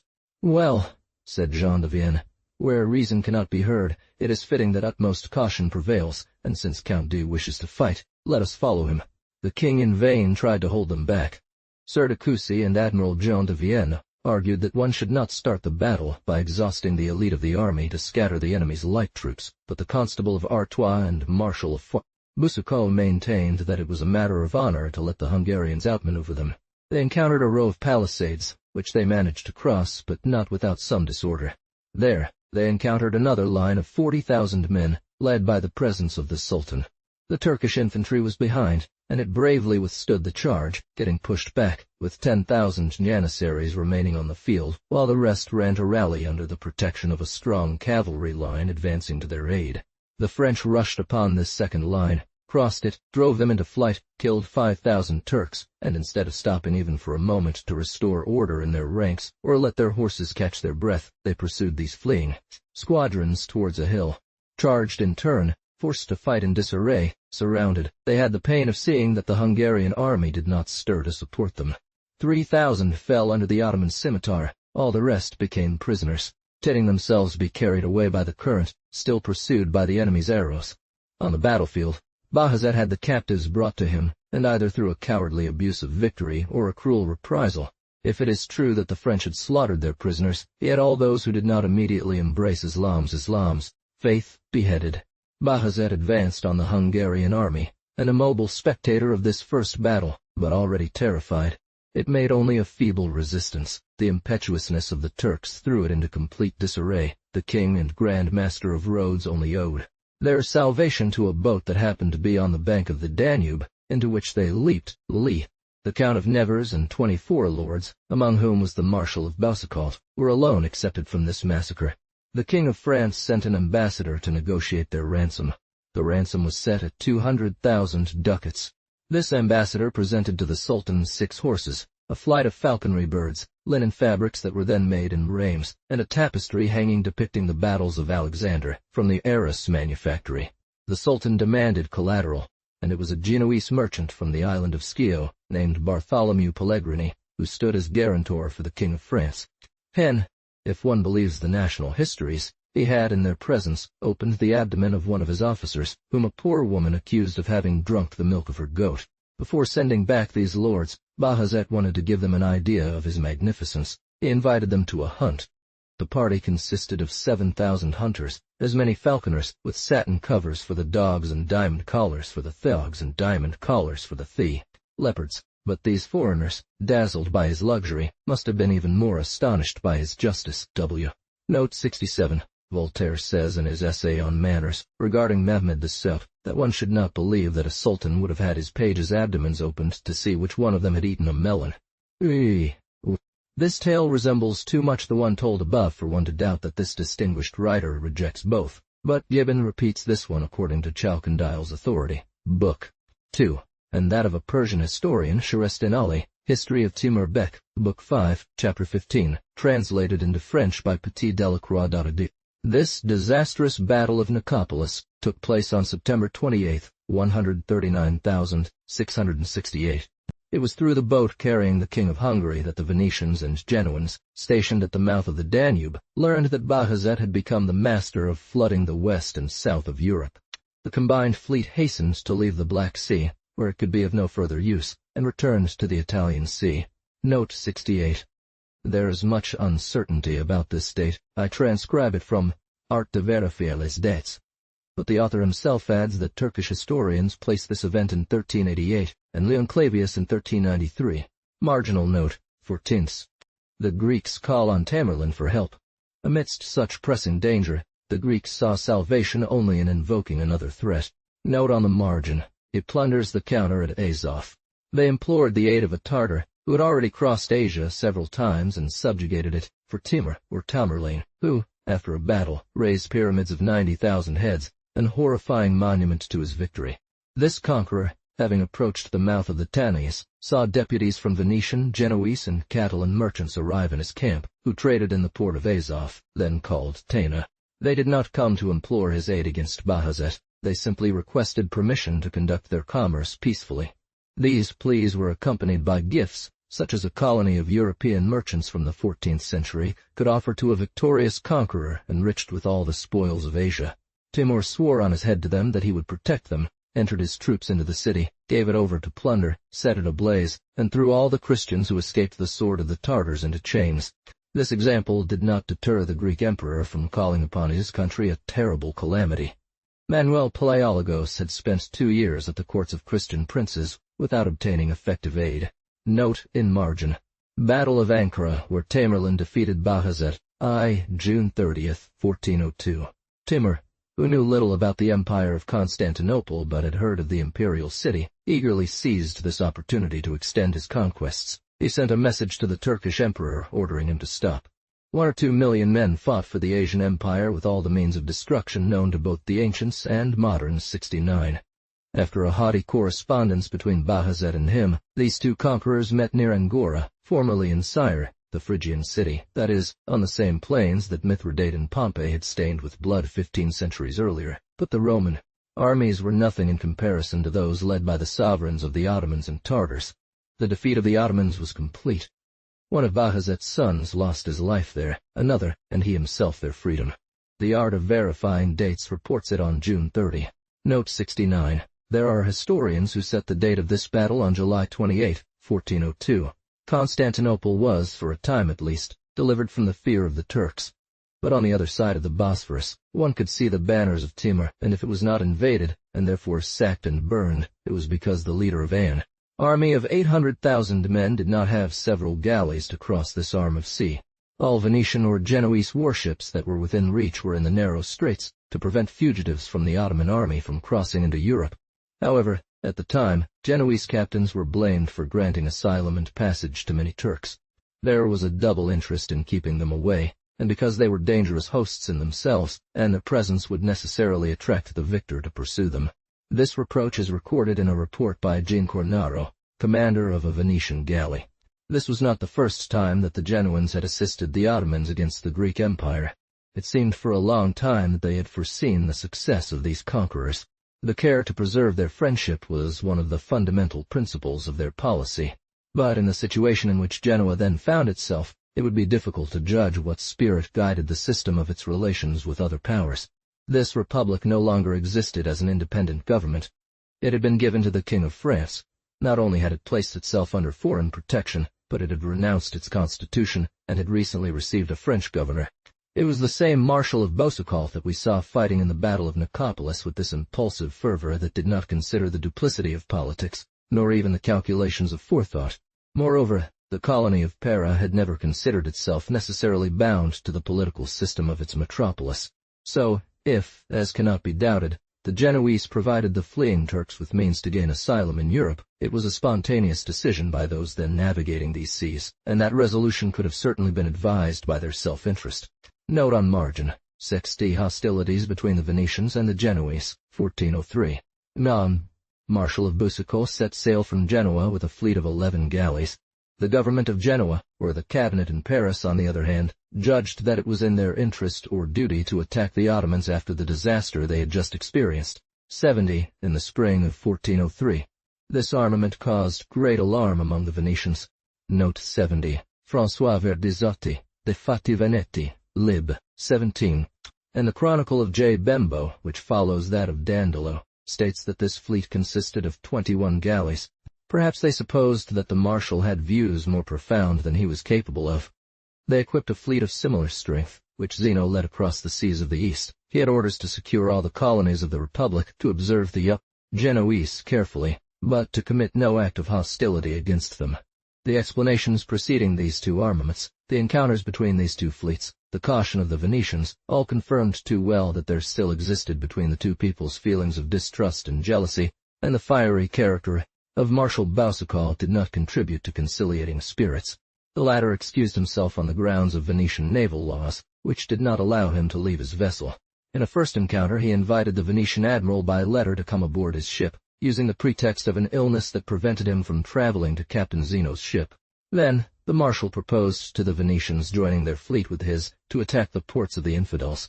Zeno replied that he had received no orders regarding this, and could not initiate a war without his government's consent. The Venetians, who conducted almost all the trade at that scale, had a significant presence there. This surely very reasonable response angered the marshal, who, some time later, while Zeno's squadron was visiting colonies, sailed along the Syrian coast and appeared before the port of Beretha. The appearance of a Genoese fleet caused them great alarm. They sent a message to the admiral, begging him not to attack a place where the properties of the Saracens were nothing, and where there were only merchants from a friendly nation. Marginal note: Mi sedent terre. Boucicault reassured them with his words, but still ordered the landing and the attack on the city. It was sacked, the riches of the Venetians were pillaged, and the French marshal treated Beretha as Tamerlane had treated Asaph. Battle between the two fleets near the island of Sapienza, 1403.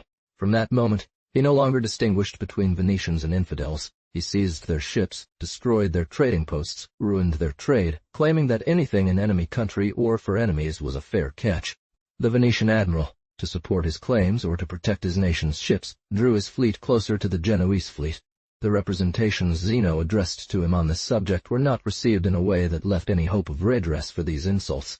They found themselves on October 6, 1403, on the coasts of Morea in two different coves of the island of Sapienza, which had been fatal to the Venetians 50 years earlier. The next day they noticed each other. From then on, battle was inevitable, as both feared the reproach of having engaged it more than the shame of avoiding it. The Venetian fleet followed the Genoese fleet. The latter turned and spared them half the journey. Here we can let the victor himself tell the tale. Most serene prince, Zeno wrote to the Doge. 71. I have to report to your ducal lordship that on this 6th day I learned that Marshal Boucicault's fleet was at anchor in Sapienza. The Genoans had their fires lit, not believing us to be so near. In the evening I approached with your 11 galleys and 2 large ships which had joined me the previous day. At dawn they made for the open sea. I followed, taking the lead with my best ships, but at a distance, as I left an interval of about 8 miles between them and me. As soon as the Genoans spotted me, they changed course. Note 71. This letter is reported by Marin Sanudo. The battle raged fiercely and lasted for 4 hours, causing great losses on both sides, but God and the protection of St. Mark granted us victory. My first thought was that the marshal wanted to speak to me, but when I saw that his entire fleet was following this movement and making efforts to catch up with me, I had no doubt about his true intention. I gave the signal and made all sail and oars to attack them. The enemy was forced to flee with 8 galleys, leaving 3 in our hands. If all our world had done its duty, none would have escaped. I have nothing to say about mine. If God permits me to return to Venice, I shall pray your lordship to order an inquiry against those whose bad conduct saved the enemies. Marshal Boucicault attacked me with his galley, on which there were nearly 300 men, part of them French soldiers. For over an hour I had to defend my captain against this galley and 2 others. The enemy came to board us. We had to fight hand-to-hand on our own deck. We were fortunate enough to repel them. The Genoese captain was already out of action. She retired, barely able to maneuver 20 oars. Only one of our galleys, that of Leonard Monsenigo, came to our aid and cleared us, charging the enemies with great vigor. If she had been pursued, she would have fallen into our hands, but no one obeyed any of my signals, and I could not myself undertake this hunt, not having 30 men on board who were able to fight. If we had only had to do with Genoese, the victory would have been much more complete. I believed that the honor of our arms did not allow me to avoid this battle. Zeno neglected to say that he himself had received a new wound in the combat. Marginal note. Peace.org. However, Marshal Boucicault never wanted to acknowledge his defeat. The Venetian victory was attested by the 3 galleys taken with their crews and by the retreat of the Genoese 72. He published a denial of Zeno's simple and measured account.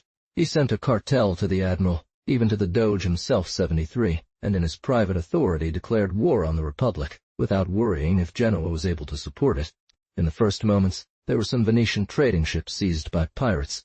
The French government itself seemed to support Boucicault's violence. Some Venetian merchants who came to the fair in Montpellier were put in prison, and their goods worth over 30,000 ducats were confiscated 74. But when it was seen that the Republic was preparing a formidable armament, all the dangers of this rupture were foreseen, from each other. The compensation for the damage done by the Genoans to the Venetians during the pillaging of Beretha was set at 180,000 ducats. hold out any longer. 3 triremes lost their oars, and they fled in disarray. Note 72. Genoese historians themselves acknowledge the victory of the Venetians. Indeed, when the rows of oarsmen came together, the Genoese, for they were inferior in number and suffered greatly from disease, began to yield step by step, especially when the heavy triremes forced them to row from all sorts of positions, and when they could not. Bartholomeus Facius de Bello Veneto Liber Porto. Note 73. This is recorded in the Genoese Annals of George Stella, Rerum Italicarum Scriptores, Voblial 2. The 7th, p. 1203. Note 74. Marin Sanuto, Vite de Ducci, M. Steno. Zeno's account contained an honorable mention of the French who composed the garrison of the Genoese galleys. One of these French prisoners of war remarked that he hoped to take revenge and dip his hands in Venetian blood himself. Note on the margin, departure of Tamerlane for Asia. In disregard of human rights and their own dignity, the magistrates of Venice had this unfortunate man hanged, and out of a cruel refinement they cut off his heel, so that he left behind in St. Mark's Square the bloody imprint of his footsteps. These so deplorable divisions between the two peoples would have favored the aims of the Turks and Tartars if Bajazet had not been shackled, and if other projects hadn't made Tamerlane disregard the conquest of part of Europe. After granting the investiture of the Kingdom of Romania to Bajazet's son, Solomon, who received the diploma on his knees, after subjugating the Greek emperor to a tribute, this conqueror, in his 70s, left from the environs of Smyrna to go nigher and conquer China. Nature has indicated this truth by not allowing our heart to take a strong interest in individuals. It would be somewhat shameful to narrate the battles of 3,000 or 4,000 men after the great battles of Bajazet's 500,000 Turks against Timur's 800,000 Tartars, if one does not remember that it is precisely when our human species forms large herds that it becomes more despicable. A small Greek population existed on the coast of Albania. Turkish brigandage forced them to abandon the city they occupied, called Parga, and retreat to a rock jutting out into the Ionian Sea. From the top of this rock, the inhabitants of New Parga could see before them the island of Corfu occupied by the troops of the Republic. They could not leave their homes on the continent without meeting Turks, or at sea without passing under Venetian cannons.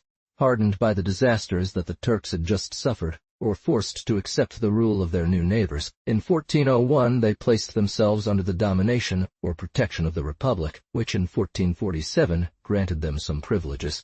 They were exempt from all taxes, all duties, even militia service. It is even said that when they were unhappy with their governor, they kept him locked up until they had obtained justice. They appointed their magistrates and were governed by a noble from Corfu, under the authority of the provigator who commanded on the island. Subsequently, this small colony was sacked by the Turks. The capture and burning of Parga in 1500 led to the Venetian government fortifying the city in 1571. It is this population of 3,000 or 4,000 souls that, in recent times, has given such a great example to the world of which it was ignorant. When in 1819 the English ceded Parga to the Pasha of Janina, all the inhabitants without exception, men, women, children, old people, abandoned their homeland rather than submit to the rule of this barbarian. Marginal note, Lie 6. The Turks, upon entering, found only a deserted city, and the remains of an immense bonfire that had finished consuming the bones of the dead that the Parganiotes had exhumed to not leave them in the hands of these new masters. War against the Duke of Milan, 1397. The fall of the Visconti mattered to the Republic since it had acquired Treviso. The Milanese army was besieging Mantua. While Timur and Bajazet disputed over Asia, the Lord of Milan plotted the ruin of his relative, the Lord of Mantua, and he, to oppose equal forces to his cousin, formed a league with the Florentines, the Marquis of Ferrara, the Prince of Padua, and the Venetians. A Venetian fleet, which entered the Mincio under the command of John Barbo, broke through the barricade that the besiegers had built, and facilitated a general attack whose success liberated the fortress. The Lord of Milan had undertaken significant works to deprive Padua of the waters of the Brenta. The Battle of Governolo, fought on August 29, 1397, led to peace proposals. The treaty was signed the following year. Over 30,000 men had been employed for 2 months building sluices near Bolano. The Venetians demanded that these works be demolished, but it was the Prince of Padua who compensated for the expenses. He is remembered for a deed demonstrating his respect for justice. His son had the misfortune to offend the wife of a patrician, with whom he had previously had intimate connections. Marginal note, a just act by Doge Anthony Renier. Doge Anthony Renier died in the last days of the 14th century. In another country, such an affair would not have been taken to court, but in Venice, where good order prevailed, the injured husband could not take revenge himself. The laws, however, ensured him justice.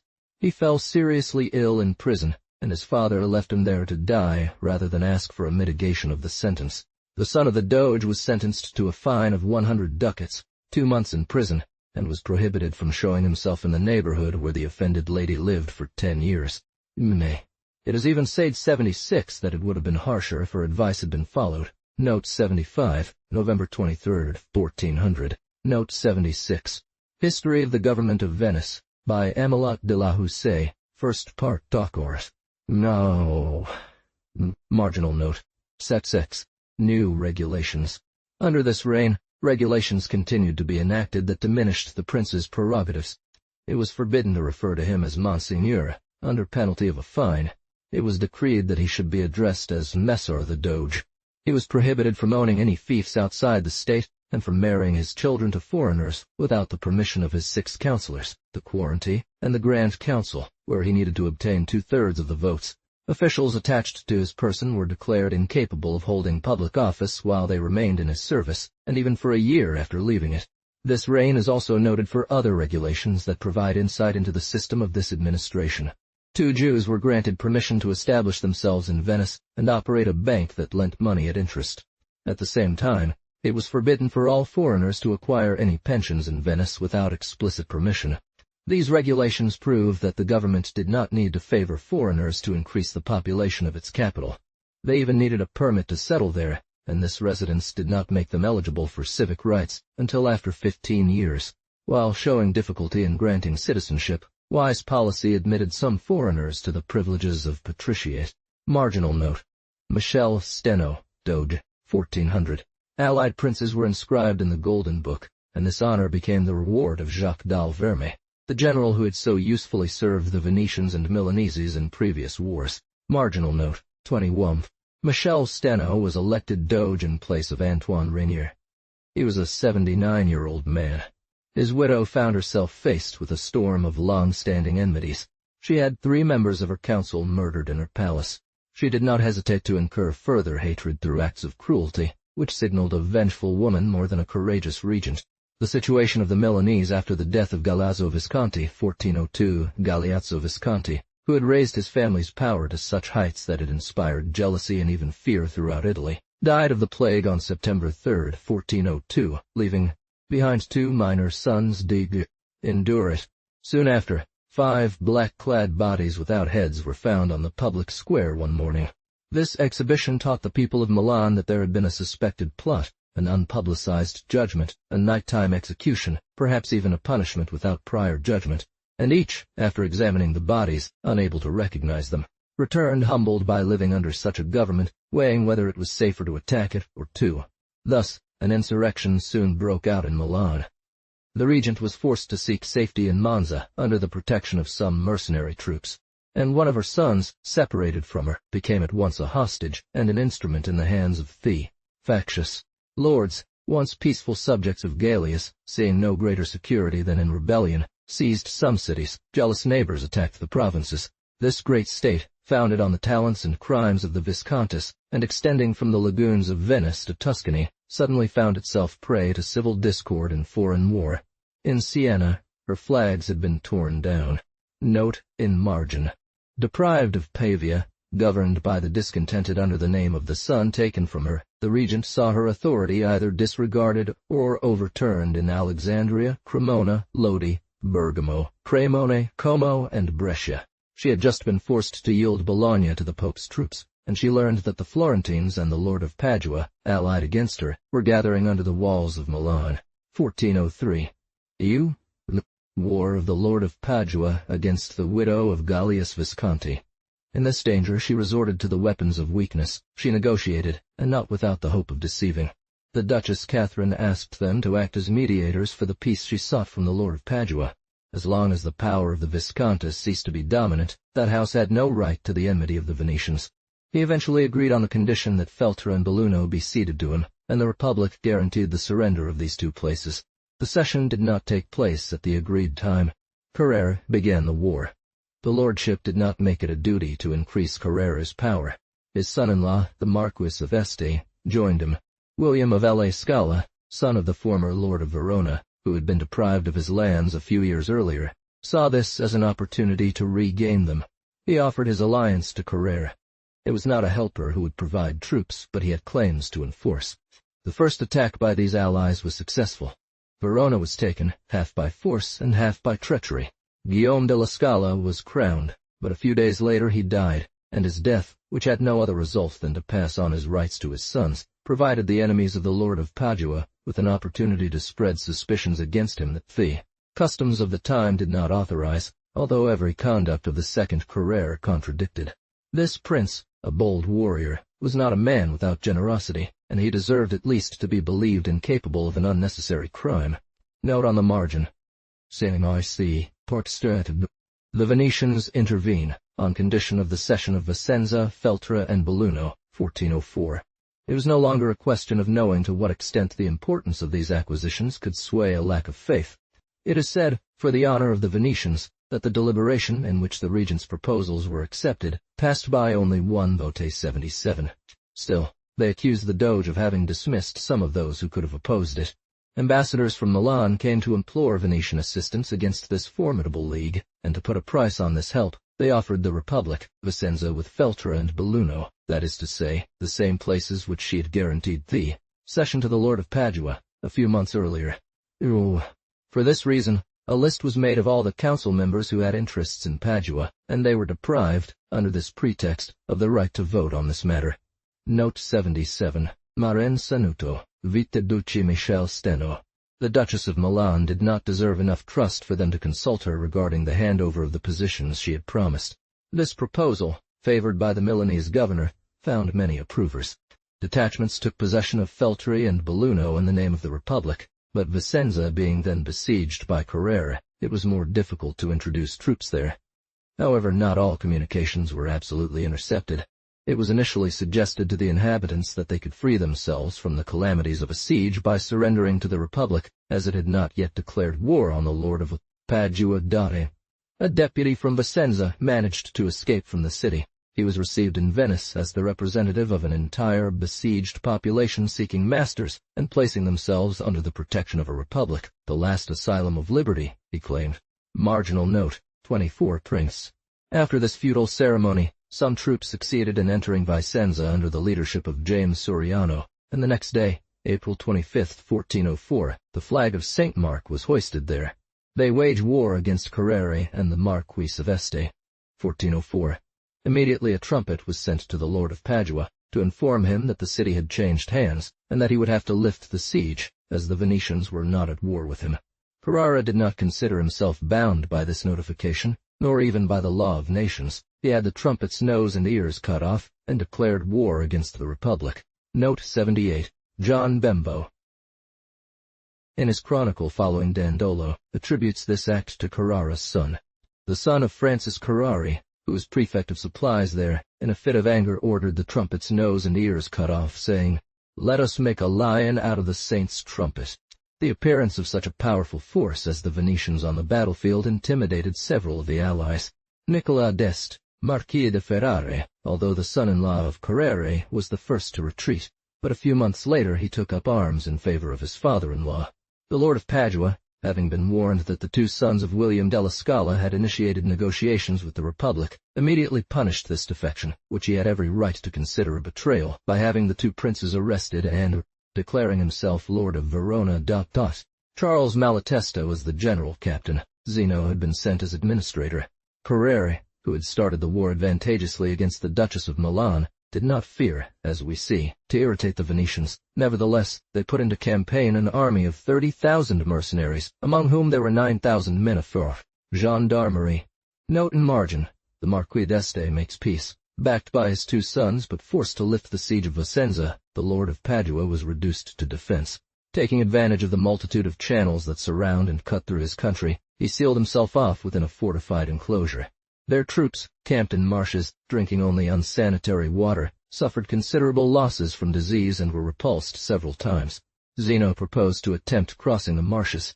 The Venetians attacked Verona, devastated the Polesine of Rovigo, a province of the Marquis of Marqua, occupied with their flotillas the mouths of the Brenta and Po, while their main army sought to breach the enclosure that Carrera was disputing. Entry 2. He needed to escape a position where the army was consuming itself without being able to deploy its forces.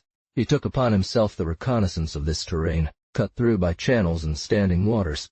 Finally, he was shown a spot filled with reeds, dotted with some islands, and not too shallow to offer a path to Padua. Zeno spent a night in September traversing this marsh, where the water sometimes reached his shoulders. Convinced of the feasibility of the undertaking, he attempted to cross. The lowlands were filled with fascines, several bridges were built, and the troops advanced on a route that had not been considered passable. All the territory surrounding this city was consumed by fire and pillage. Carrera, upon being notified, rushed to throw them back into the marshes they had just crossed. However, he was wounded and forced to retreat to his capital. As the country folk knew all too well what they had to fear from the indiscipline and greed of the soldier, they took refuge in the town, along with their crops, furniture, livestock, and children. Ferrara, besieged for some time, lacked supplies. Verona, defended by one of the sons of Carrera, was closely surrounded. Camacchio, the fortress of the Marquis of Mantua, had just been taken, and the salt works that existed there had been destroyed. This city, already populous, found itself overrun by a frightened multitude that brought more embarrassment than aid, and besieged by the great Venetian army, of which Malatesta, dangerously ill, had entrusted the command to Paul Savelli, a Roman captain. The Marquis of Este, unable to resist any longer the murmurs of the inhabitants, who accused him of sacrificing them to his father-in-law's interests, was forced to ask for peace from the Venetians, to provide any aid to the Lord of Padua.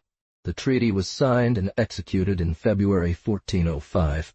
They granted it to him on 3 conditions. First, that his salt works would remain destroyed. Second, that he would cede the Polcine of Rovigo to the Republic with, however, the possibility of repurchasing it after the war for a sum of 80,000 ducats. Third, that he would come to Venice to ask forgiveness from the Senate and swear in. Carrera's situation grew worse day by day. Nonetheless, he had enrolled his peasants and formed a small army of approximately 12,000 men. With so few forces, he had accomplished everything one could expect from a warrior, and displayed the most unwavering character. Marginal note: Pruzzi Sive. Capture of Verona by the Venetians. Frequent outings, distant expeditions, surprised posts, intercepted convoys, finally the kidnapping of the commander of Vicenza, who was lured into an ambush and taken prisoner to Padua, marked the courage and activity of this prince. 1405. But all the nearby fortresses one by one fell. This capitulation only gave the Venetians the right to militarily occupy Verona. Verona, where Giacomo da Carrara commanded, amidst a population that was in no way attached to his father, was forced to surrender on June 23, and the prince, who the capitulation allegedly granted the freedom to retire, was arrested and sent to Venice's prisons. They wanted to acquire a political right, and for this they once again gave the vain spectacle of a lord receiving at his feet the deputies of a people who freely asked to live under the laws of the Republic. This ceremony was as pompous as it was useless. The Verona deputies made a magnificent tribute to Venetian rule. The doges responded with these scriptural words. Note in margin: the people who walked in darkness have seen a great light, and each pretended to believe that, from that moment, the Venetians had acquired a legitimate right over Verona. Dalmatia, Corfu, Vicenza, had all been acquired using the same forms, and in all these so-called voluntary assemblies, the only Corfu residents had stipulated some conditions for their dearest interests. Siege of Padua. No. 1405. Note in margin: contagious disease in the city. The capture of Verona, which made the troops that had besieged it available, allowed for the reinforcement of the army in front of Padua. This city was suffering within its walls from a calamity even more cruel than all the horrors of war. A contagious disease broke out among this population reduced to severe privations, exhausted by continuous military service, and jammed together with a multitude of animals. This disease carried off those affected in 2 or 3 days. Soon, the number of these unfortunate people made it impossible to provide them with care, or even to pay them the last respects with any decency. The precautions that were forced to be taken to ensure the burial of all the corpses, and to avoid the performance of funeral ceremonies, added to the terror that seized everyone. Even the most moderate historians estimate that 28,000 victims, 79 were buried. Others put the figure as high as 40,080. During the night, carts, topped with a small cross and a lantern, silently traversed the streets to collect the dead from door to door, and dumped them chaotically into large pits that filled up in a single day. Considering that the siege of Padua lasted only from June 23 to November 19, one's imagination is alarmed by the number of sick who must have succumbed each day while the contagion was at its peak. Note 79. Jacques Delate, Annales d'Est. Baon. Note 80. André Biglia, in his History of Milan, Vol. 1, and André Gattaro in his History of Padua. The latter was an eyewitness to this calamity. He lost his father there. Note on the margin. Negotiation broken off. The defenders of this place were reduced to 4,000 or 5,000 men. It was no longer possible to make bread, because the besiegers had diverted the waters of the Brenta. He resigned himself to entering into negotiations for the surrender of the place. It is easy to conceive what strength of character Carrera needed to hold a despairing population and obtain new efforts from a garrison so unfortunate. He could not, however, prevent murmurs from breaking out. It has been written that his proposals were merely insidious. It must be recognized, however, that they were acceptable and at least very disinterested. The plenipotentiaries of the lordship rejected them with contempt, but he was so formidable that even the moderate conditions offered by his enemies' politics were not granted to him. He demanded, in exchange for the abandonment of his sovereignty, that Padua's former privileges be guaranteed, that donations he had made be maintained, that his son's freedom be restored, who had been unjustly detained by the Venetians after the surrender of Verona, and that he be paid an indemnity of 150,000 florins. Marginal note, exit of the besieged. View. They were punished for it a few days later. D effected its retreat in good order, when General Savelli advanced at the head of his troops which he had rallied amidst the flames. On the night of August 19th, a part of the garrison went out, led by the other son of the Prince of Padua, reached the advanced sentinels of the besiegers, massacred the great guard, penetrated into the camp, set fire to the tents, seized everything that presented itself in this first moment of confusion, carried off the banner of St. Mark, and in this action, which covered young Carrera with glory, Savelli received a wound from which he died shortly afterwards 81. Thus they were negotiating only on the indemnity. This success did not much raise the hopes of the besieged. However, the Republic offered to Carrera the freedom of his second son, a sum of 60,000 florins and permission to take away, on leaving the place, a few covered carriages. Carrera received, unfortunately for him, at the same time as these proposals, a notice that announced to him further aid from the Florentines. Note 81. October 3rd.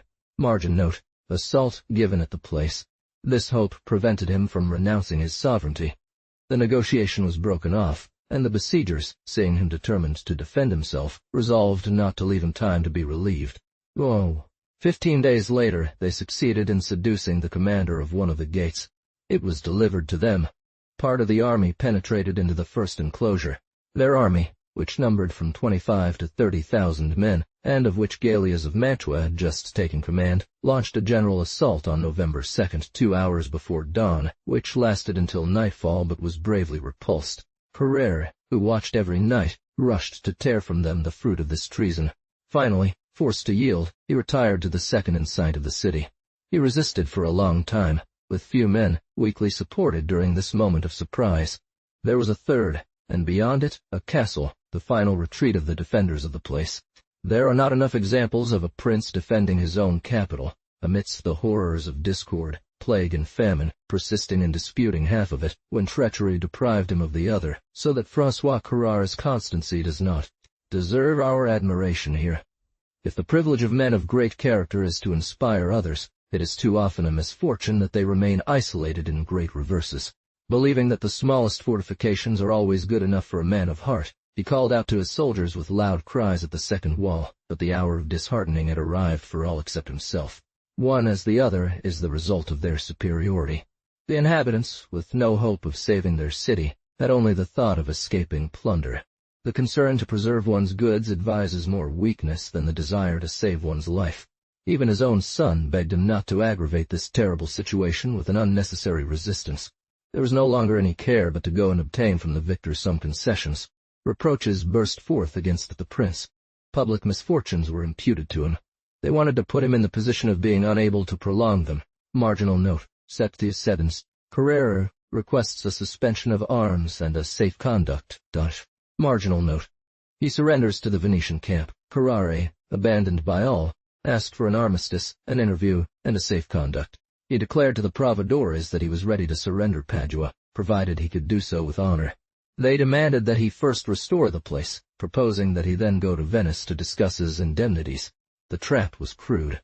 Nevertheless, the prince was no safer in his citadel than in the midst of the Venetian camp. Relying on the noble character of Galeazzo of Mantua, he summoned him to give his word of honor that the negotiation would not be abused to retain his capital. On this assurance, he allowed himself to be led or dragged with his son to Mestre, where it was said that the negotiators, empowered by the lordship, should proceed. Marginal note: the Venetians took advantage of his absence to open the gates of Padua. These ambassadors of the prince and deputies of the city left at the same time for Venice. Death to the Carreras. The lordship refused to receive the first, cajoled the second, and sent 2 back to Padua, who entered there in triumph, shouting, "Long live St. Mark!" Note 82. With approximately 20 citizens. He only joined these cries with a small number of proletarians. 82. But the result of this kind of sedition, which was called the People's Wish, was that Venetian troops were allowed entry on November 19th. History of Padua, by André Gattaro. Rerum Italicorum Scriptores, Valbio Doris. Margin note: Fuxiate, Torre. Is 7th, p. 936. He was arrested and taken to Venice. Upon hearing this news, Carrere demanded to return to his citadel. It was too late. Galeazzo of Mantua could do nothing. Confused by having given his word, he was too interested in ensuring the Republic did not share the shame of a betrayal for him not to hope it would show generosity. He was taken to Venice along with his son. The Lords Commissioners of the Lordship, coming to Mestre to confer with the prince, had announced that they were authorized to grant him permission to retire where he wished, to leave him free to take his precious effects, and even to allow an indemnity. But when it was learned that the people of Padua had declared themselves, these commissioners pretended to be surprised and concluded that since the place had surrendered without stipulating the prince's interests, there was no longer any need to discuss them, and that he could no longer be considered a prisoner of war. Galeazzo, who accompanied them, was received there with great honors, made a Venetian noble, but he freely expressed his indignation at the treachery with which this affair had been conducted. It is unknown if his death, which occurred soon after, was the result of his sorrow or his indiscretion. Venice became mistress of Padua, that ancient city from which she claimed her origin. It was stipulated in the act of taking possession that the city would keep its university and woolen manufactures, and that salt would be supplied to its inhabitants by the Republic salt works, at the same price as those in Vicenza and Verona. When the Deputies 83 came to present the Doge with the keys and banner of their city, "Go," he told them, "your sins are forgiven." Note 83. The speaker of this delegation was one of the most learned men of Padua and Europe, François Zabarella, whose prompt submission the Venetians rewarded by granting him a wealthy abbey. Jacobi Philippi Tomasini, Elogia Illustrium Virorum. Pope Innocent VII appointed him to the bishopric of Padua. It was a dangerous post for a new subject of the Republic from Padua. Zabarella refused it lest he offend the Venetians, and later became a cardinal. They were cruelly contradicted. These words seemed to foretell the forgetting of all injuries. François Carrara and his son, upon arriving in Venice, were deposited in a convent on St. George's Island, at the city's end. Apparently it was intended to avoid having them cross the city in broad daylight. The next day, they were brought before the lordship. They had waged too violent a war against the Venetians not to deserve the shouts of the populace. It was then customary to always mix words from the Holy Script with public speeches. On their knees before the Doge, they implored the Republic's mercy. "I have sinned, lords," exclaimed François Carrere. "Have pity on us." The Doge signaled for them to stand up and then took a seat next to them, addressing the father roughly as follows. "Well, what do you hope for?" 84. You have constantly manifested towards the Republic ingratitude and enmity. New benefits? Faithful to these domestic examples, you have surpassed the crimes of your ancestors, and raised a son who appears disposed to equal theirs. They would not change you. Permission to justify yourself? There is neither excuse nor pardon for you.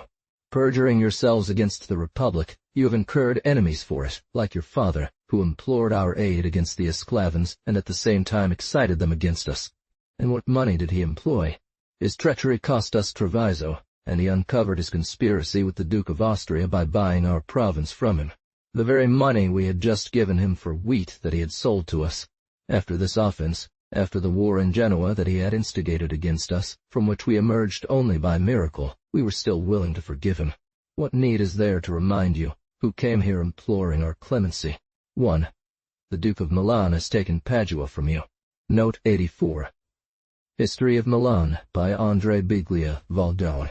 We granted you indulgence, aid, honors, and benefits, yet you forgot them all. Nothing could change the depravity of your nature. Roi. Marginal note. Exinates. Today, we can only thank God that he put an end to your treachery and brought your fate into our hands. Reflections on the conduct of the Venetians in this circumstance.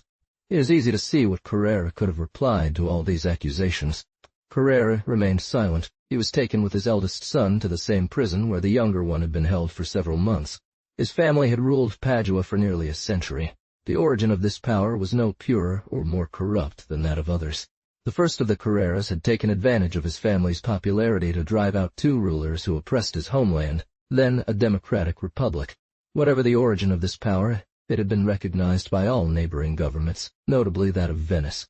He became a Prince 85, and this title was conferred on him by one of those deliberations that would sanctify the most legitimate right, if one could reasonably believe them free, spontaneous, and made with maturity. Time and again the Republic had aided their injustices. It had twice restored this house to the throne, and that was the only genuine right it ever had over them. It had maintained and expanded itself through all the means at play in politics and human passions. There had been usurpations and crimes of every kind within this family, but it was not these princes' lack of allies that was most odious. Note 85. The Carreras deserved all the recognition one owes to a neighbor who takes an interest in protecting us. They had been enrolled among the nobles of Venice, but that did not make them her subjects. Several times they had taken up arms against her, but they had not always been the aggressors. In 1318, they therefore claimed to prohibit one from disposing of what they had ceded to him, and others from acquiring it. The same was true for Treviso. Francis Carrera's father had bought it from the Duke of Austria, and the Duke of Austria could sell it, since the Venetians had ceded it to them by treaty. As for Vicenza, this city belonged to them with greater justice than to the Venetians, for it had been subject to Padua for nearly 50 years, towards the end of the 12th century. It was a strange claim, but no more so than the accusation made against Carrera for having used Venetian money for this acquisition. And what money? The money they had given him as payment for the grain he supplied to them. For him, before being called to rule, he had been stripped of his lands by the Republic. But all these wrongs, finally, when one could qualify them as such, were those of Francis Carrera's father, his ancestors. He had reclaimed them, not, indeed, without acknowledgment, but without Venetian aid. This acknowledgment he owed less to their friendship than to their hatred against the Visconti family. Carrera had declared war on the Duke of Milan. He had a right to do so. The Venetians had become allies of his enemy. Therefore, he found himself compelled to fight them. Was this a lack of gratitude? Finally, what right did they have over him? And when he could justly be so declared, was he subject to the jurisdiction of the Republic? He had been called to the Venetian camp for negotiations, and arrived with a safe conduct. He had received word from the general of the Republic, and since his absence was taken advantage of to stir up revolt in his capital, he was declared prisoner of war. Should he expect the treatment being prepared for him? Finally, were his faults, whatever they might be, brought before a Venetian tribunal? And these faults, in any case, were those of his 2 sons? Note 86. Both had fought for their father's cause. Both were held in contempt of natural law 86. Abbé Laugier attempted to justify the murder of the Carrera. It is even worse when one reads Venetian historians. One is astonished and humiliated by the arguments of baseness that find justification for tyranny. It is said that François Carrera nourished dogs to tear apart and devour those he hated. Until recently, in one of the rooms of the St. Mark Palace, 2 enormous scorpions were displayed, which this prince allegedly used against his enemies. This was a meticulous effort to excuse the animosity of the Republic, but an assassination is not justifiable. Note, on the margin, XXX, Carrera and his 2 sons are on trial. However, even the most vengeful of governments did not stop at investigating such matters. A commission was appointed to conduct the trial of the 3 prisoners. The commissioners were Louis Morosini, Charles Zeno, whose name is regrettably associated with this case, Louis Loredan, Robert Querini, and Jean Barbeau 87. There were 3 differing opinions. Some wanted to exile the princes to Kandy, others proposed keeping them in perpetual prison. Note 87. This family of Barbo had harbored an ancient enmity towards the Carrares, yet they had experienced their generosity. There was a third party, more prompt and sure, which Jacques d'Alverme strongly supported in the Grand Council, saying that allowing the Carrares to live exposed them to the fickleness of the people of Padua, and these princes, formidable through their talents and courage, might reconquer their states for a third time. Nevertheless, he treated them with great honor, lodging them in court, albeit under close guard. In 1381, ambassadors sent by the Republic to the Duke of Austria fell into the hands of Francis Carrere. All were led prisoners to Padua to the lord who gladly received the ambassadors, and especially Barbo Pantaleon, because he had been his most fierce enemy in Venice. Instead of several times wanting to reason with him and show him what he could do in revenge, she did not want to take that path. The Peace Treaty, from the Chronicle of the War of Chiozza by Daniello Cianazzo Totti, and she reproached him with modest words, promising not to speak of the affairs of the lords as she had done before. Finally, she told him that she was content to give him life and freedom together, and so she freed him, making her office frustrating and vain, because when Barbo returned to Venice, he became an even more bitter enemy, especially in the fight. To put an end to all these discussions, the Council of Ten summoned the case. Moreover, it must be added that Carrere had attempted to have this Pantaleon Barba assassinated a few years earlier. Marginal note, strangled in prison. From that moment, if there was a procedure, it left no trace. Mai, or 1406, Tarsedi. On January 16th, a monk was introduced to the separate dungeon where the Lord of Padua was held, and he urged him to prepare for death. Some say that the prisoner attacked the monk to strip him of his clothes and escape in disguise. Others tell that he confessed and received communion. When the priest left, 4 of the judges entered and signaled to the executioners following them. Carrere resisted for a while, armed with a ladder, but overwhelmed by numbers, he was knocked down and strangled. Note 88, Chronicle of Treviso by André Reduci de Quera. Note 89, it was said he died of a cold. The next day his 2 sons met the same fate, and there was a futile attempt to spread in Venice that the 3 princes had died of a sudden illness. 89. Marin Sanuto, Lives of the Dukes, M. Steno. Carrere had 2 other sons that their mother had taken to Florence long before the surrender of Padua. The Venetian government did not hesitate to offer 3,000 gold ducats for whoever killed either of them. A greater reward was offered for delivering them alive. There was a price on the pleasure of satisfying one's own vengeance. The heirs of the House of Scala, whom Carrere had stripped of Verona, believed that the time was favorable to claim their family's former possessions, but the Venetian government, which had seized them, put their heads at a price in response. Note in the margin, Sexy Wap. It was evident that the Republic had grasped this maxim proclaimed since by Machiavelli 90, who recommends always exterminating the race of princes one has dethroned. Note 90, the Prince, Ch. 3. This atrocious procedure against the Carrares gave rise to another, which, without being as cruel, was no less revolting. A lawsuit brought against Charles Zeno, 1406, Tarned. In the papers of the Lord of Padua, evidence was found of a payment of 400 gold ducats made by that prince to Charles Zeno. Zeno's character, which was certainly the most prestigious of his nation at that time, should have dispelled any suspicion of corruption. The amount in question could never have been of any significance for a patrician, aligned with the most illustrious families, and holding the highest positions in state for 25 years. But an oppressive government includes among its maxims carefully lowering the pride or glory of those who have risen to prominence through brilliant services. Zeno had already been made aware that he was not sufficiently modest to be a doge. They sought to attack his personal reputation and warn his admirers of the danger in openly supporting him. A law prohibited any Venetian from accepting favors, pensions, or salaries from any foreign prince. The advocates produced proof that Zeno had received 400 ducats from the Prince of Padua, and denounced him to the Council of Ten. Marginal note, his judgment. When questioned, Zeno declared that during the mission the Lord had given him in Milan to command Gallius Visconti's troops, he had come across François Carrare, then a prisoner and nearly destitute, that he had lent him 400 ducats, and the note found in the prince's papers could only refer to the repayment of this sum. This explanation of the facts was natural. The suspicion was not. But a tribunal that counts confessions extracted by torture as evidence cannot accept the statements of an accused who seeks to justify himself. Another particular maxim of this court was that, in doubt, it is best to judge strictly. He was then 67. Consequently, the hero covered in wounds, who had brought such high glory to the venerated name, was declared guilty. stripped of all his charges, and sentenced to 2 years in prison and E1. Eno, Book 9. Marginal note, Exu di Torto. This odious judgment added to Zeno's glory, who, without listening to the murmurs raised in his favor, nobly endured his sentence, and showed that he was not less of a great citizen than a great captain, under the most ungrateful of governments. Note 91. Those who saw the sentence pass more through minds than Law's Life of Charles Zeno, by Jacques Z. Expenses of this war. Price.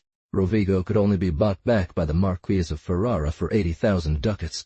Thus was the outcome of this war, in which the House of Visconti did not even regain its tranquility, and which brought about for Venice's allies the acquisition of Belluno, Feltre, Vicenza, Verona, Padua, and Rovigo, that is to say, virtually the entire country between the Piave River, the mountains, Lake Garda, the Po River, and the lagoons.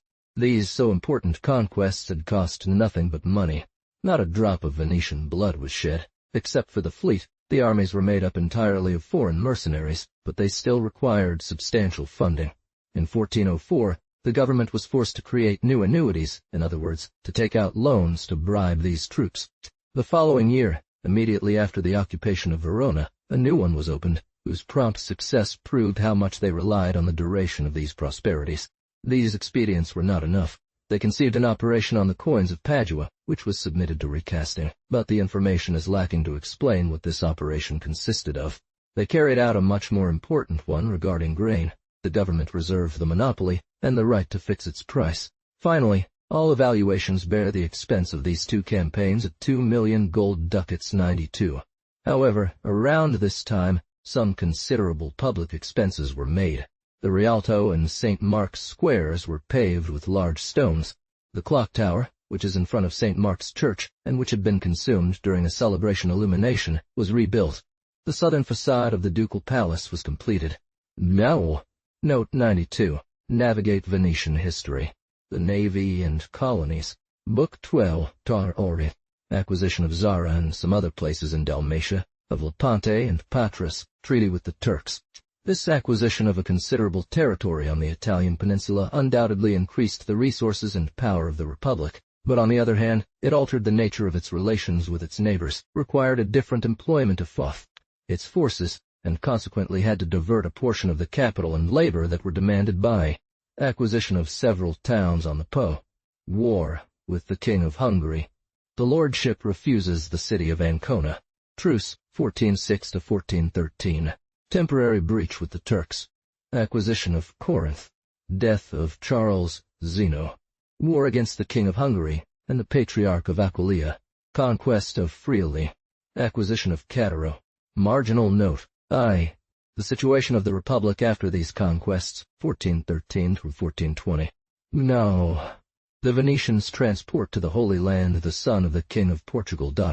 While the Republic aimed its ambitions at the continent, it gained new advantages for its maritime trade through a fortuitous circumstance. A son of John I, King of Portugal, having been obliged by a vow to make a pilgrimage to the Holy Land, sought passage from the Venetians.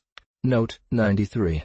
He carried letters by which his father, the king, requested the lords to receive him favorably, and in return, offered Venice's merchants various franchises in his ports for 100 years. 93. This was much for such a minor service. Marin Sanudo.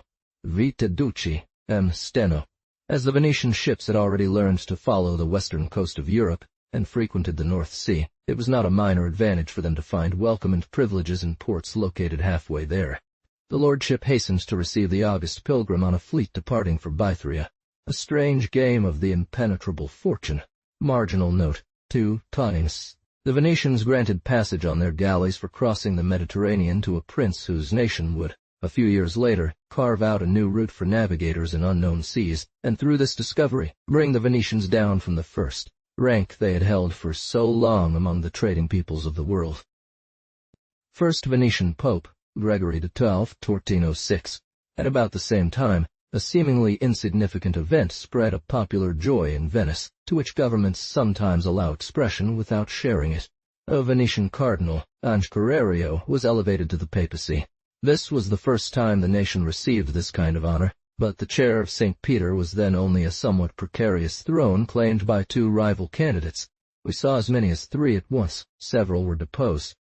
An interesting peculiarity is that the mother of this cardinal, Barriola Condolmere, was a sister, mother, and grandmother of 3 popes, namely, the mother of Gregory XII, elected in 1406, the sister of Gabriel Condolmere, elected in 1431, who took the name Eugene IV, and the grandmother of Paul II, Peter Barbo, elected in 1464. For 30 years, the Church has given the Christian world the scandal of 2 rival popes, declaring each other illegitimate, intruders, schismatics, usurpers, anathematizing one another in turn, casting doubt and fear to consciences, and offering rulers a choice of pope according to their temporal interests. We saw cardinals present a competitor to the pope they had just elected. Note 94. Urban VI. Clément VII. Italy was drenched in blood because of their rivalries. Battles raged within the very halls of councils, and even the least bellicose fathers escaped through windows. April 9, 1378. September 21, 1378. Barthélemy Prignano, robber of Geneva. It was he who had 6 cardinals tortured in his chamber. The cardinals who had elected him, 15 in number, declared against him, having appointed Urban VI as an apostate and antichrist 5 months previously. Boniface Artois. 2 November 1389. Pierre Tomaselli. Benedict XIII. Pierre de Luna. He established the Annates on 28 September 1394. Contrary to his own, he excommunicates anyone who holds an opinion innocent. October 17, 1404. Grégoire de Tauve, deposed by the Council of Pisa, and later by that of Constance, declaring him a cause of schism, pagan, a publican, a perjurer, a rebel heretic, and rejected by God. November 30th, 1406. Alexandra Vifoy Angi Corario. June 26, 1409. Deposed by the Council of Pisa, eventually abdicated. He had been a beggar, moreover, a very learned man. John 22 Taurus. May 17, 1410. Balthazar Casa d'Apte. He had been a pirate. November 11th, 1417. It is of this pope that Martin V. tells he named himself Clemens VIII. I am the pope. Deposed by the Council of June 1424. Otho, Cologne. Constance, D's in 1419, without being Gilles Mognos. Ends the schism, replaced, and remains in possession elected by 2 of the Holy See. Cardinals. Abdicates in 1429. Many leaped out of the council's windows. Marin Sanudo. Viteducci. Teat Mosenigo. Note 95. At the Council of Constance, there was a certain uproar between the Archbishop of Milan and the Archbishop of Pisa, which led to words turning into fists, with each wanting to strangle the other, as they had no weapons. The Venetian government, always unwilling to favor the ambitions of clergy, did not deviate from its policy of indifference regarding the rivalry between popes. A disguise, unbecoming of the head of the Church, saved this pope. 3 years later, Gregory de Toves, deposed by a sentence of the Council of Pisa, was replaced by a cardinal, born subject of the Republic, Pierre Falargi, who was from Candia. The former pope wanted to travel from Rimini to Udine, where he had summoned the bishops of his obedience. The lordship refused to allow all Venetian clergy to attend this convocation, denied receiving the pope in Venice, supported his rival, and even gave orders for Gregory's arrest upon his return. But when he submitted to Alexander V's obedience, the Republic showed no greater willingness to engage in the dispute over this new pontiff. He sought financial aid and permission to reside in Venice, but both were denied.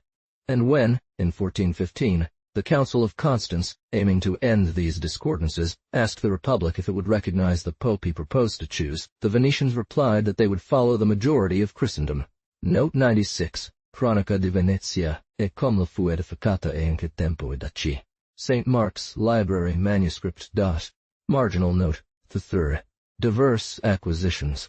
From Lepante, 1407. May. Marginal note. From Patras, 1408. Direct interests elsewhere called the attention of the government. The city of Lepante, located in ancient Phocis, facing the Peloponnesian Peninsula, belonged to the Prince of Moray. The following year, in 1408, the city of Patras was acquired in a similar manner. Unable to defend it against the Turks, the prince accepted a modest pension of 500 ducats offered by the Republic and allowed his subjects to seek safety under St. Mark's banner. The Republic obtained it from the Archbishop. Note 97. Historians do not agree on the time of Patras' acquisition. Marginal note. Revolt in Albania.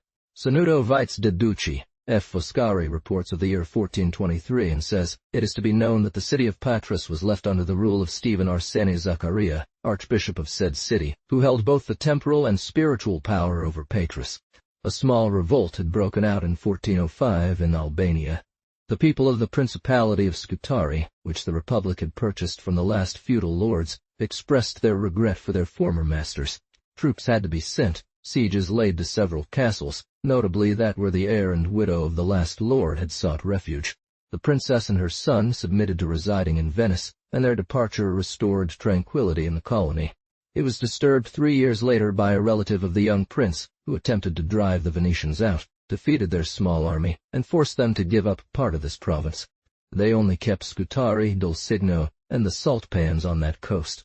This second revolt of the Albanians had been supported by the troops of Sigismund, king of Hungary, who was then disputing his crown with Ladislaus, allied to the Venetians. Marginal note. Ladislaus, king of Hungary, sells Zara to the Venetians. Ladislaus, king of Naples, was called to the throne of Hungary by a part of the lords, discontented at obeying Sigismund, who was a stranger, and whose rights were founded only on his marriage with their last queen. Moreover, he had become a widower. 1409. Marginal note. They take Sabinigo by force. 1412 Tocti. Ladislaus, setting out from Naples to take possession of the new crown offered him, made a treaty with the Venetians, and, following the example of all princes, who in a similar position do not hesitate to propose the division of states of which they are not yet in possession, he promised them the city of Zara. Unfortunately for him, his conquests were limited to that place. He was forced to return to Italy, and all the fruit he gained from this expedition amounted to selling the city of Zara and all its rights over Dalmatia to the Republic for 100,000 florins 98. A strong garrison was sent there. The lordship anticipated that this acquisition would bring them into war with Ladislaus's competitor, but they did not hesitate to take possession of their former colony.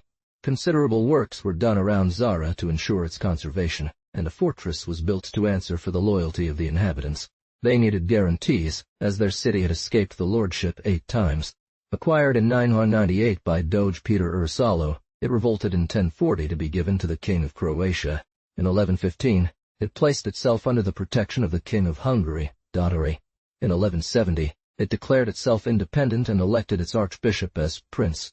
In 1186, it was once again the king of Hungary who supported the new efforts of the Zaratans to break free from the Republic's grip. This significant acquisition took place in 1409, and in 1414, Providore's overseers were sent to this province with the task of taking hostages from prominent families and sending them to Venice 99. The years 1242, 1310, 1345, and 1357 were marked by further expulsions of the Venetians, who after so many armed retakes finally acquired this colony through a deal as if they had never conquered it. Soon after, Venetian generals operating along this coast successively captured the islands of Arbo, Pago, Cherno, and Acero. Favoring division among their neighbors, they aimed to seize Sabinigo by a sudden attack, but the attempt failed. Note 98. Joe. Luciae de Regno Dalmatia, Libi, 5th 5.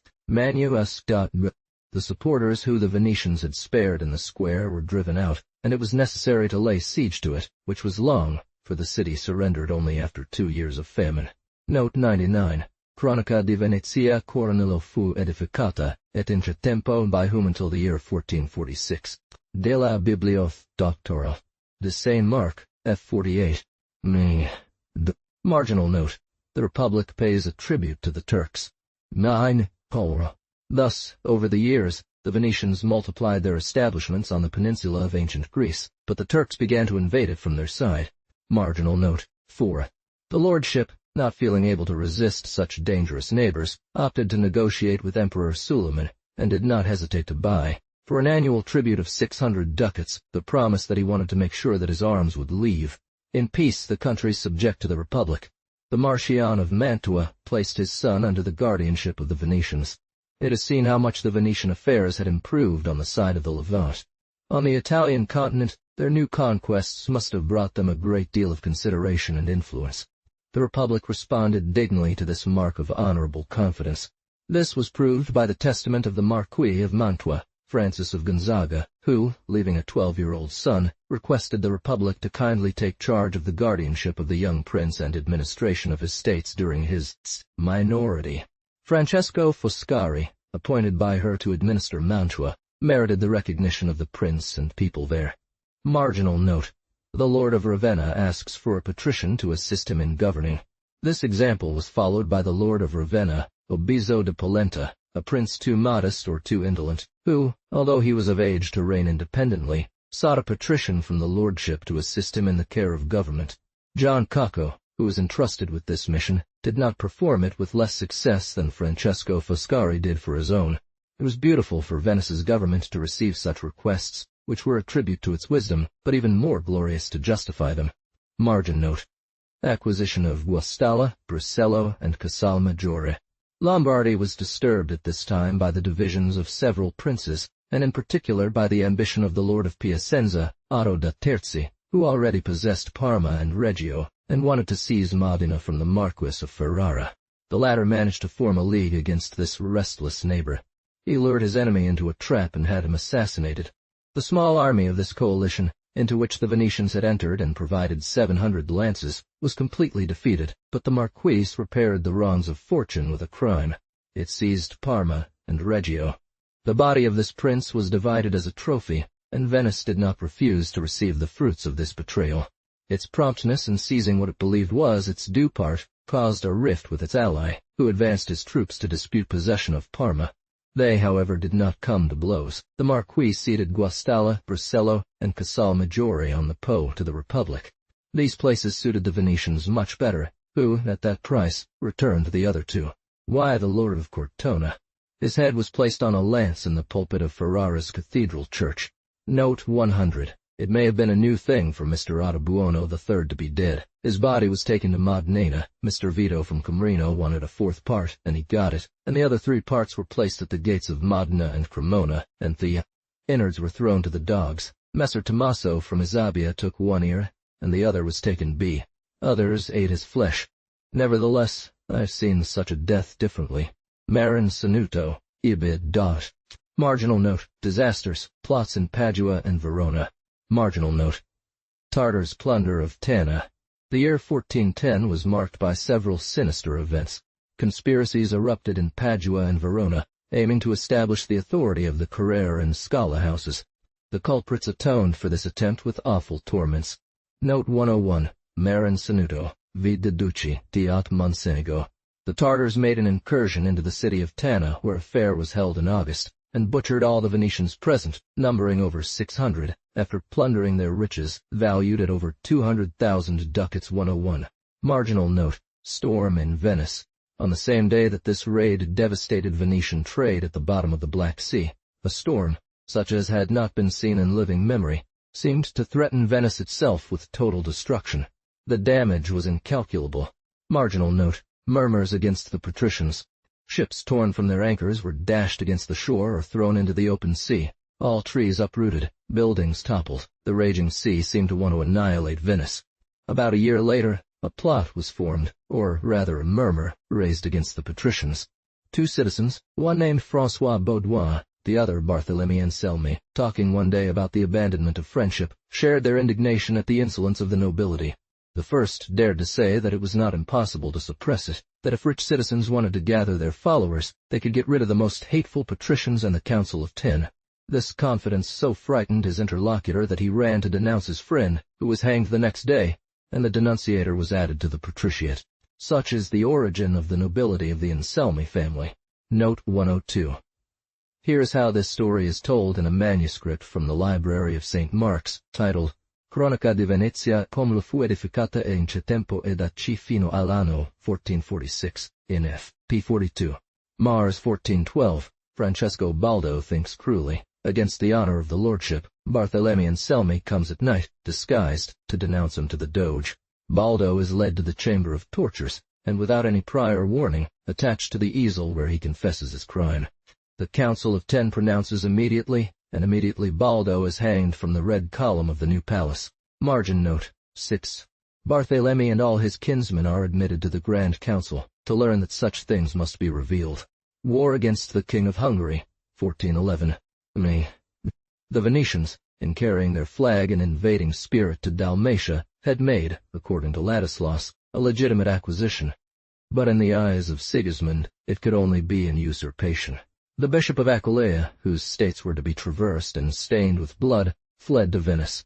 Sigismund was not merely the happy rival of Ladislas. He had just been called to the imperial throne, and crowned with a double crown, he advanced with armed forces to descend from the mountains of Friuli and enter Venetian territory.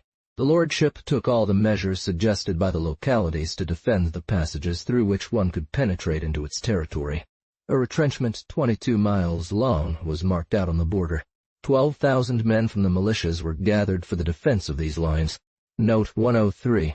Each city provided a contingent of lances and horses, and they formed a small mobile army, whose command was given to Thadeo dal Verme, who conducted affairs quite badly, so that he had to be replaced by Charles Malatesta as early as the first campaign. He brought 2,000 lances. The Republic paid him monthly 1,000 ducats for himself and 13 per lance. De la Biblioth. Carnes. Cronaca di Venezia et Cornello fu edificata, et in che tempo et taci, fino all'anno 1446 man. De Saint Mark, F41. These war preparations required new financial measures to cover an expense estimated at 60,000 ducats per month. However, I found in the same manuscript, F44, that the following year, in 1412, the Venetians no longer paid for lances than 4 ducats per month. The government provoked patriotic donations. Judicial officers and many administration employees were subject to taxation. There was abuse of the monopoly on wheat. Salt duties were increased. A duty of 20 sols per an was established on sheets and fabrics. The affairs of the Venetians went very badly during the first campaign. Loans were multiplied.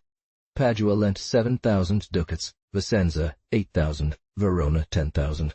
The council entrusted the conduct of all military affairs to a commission which, everywhere but in Venice, would have been considered too numerous to expect diligence and discretion, as it was composed of 129 patricians. The general of the Hungarians was a Florentine named Pippo. As soon as this eruption was made, Belluno drove out the Venetian podestat and opened its doors to the Hungarians. Serravalle, Feltrinata, made no resistance.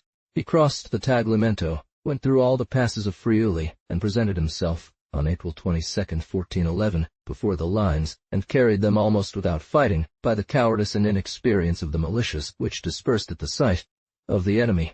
Sassil, Cordagnano, Valdimarino, Castelnuovo were taken or surrendered.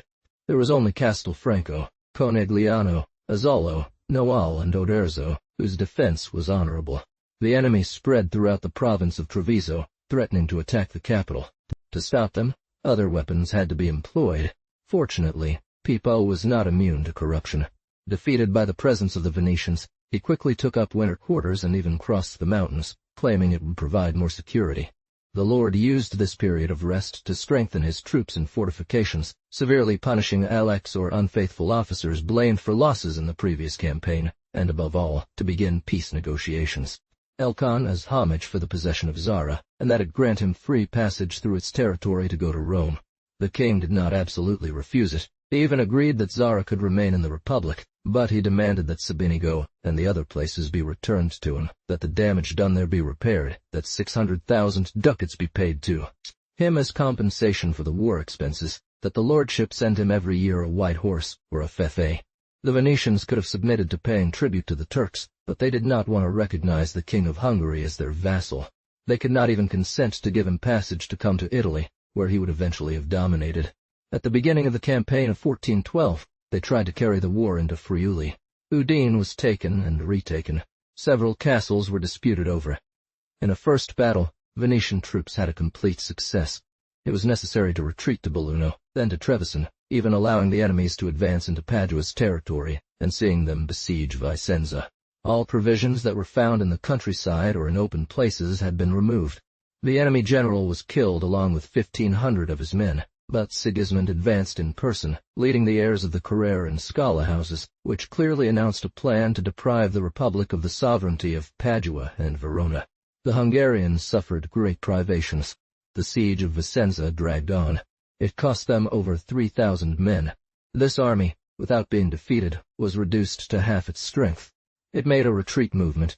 Immediately, Venetian troops and peasants pursued it to harass it, causing considerable loss when it attempted to cross the Piave River.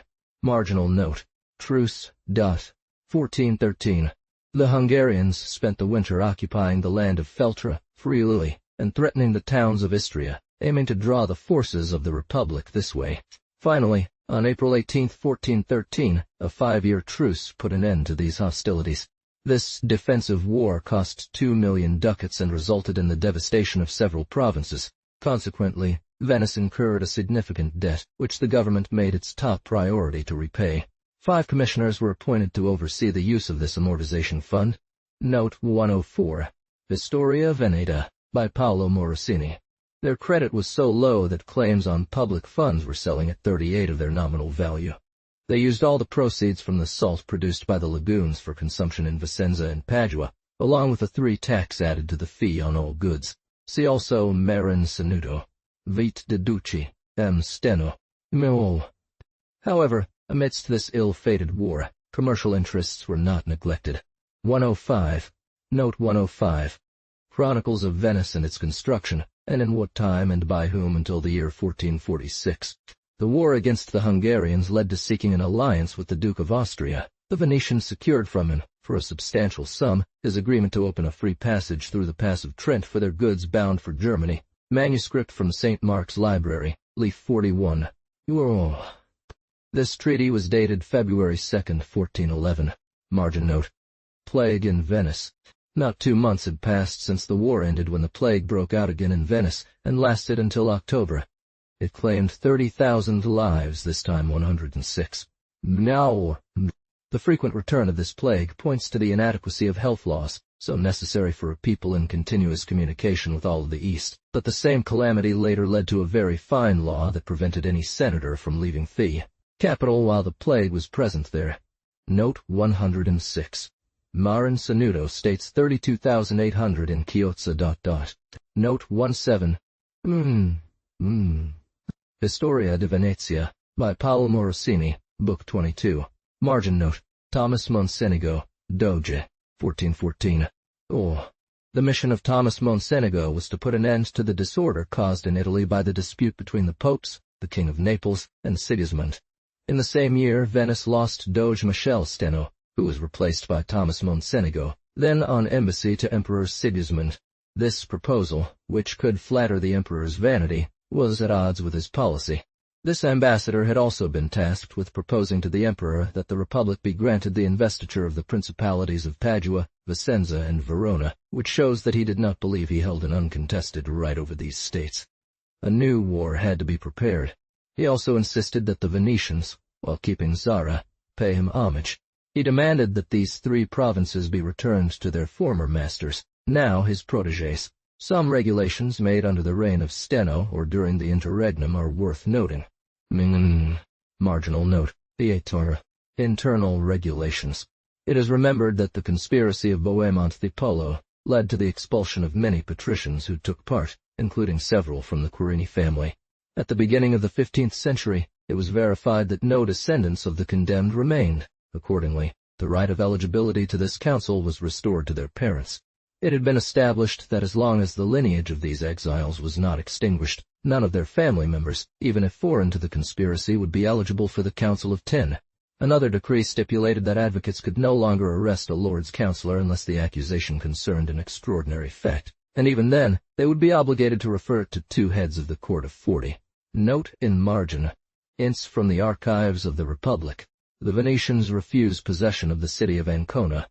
It was added to these provisions that the Doge could not call anyone to justice, that his coat of arms would not be placed on flags, ships, or buildings, except within the ducal palace, that advocates could bring him to trial, that he could never trial, oppose their conclusions in council, and finally, that no one would be allowed to take any secret document. Aristocratic governments are not least susceptible to the allurements of prosperity. Venice, for 20 years, had been retreating every year from the boundaries of its domains. Without rivals at sea, where the Genoese could no longer compete, it had regained or acquired important colonies, and possessed several fine provinces on the Italian continent, but it had to bear the inconveniences inseparable from its new condition. Victor over the small princes, whose proximity had so long annoyed her, conqueror of their states, she found herself in contact with powers much more formidable, and was no longer permitted to dispense with taking part in their disputes. Having become vulnerable on more points, she had to exercise more caution. One of its most desirable acquisitions was undoubtedly that of the port of Ancona. She was able to make this acquisition and do so for free. Already mistress of Corfu, Zara, and the Lagunes, if she added Ancona, she would be in possession of all the good ports existing on both coasts of the Adriatic. The Anconitans, subjects of the Church, were besieged and vehemently pressed by the Lord of Pesaro. They believed they would find salvation in the protection of the Republic, flew the flag of St. Mark, and sent deputies to Venice to offer themselves to the lordship. Nothing was more enticing than such a proposal. Instead of accepting the title of masters, the Venetians offered themselves as mediators, and became the disinterested arbitrators of this dispute. This conduct, which was only circumspect, earned all the honors of moderation. The Venetian government had shown many times that it was always willing to believe the sincere wishes of peoples who gave themselves to it, but in this case it resisted the temptation, and did not want to count the Pope and the Prince who wanted to conquer this city among its enemies any longer. Note on the side, war against the Turks, 1416, been averted by negotiation. The care they were forced to bestow on the affairs of Italy diverted their attention and forces from the establishments they had in the East. The peace that we were fortunate enough to conclude with Mohammed in 1415 was broken almost immediately through the imprudence of the Duke of Andros, who ceased to stop hunting down the Turks. Meanwhile, the Sultan of Babylon ruined the Republic's trading posts in Damascus. The Turks set fire to and slew all the country around the island of Negroponte. Mohammed, their new emperor, armed a powerful fleet that threatened Candia, and without the divisions that arose within the Ottoman family, it is not likely that the danger could have. These latter made no distinction between the Republic and its vassal, and began pursuing all vessels belonging to the Venetians. The Lord sent, to protect his pavilion, a fleet of 15 galleys into the seas of Constantinople, under Peter Loredan's command. The Turkish fleet set sail to attack the Venetians, and on May 29, 1416, the two armies engaged in a bloody battle visible from Gallipoli. Marginal note. Battle of Gallipoli. War had not been declared on either side. The Venetian fleet carried plenipotentiaries charged with providing explanations and preventing a rupture. But when the Turks saw the impressive procession accompanying these ambassadors along their coasts, they opened fire on the fleet, which responded with volleys from all its artillery. Despite their numerical inferiority, the Venetians achieved a complete victory. Their admiral, Peter Loredan, sustained several wounds in the battle. They were torn apart, and their members hung from the sterns of the galleys. There were also some Candians who had served on Turkish vessels. One of the Turks lost his life there one night. 5 galleys and several other ships remained in the power of the victor, who put to the sword all the Genoese, Catalans, Sicilians, or Provençals who were among the prisoners. They numbered 2,600. Vite de Ducci. Marginal note. Peace. Note 18. The report by Pierre Loredan, which recounts this battle, has been preserved by Marin Sanudo. A month and a half passed in negotiations before the plenipotentiaries, who were on Loredan's flagship, could disembark. Finally, they were admitted. All the accusations that had been mutual were considered misunderstandings. The prisoners were returned, and things were restored to their previous state. It was agreed that the Turkish government would not intervene on behalf of its nation's corsairs, and that the Venetians could treat them as enemies. Marginal note. Acquisitions in Morea, Corinth, in 1422, Dasmuth. This peace with the Porte had very positive effects for the Republic. Its reputation in the East and its wealth increased. The small rulers who feared the Turks sought his friendship. The Prince of Morea requested his protection, and paid it with several castles located on this coast. 109. 5 years later, that is in 1422, as the prince's fears grew in proportion to Ottoman power, he ceded Corinth city to the Venetians once again, which is the key to the peninsula of Morea. Much more significant events were taking place in Italy. Note 109. Castel di Ferro, Sunchio di Belvedere, Cataligo, Busiello, Serravalle, Luerni, Calapitani, Guffo, La Torre, Mantievere, Zerbi, Zancana. The war against Sigismund, King of Hungary and Emperor, had been suspended by a 5-year truce signed on April 18, 1413. Marginal note. Turostari. It was therefore due to expire on the same day of the year 1418. Death of Charles Zeno, 1418. None. This period marked the death of one of the greatest men Venice could pride itself on. After suffering 2 years in prison, almost octogenarian Charles Zeno, stripped of his honors but not his glory, wished to add a pilgrimage to the Holy Land to all the adventures that had embellished his life. On this voyage, his warrior fervor had another opportunity to revive. His ship ran aground in Cyprus. King Peter of Lusignan was then at war with the Genoans, who had made a raid on his island and were besieging him in his capital. He sought the counsel of this old warrior. But when it came to fighting, Zeno did not limit himself to advice. After this final feat, he returned to Venice, where all the misfortunes of old age awaited him. He took command of some troops that the king entrusted to him and fought against the Genoese for an entire campaign, rendering all their attempts futile and forcing them to sign a peace treaty and leave. He died on May 8, 1418, at the age of 84. Severe illnesses, gout, stones, blindness, and the even more cruel loss of his wife and son led him to desire death, which he had braved for so long. The government, having taken care to humiliate this general amidst his prosperity, deemed it also part of its policy to pay funeral honors to his remains. The body of Zeno, covered with 40 wounds, was carried to the burial by the sailors who wanted to pay this tribute to their former admiral. The Doge, the Senate in full, accompanied him, and Leonard Justiniani delivered in Greek and Latin. 110. The funeral oration of a hero, to whom ungrateful homeland owed so many victories, his salvation and such noble examples. Note 110. Historia Veneta of Peter Justiniani, Book 6. Marginal note. 13. Tori. War against the King of Hungary, and the Patriarch of Aquileia, 1418. Marginal note. The Republic spares the Duke of Milan. The Republic was on the verge of seeing hostilities resume with 2 formidable enemies. One was Sigismund. The other was not a declared enemy, but his caution caused as much concern as his power. The Republic did not want the Duke of Milan to join against her with the King of Hungary. Philip Neri Visconti had collected in 1412 the inheritance of his house, that is to say, what the rebel lords and envious neighbors had not stripped from him. That was her most pressing interest. But he did not hide his design of recovering what had belonged to his ancestors, and while waiting for the opportunity to demand back from the Venetians the provinces over which he believed he had rights, he threatened or attacked less powerful princes who held Lodi, Como, Brescia, Bergamo, and Cremona. She made it clear that the first object of the powers of Italy should be to prevent Germans from entering there. This community of dangers produced one of those alliances where each proposes only to profit from the misfortunes of his ally. The Duke of Milan did not promise cooperation, but only friendship, and this friendship was suspect. Sure that the Venetians would accommodate him and avoid a dispute with him as long as they had Emperor Sigismund in mind, he neglected nothing to make the most of time. The lordship on its part did its best to prevent him from expanding.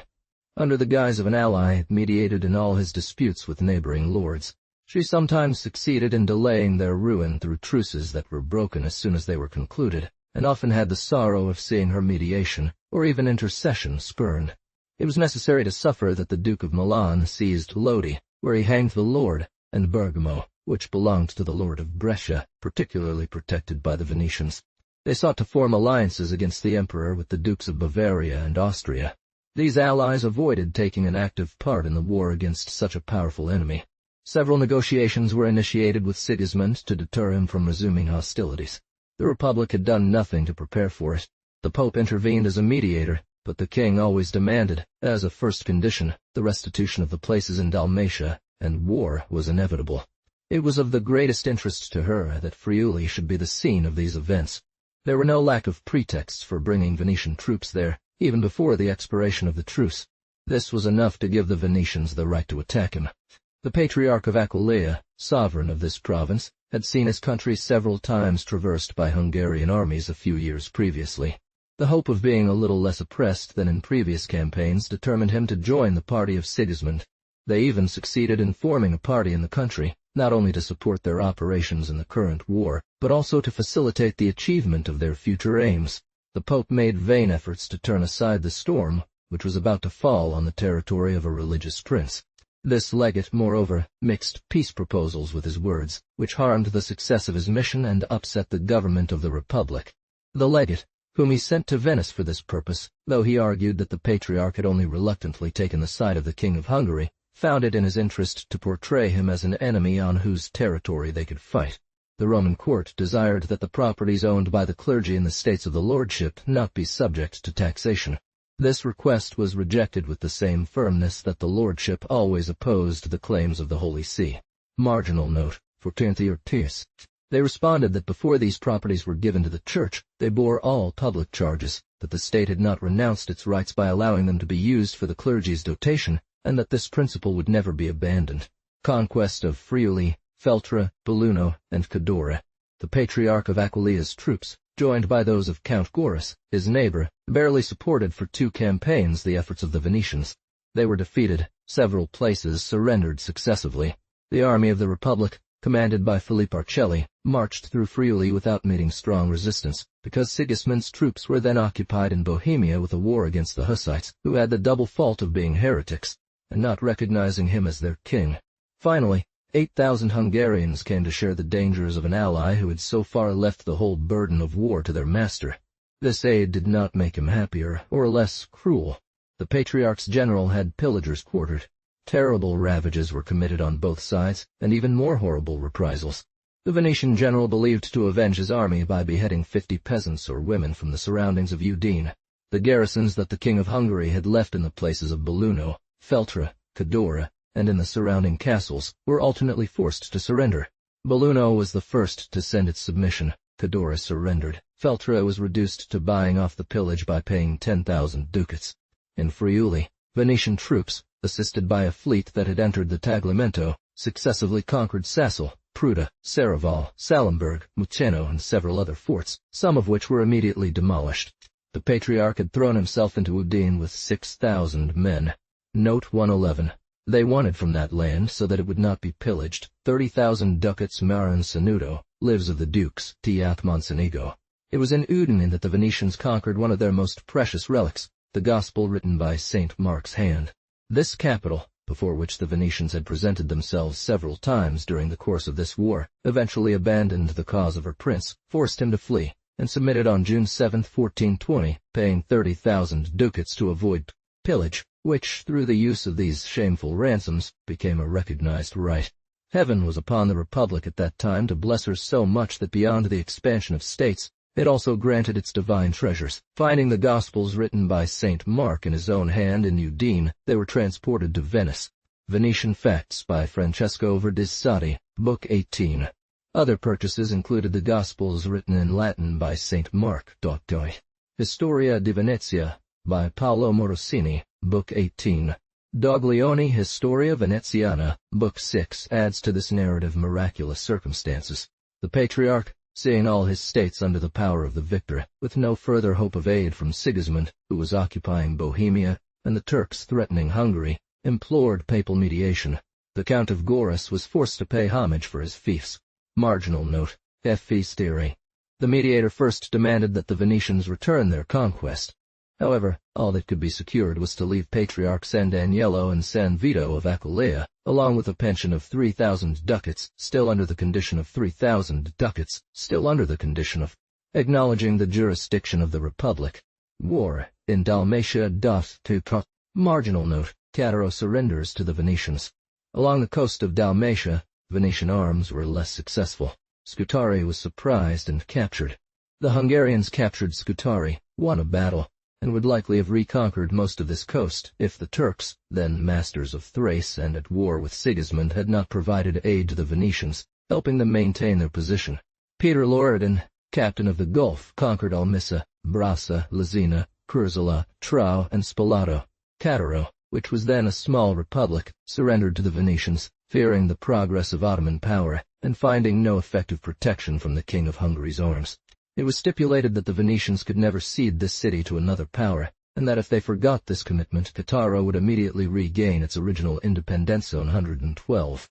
Note 112. Historical and Commercial Essay on the Bocas of Cadore, by Mr. Adrien Dupré. Marginal note, 6 tier. But this voluntary submission was preceded by a treaty in which the inhabitants reserved the right to elect their magistrates and retain their old laws. They even included a clause worthy of serving as a model for other peoples. It was then that the Republic truly became sovereign over the Gulf, as it possessed all its shores from the mouths of the Po to Corfu. The situation of the Republic after these conquests. The Republic of Venice proved faithful to a treaty that granted it an important fortress at the entrance to one of the main basins of the Adriatic coast. This territory had a population of approximately 2 million inhabitants, spread over 2,000 square leagues, to which must be added Kandy, Negroponte, the entire coast of Morea, several islands of the archipelago, and settlements in almost all the ports of the east. The capital, according to the census made at that time, had a population of 190,000 souls, 113, and what proves that this population was still growing is that the houses were of great value, 114. Their estimated worth was set at 7 million ducats, or 30 million francs, and the rent, which stood at 500,000. All taxes yielded in the same proportion. And ducats, equivalent to 4 francs 35 centimes, or 2 million of our currency, 115. Note 113. Historia di Venezia, by Paolo Morosini, Lib. 19 Torres. 170,000 measures from the Italian coast, from Ravenna to Calabria. In fit at that time the calculation of the wheat that Venice brought in from neighboring countries, it was found that they sourced from Dalmatia, Albania, and Greece. And thus it was estimated, an assessment that increased by 72 Thor 24 lire from the previous one. On October 8th, it was decided that all the possessions of Venice should be assessed, and 6 gentlemen, 3 from this side of the canal and 3 from that, were tasked with conducting the assessments using their old estimates, along with their old estimates. Master builders, carpenters, notaries, and officials. We can see that at that time Venice had some form of cadastre. Mr. Simone Sismondi, in his History of the Italian Republics of the Middle Ages, Book 65, attributes the invention of the cadastre to the Florentines and places its inception in 1429. This passage I have just cited seems to prove that this assessment method was already known at that time. There is a manuscript at the King's Library, under number 10,444, in 4, which supports this. Title: Chronicles of Venice up to the year 1442, where I find this passage under the date of 1425, and which immediately shows the new and old estimates of Venice's possessions, all made in gross gold guineas, where each guinea is worth 10 golden ducats. Thus, it follows that the new valuation in the 6 quarters of Venice amounted, in gross livres, valued at 10 ducats to 463,422, and the old estimation, 333,595, increase. One can find, by carefully reading ancient historians, some clues that lead to this knowledge. 129,827 note 115. When one says a currency is worth so much, it is compared to another, but to form a just idea of its value, it must be compared with less variable values. For example, I say here that a ducat is worth 4 francs 35 centimes. This is the actual ratio indicated between 2 kinds of currency, but it remains to be known what one could get for such a coin at that time. Marin Sanuto recounts that in 1429, it was decided in the Council of Venice to donate a palace in this city to Louis de Gonzague, Prince of Mantua, former Captain General of the Republic. For this purpose, the palace of Bernard Justiniani from Espantaleon is at the head of the river in the turn of the canal, and cost the duchy 6,500. Another palace of Nicholas Morosini, given to the voivode of Albania in the same year, costed 3,000 ducats. On the contrary, in 1312 there was great abundance. One can also see from a passage of the same author that in 1417 there was a famine, and that the price of a measure of wheat, the stajo, rose to 2 ducats, and 6 sols a ducat was subdivided into 96 sols. One could obtain for a ducat 1 stajo of wheat, a quart of wine, or a cartload of wood. The average price of a stock of wheat could thus be evaluated in this century at 1.5 ducats. As for the value of the ducat, it should be known that in Venice there were 3 currencies of this name. The golden ducat valued at approximately 17 Venetian livres.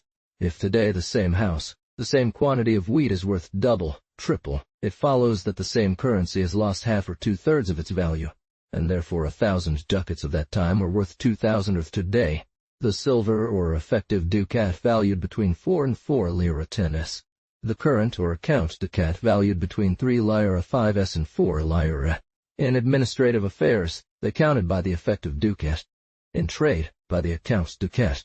The effective ducat was divided into 8 Venetian livres, and the account ducat was worth 61.14 Venetian sols. This mint struck annually about 1 million gold ducats worth approximately 17 francs, 200,000 silver coins, and 800,000 soldi. Another sign of prosperity no less evident was the activity of Venice's mint, which converted foreign currencies into national ones remaining in the country after balancing all imported and exported goods. It produced nearly 18 million of our currency, whose numismatic value increased every year for Venice. Thus, private fortunes and public wealth grew rapidly. In less than 10 years, the state had paid off a debt of 4 million gold ducats, or nearly 70 million francs, and had lent 166,000 ducats to the Marquess of Ferrara. In Venice, there were 1,000 nobles whose fortune ranged from 4,000 to 70,000 ducats in revenue, and this, at a time when for 3,000 ducats one could purchase a palace. It is said that the roof of St. Mark's Church was consumed by fire in 1419. Note 116. However, I found in a manuscript from the St. Mark Library, titled Cronaca di Venezia et com la fu edificata et in che tempo, ed acci, fino all'anno 1446, a detail which suggests that construction was expensive in Venice at that time. 45 galleys, maintained by the Republic for the protection of its trade, were manned by 11,000 men. Restoring it cost 19,000 gold ducats. 3,000 merchant ships from the port of Sent and 200 or 300-ton vessels employed 25,000 sailors. These fleets carried every year, abroad, goods to the value of 10 million ducats, which produced a profit of 2/5, half of which paid for the freight of the ships and supported 36,000 seamen, while the rest increased the capital of the merchants, the ducats' worth of thread. I find in historian Sanudo some details about a merchant fleet sent at that time to Syria, consisting of 6 vessels, each with 150 men, carrying 360,000 ducats in cash and goods, to the value of 160,000 ducats, 200,000 gold and silk fabrics, 250,000 soap. To give an idea of the extent of Venice's sales, it is enough to state that she sold annually in Lombardy 900,000 ducats worth of drapes, 100,000 ducats worth of canvas, 240,000 ducats worth of canvas, French and Spanish wool, 250,000 ducats worth of cotton, and 30,000 d. 539,000 spices and sugar, 120,000 dyeing wood. 110,000 other items, including slaves for 50,000 ducats. 2,789,000 ducats. Thus, the sale amounted to 2,789,000 ducats, excluding the sale of salt, and the Venetians brought back from all ports other goods which they intended to sell to other nations at a profit. The sum of Venice's trade with Lombardy was estimated at 28,800,000 ducats. So all the peoples were its dependents. It earned 1,600,000 ducats a year from the Lombards, and nearly 400,000 from Florence. One will have noticed the superiority this nation must have had over the others by becoming the intermediary in the wool trade between Lombardy, France, and Spain. And eventually ceded to the Duke of Austria the sole province it owned on the continent, we will recognize that there must have been within this government a powerful principle of strength and life, to have overcome so many obstacles, repaired so much misery. It remains for us to see if it was also happily organized to support prosperity. Here is what the state of the Republic's finances were at that time on 17. And if we consider that there had been barely 40 years since the Republic, stripped of Dalmatia, reduced to disputing the shore of Melamaco, imploring peace without obtaining it, threatened in its capital, without communication with the colonies, that remained to it, possessed only of 6 galleys at sea, saw the Genoese flag flutter over the lag, net, to product remove, the ducats, Travais et le Trevisan 40,000, 10,000, 29,900.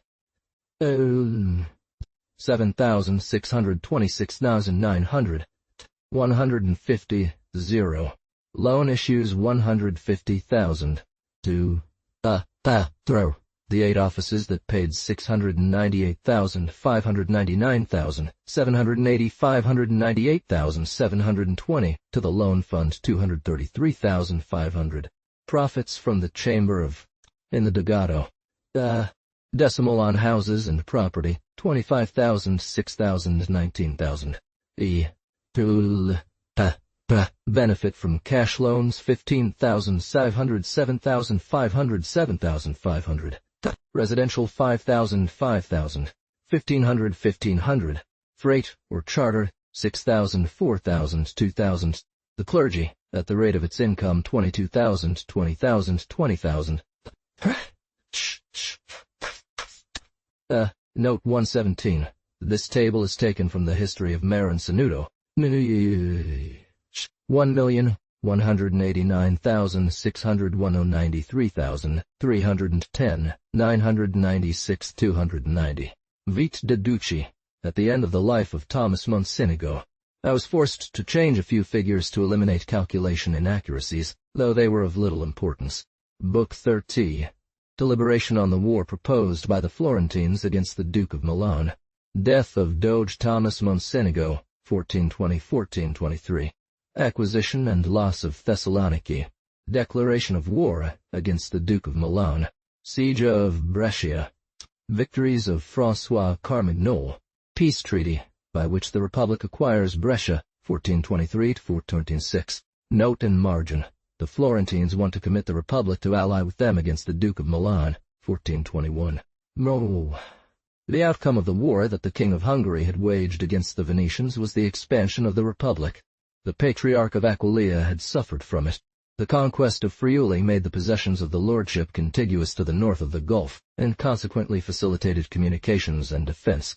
She ensured control over the passes from the mouths of the Tagliamento and Lisanzo rivers to their sources, that is, to the high mountains separating Germany from this part of Italy.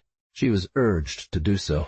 As mistress of these passages, her relations with the King of Hungary, due to his affairs elsewhere, had been secured, allowing the Republic to now focus more seriously on the progress of the Duke of Milan and impede it. They had already formed a league against this prince, which was numerous and could become very powerful if the Venetians joined.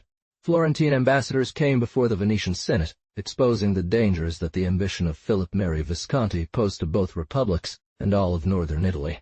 He assures us that they are merely a copy of the manuscript communicated by Mocenigo himself.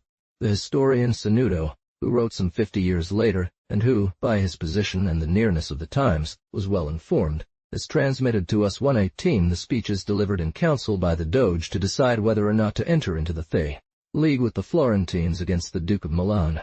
Note 118. When documents of this nature have such authenticity, they are valuable to preserve because they give an exact idea of the time and the men. Vite Duci di Venezia at the end of the reign of Thomas Mocenigo. I will let the serious figure who had the greatest part in this deliberation speak. This is a copy taken from the book of the esteemed Messer Tommaso Mocenigo, Doge of Venice, of some harangues made in response to the ambassadors from Florence. I will limit myself to translating the harangues by occasionally abbreviating them. Note on the margin, 2 pi. I believe, however, I should sketch it in a few words. It had been exposed that the troops of the Duke of Milan were at the gates of Florence, that after this republic would succumb, the other states would be invaded, and then Venice would be forced to oppose alone a powerful adversary a resistance for which, at that moment, they only asked her cooperation. Speech of Doge Thomas Mocenigo on the causes of the rupture between the Florentines and the Duke of Milan. Distinguished lords, said the Doge, we do not ignore the origin of the disputes that divide Florence and the Lord of Milan. The Duke, who died in 1402, left 2 sons still children. The Florentines marched on Pisa, which was occupied by a bastard son of the former Duke. They favored the usurpations of all these lords, and in less than a year, the considerable state that Visconti had left to his sons was reduced to nothing. During this minority, Gabrino Fondolo became Lord of Cremona, Peter Meri de Rossi seized Parma, Pandolf Malatesta took control of Brescia, James Dal Fermi and many others seized what suited them. These children found themselves dependent on officers who had once been their subjects. God's justice permitted this revolution, because their father had unjustly acquired a great part of these vast domains. So it was in 1412, the Florentines sent him an embassy to express all the joy they pretended to feel at his successes, and to propose a treaty. It was agreed that neither they nor he would carry their weapons beyond the Tronto, or the Rubicon. Philip Neri Visconti married the daughter of his tutor, and with the riches, soldiers, that this alliance provided him, aided especially by the talents of François Carmagnole, whom he put in charge of his troops, he recovered most of his father's inheritance. The Duke sent a body of troops to Forli for this purpose. In 1414, the Lord of Forli died, and as he did not believe he could trust his children to his relative, the Lord of Imola, he pleaded in his will with the Duke of Milan to take charge of their custody and administration of the country. Immediately the Lord of Imola ran to Florence to complain that Visconti had violated the treaty by carrying his troops beyond the agreed limits. A council was convened, which included not only nobles, but also merchants, artists, and those engaged in mechanical and rough trades. The ambassador was a Jew named Valorione 119, a banker by profession. Those who desired war for enrichment cried out that the Duke had violated the treaty, and it was resolved to send an embassy to demand its observance. The Florentines took Visconti's conduct as an insult, and it was forbidden to speak of peace for 10 years under penalty of death and confiscation. The Duke, to avoid hearing him, feigned illness according to his custom, and sent a secretary to explain himself. But Valori, who had orders only to deal with the Duke himself and to return in 15 days, left without any explanation. The Florentine army seized Forli, but was beaten several times. In vain did ambassadors from Milan come to offer all appropriate explanations. The war was decided. Note 119. Abbe Lagier, Liv. The Duke marched against them, assisted by the Lucchesi, Sienesi, Bolognesi, and Perusini, who were incensed by the bad conduct of their neighbors. Florence's council. He concludes that this qualification of Jew is either an error or an insult. 21st in his History of Venice, he says that it was observed to him, 1. That it would be strange for the Florentines to choose a Jew as an ambassador. 2. That according to Sanudo, this Jew's nickname was Bartholomew, and a Jew could not bear such a nickname. 3. That the Florentine historian Paghi speaks of this Valori as one of the main members of. He adds that this Valori, a noble Florentino, later moved to Provence, where he became the ancestor of a reputable family. Such was the true cause of the war between the Florentines and the Lord of Milan. It took a response from Florence. The matter was brought before the Grand Council. She arrived in July 1421 and prevented the ambassadors from speaking of peace under threat of death. If you think it necessary to respond to their messengers, we will tell them that if they are willing for peace, they only have to write to Florence to ask for full powers. Note on the margin. The second speech of the same, on the consequences of the proposed war. The procurator François Foscari, one of the wise men, defended the cause of the Florentines with all the fervor of a man in his prime who fears not hazardous undertakings. The Doge replied as follows: They tell you that the interest of the Florentines is ours, and therefore that they cannot suffer any misfortune without we share it. We will answer this in due time. Some chose evil. God punished them. Young procurator, God, when creating angels, gave them the faculty to discern good from evil, and granted them freedom of choice. This is what happened to the Florentines who ran to their own destruction. This is what will happen to you if you follow their examples and counsel. We can only urge you to preserve peace. If the Duke of Milan were to wage an unjust war against you, you would have your recourse in God who sees all, and who would grant you victory. Let us preserve peace, and woe betide whoever proposes war. Our first father was disobedient. Young procurator, the Lord created Adam wise, good, perfect, and gave him the earthly paradise, saying to him, Enjoy in peace all that is here, but abstain from the fruit of this tree. He forgot that he was merely a creature. He sinned through pride. God drove him out of the paradise that dwelt in peace, and banished him to a world consumed by war. His entire race was proscribed with him. Evil made progress, and soon brother killed brother. This is what awaits the Florentines. In seeking war, they will ultimately bring it upon themselves. Thus it will come to pass with all of us if we let ourselves be led astray by our young procurator. Young procurator, after the sin of Cain, God punished the rebellion of mankind with the flood, from which he saved only Noah, the sole righteous man. But we ourselves, if we believe our young procurator, we will be compelled to flee to a foreign land.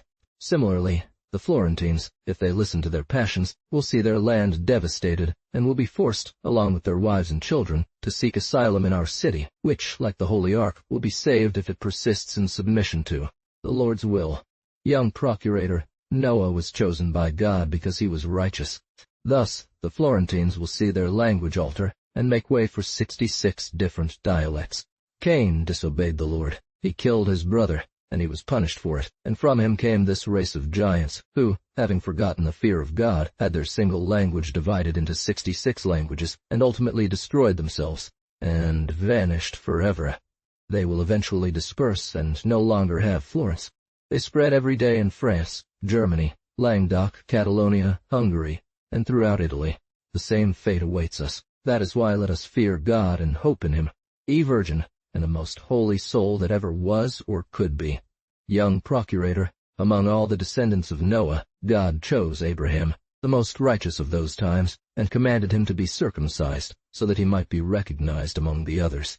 Among all those who were to be designed and born of man and woman with the stain of original sin, God chose and preserved our Holy Mother from this stain, for from her was to be born our Lord Jesus Christ, the Redeemer, God and man together, having a body which no man had given being, formed by the Holy Spirit from the pure blood and milk of faith.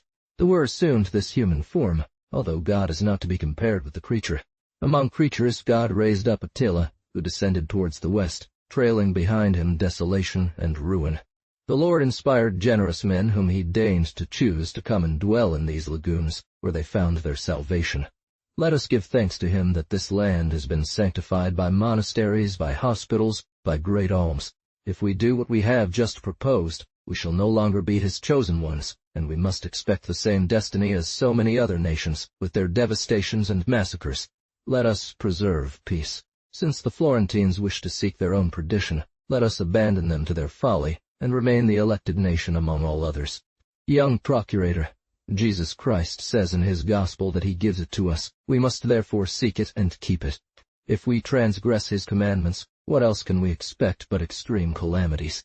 You wish to be preserved, never depart from the gospel and the Holy Scriptures. Florence has strayed. See what misfortunes God has sent upon them. Consult the Old and New Testaments. How many great nations have been reduced by war to a wretched state? As soon as peoples engage in war, God abandons them. It is peace that makes them great. It alone multiplies generations, palaces, gold, riches, arts, lords, barons, and knights. They divide and destroy themselves. Wealth is exhausted. Power vanishes. After exterminating others, they exterminate themselves or eventually fall into foreign servitude. This state, which flourished for 8,000 years, God will destroy in an instant. Beware of following the advice given to you. Young Procurator, it was peace that made Troy great, that multiplied its population, its houses, palaces, gold, silver, arts, lords, barons, and knights. No more wealth, misery everywhere. As soon as it embarked on war, its population was destroyed, its women became widows. Troy was overturned, and its citizens became slaves.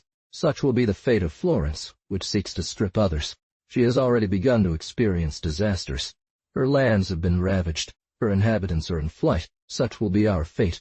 Ah, let us preserve peace. This peace for which Venice owes so much of its riches, its arts, its navy, its trade, its prosperity. We have seen our nobility flourish, and our citizens live in opulence, while other states were ravaged by war. This plague would not be any less fatal to us. So let us preserve peace and trust in God. Jerusalem prospered through peace. Solomon built the temple and worshipped false gods. Rehoboam, his son, rebelled against the Lord. 10 tribes separated from his kingdom. Similarly, the cities belonging to Florentines are being given to the Duke of Milan. Thus these words of the psalmist come true. Another will inherit the crown. Her women will be widows, her children orphans. Rome became great and powerful. It filled itself with rich and skilled citizens, thanks to good governance and peace 120. When it determined to engage in the First Punic War, there was great destruction of men and riches. Scipio saved it. But finally weariness, exhaustion, an uneasy longing for change succeeded all these battles, and Caesar became the tyrant of his homeland. The same thing is seen in Florence, where warriors take from citizens their goods and liberty. Citizens obey those who were once their masters, the country folk, the proletariat, the soldiers. This is what we will see here. Note 120. This example is quite poorly chosen. It is known that few peoples have been at war so often and for such a long time as the Romans. Pisa had become powerful and happy by the same means. Such shame is reserved for Florentines. She envied others' goods. She waged war. She became poor, fell prey to the factions fostered by the Duke, saw citizens aspiring to become masters, and ultimately became subject to the most vile populace of Italy, Florence.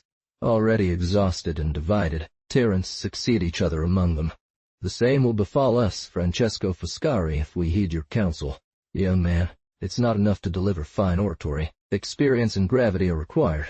Learn that Florence is not Venice's port, and there are 5 days' march from its shore to our farthest borders. Our neighbor is the Duke of Milan. He is the one who should be the focus of our attention, for in less than a day, our cities of Verona and Cremona can reach an important place under his control, Brescia. Genoa, which he governs, is formidable at sea. It could harm us. We must therefore maintain a good harmony with him. If the Genoese attack us, we shall have justice on our side, and we will know how to fight them and the Duke. The mountains of Veronese are a bulwark against the Lord of Milan.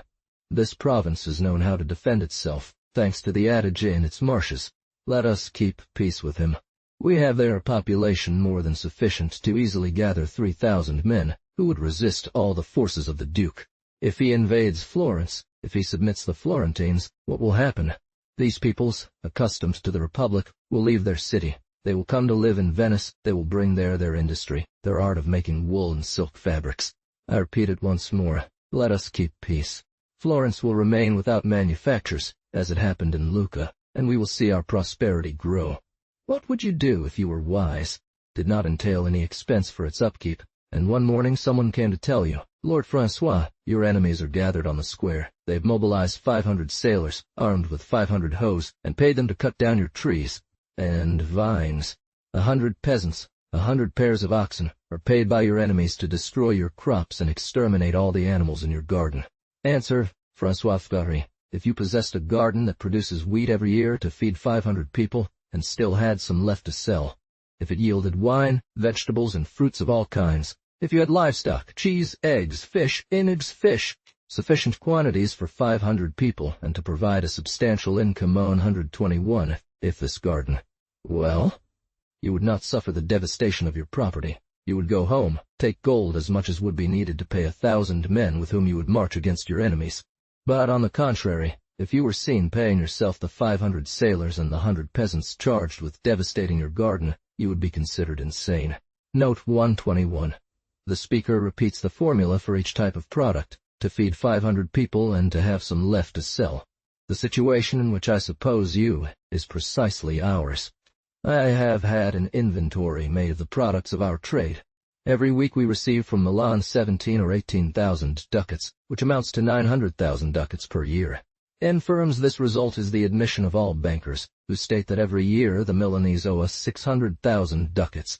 From Monza, 1,000 per week, and annually 52,000 from Como, 2,000 per week, and annually 104,000 from Alexandria, 1,000 per week, and annually 52,000 from Tortone and of Novara, 2,000 per week, and annually 104,000 from Pavia, 2,000 per week, and annually 104,000 from Cremona, 2,000 per week. And do you find that this is a fairly beautiful garden that Venice enjoys without causing it any expense?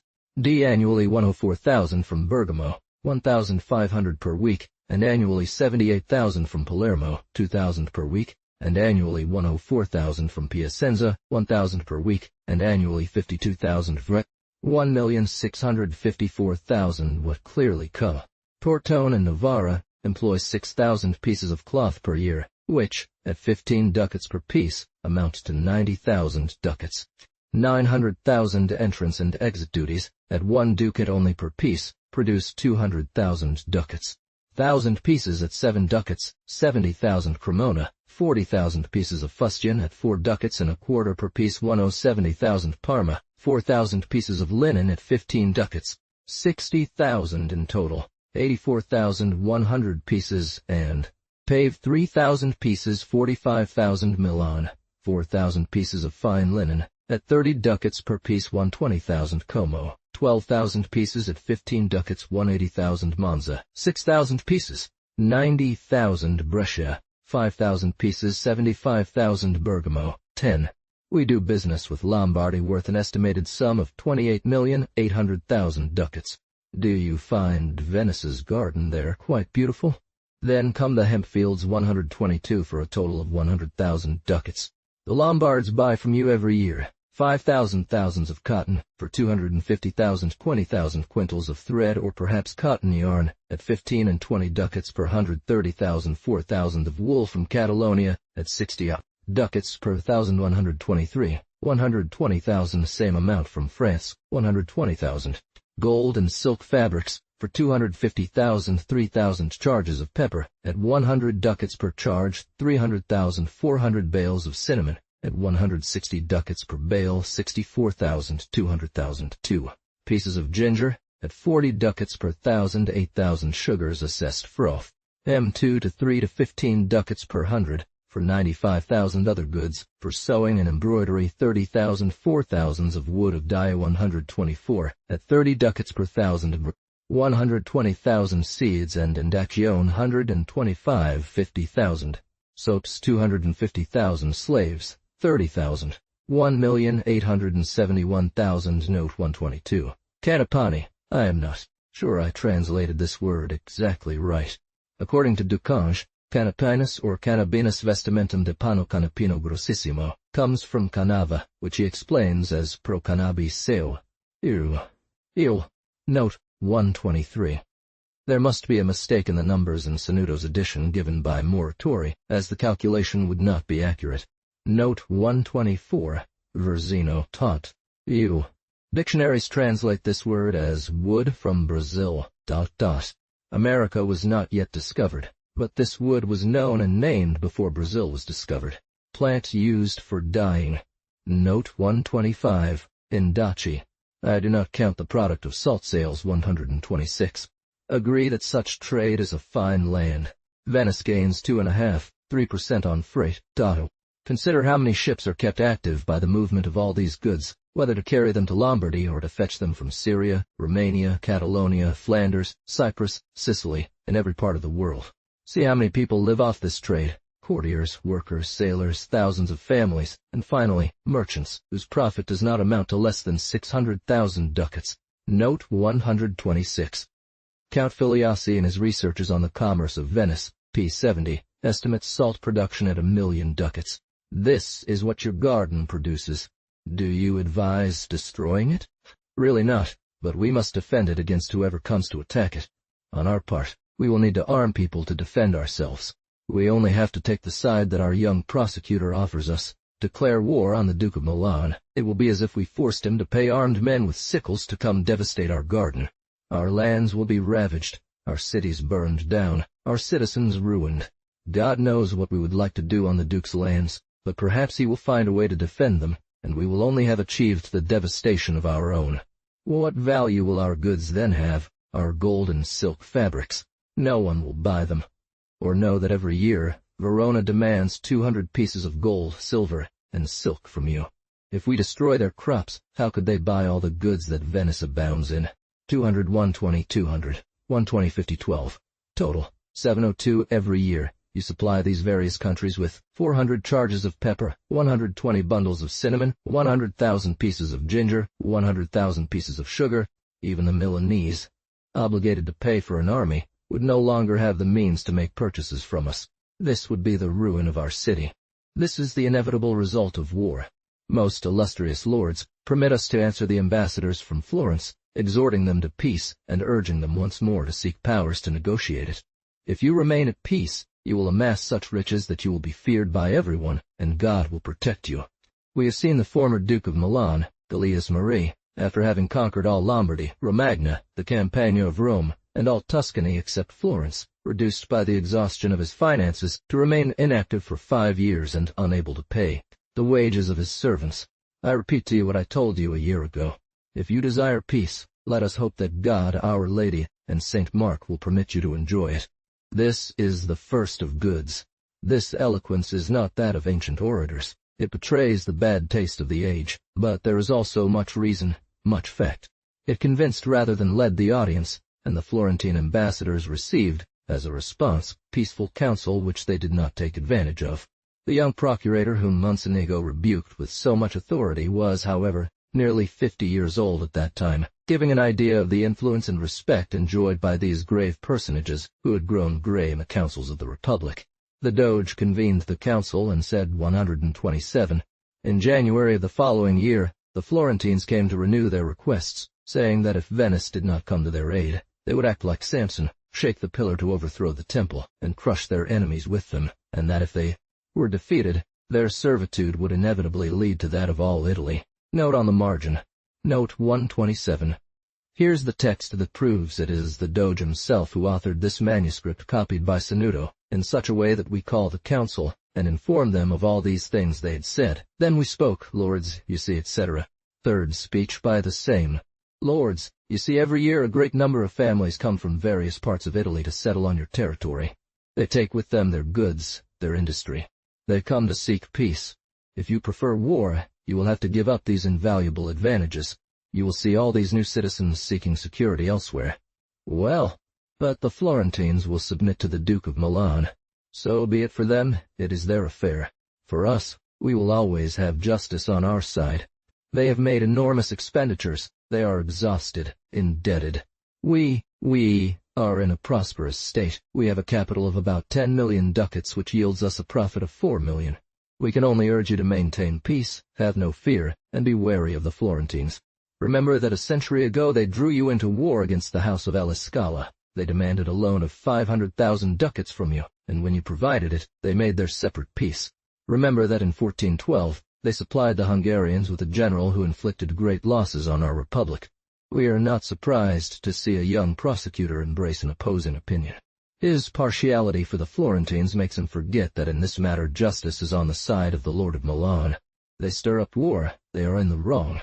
They can preserve peace, but they do not want to. They seek to draw us into it, leaving us alone afterwards. They ask us for money to buy the possessions of others, as they did in 1333. You have desired to know the amount of the revenues we draw from the conquered lands from Verona to Mestra. They amount to 464,000 ducats. As for expenses, they are covered by the receipts. The wisest course is to hold on to what we have.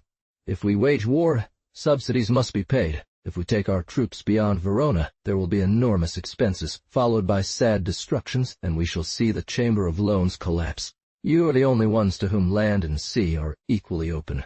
When I have more to say, I add not to boast. Listen to your captains returning from Aigues-Mortes, Flanders. Listen to your ambassadors, consuls, merchants. I'll tell you, lords, you have a wise, just prince who has preserved peace for you.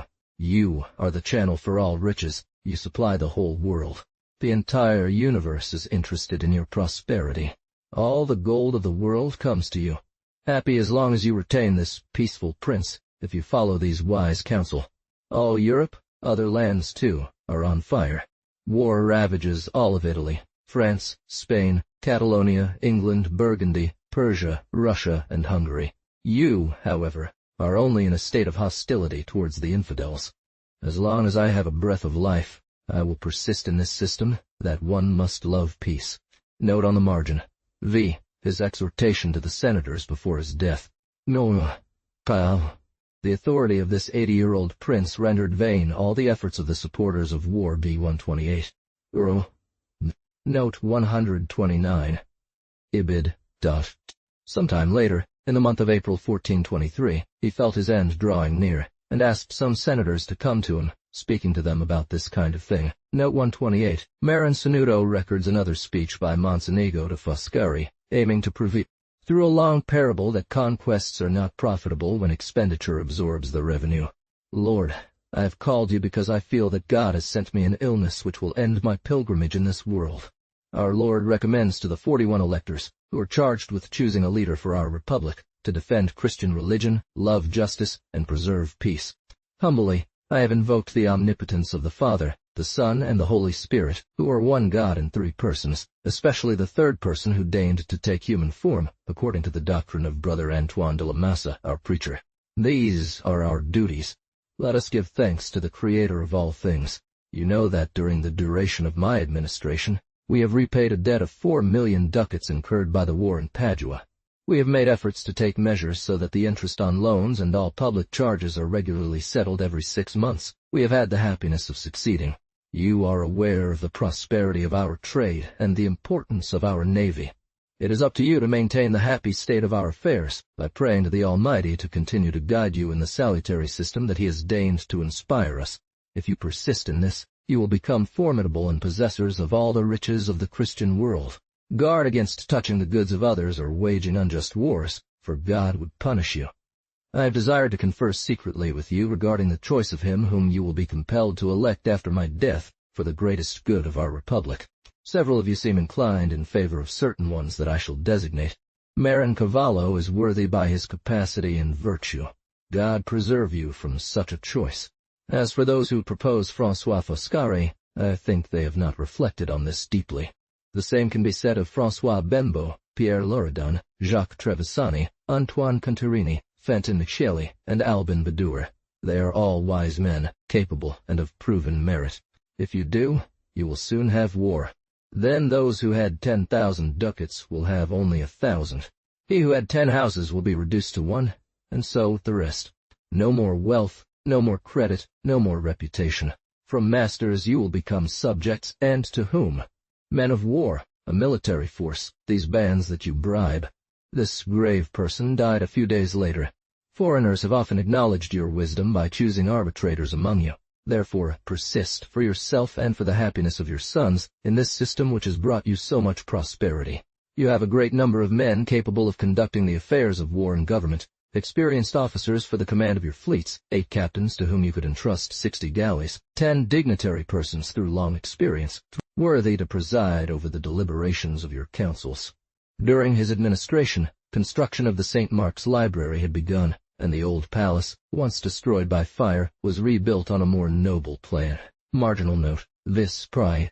The Doge paid the fine and took upon himself the task of proposing the restoration of Venice's main building. A decree, advised by the need for economy, prohibited, under penalty of fine, the proposal of this repair.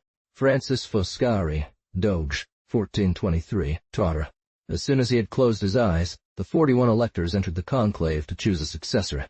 But it must be known that this procurator, whose ambition had set its sights on nothing less than the doggate, had used the funds of the procuracy to gain supporters, providing aid to many poor patricians and endowing their daughters. The candidates were Marin Cavallo, Anthony Contarini, Leonard Mocenigo, procurators of St. Mark, Francis Bembo, Peter Loredan, who had won a battle against the Turks, and this very Francis Foscari, whose exclusion had been strongly recommended by the previous Doge. He was accused of having spent in this manner over 30,000 ducats. Thus, he had many protégés. Note 130. Marin Sanuto, Vita de Duce di Venezia. Loredan was the candidate who at first seemed to have the most supporters. There was nothing against Loredan. Foscari's faction used cunning. They initially gave their candidate only 3 votes, but in each subsequent ballot they added 1 more vote, carefully repeating any arguments that could disqualify the other candidates without revealing their intention to promote the Foscari faction.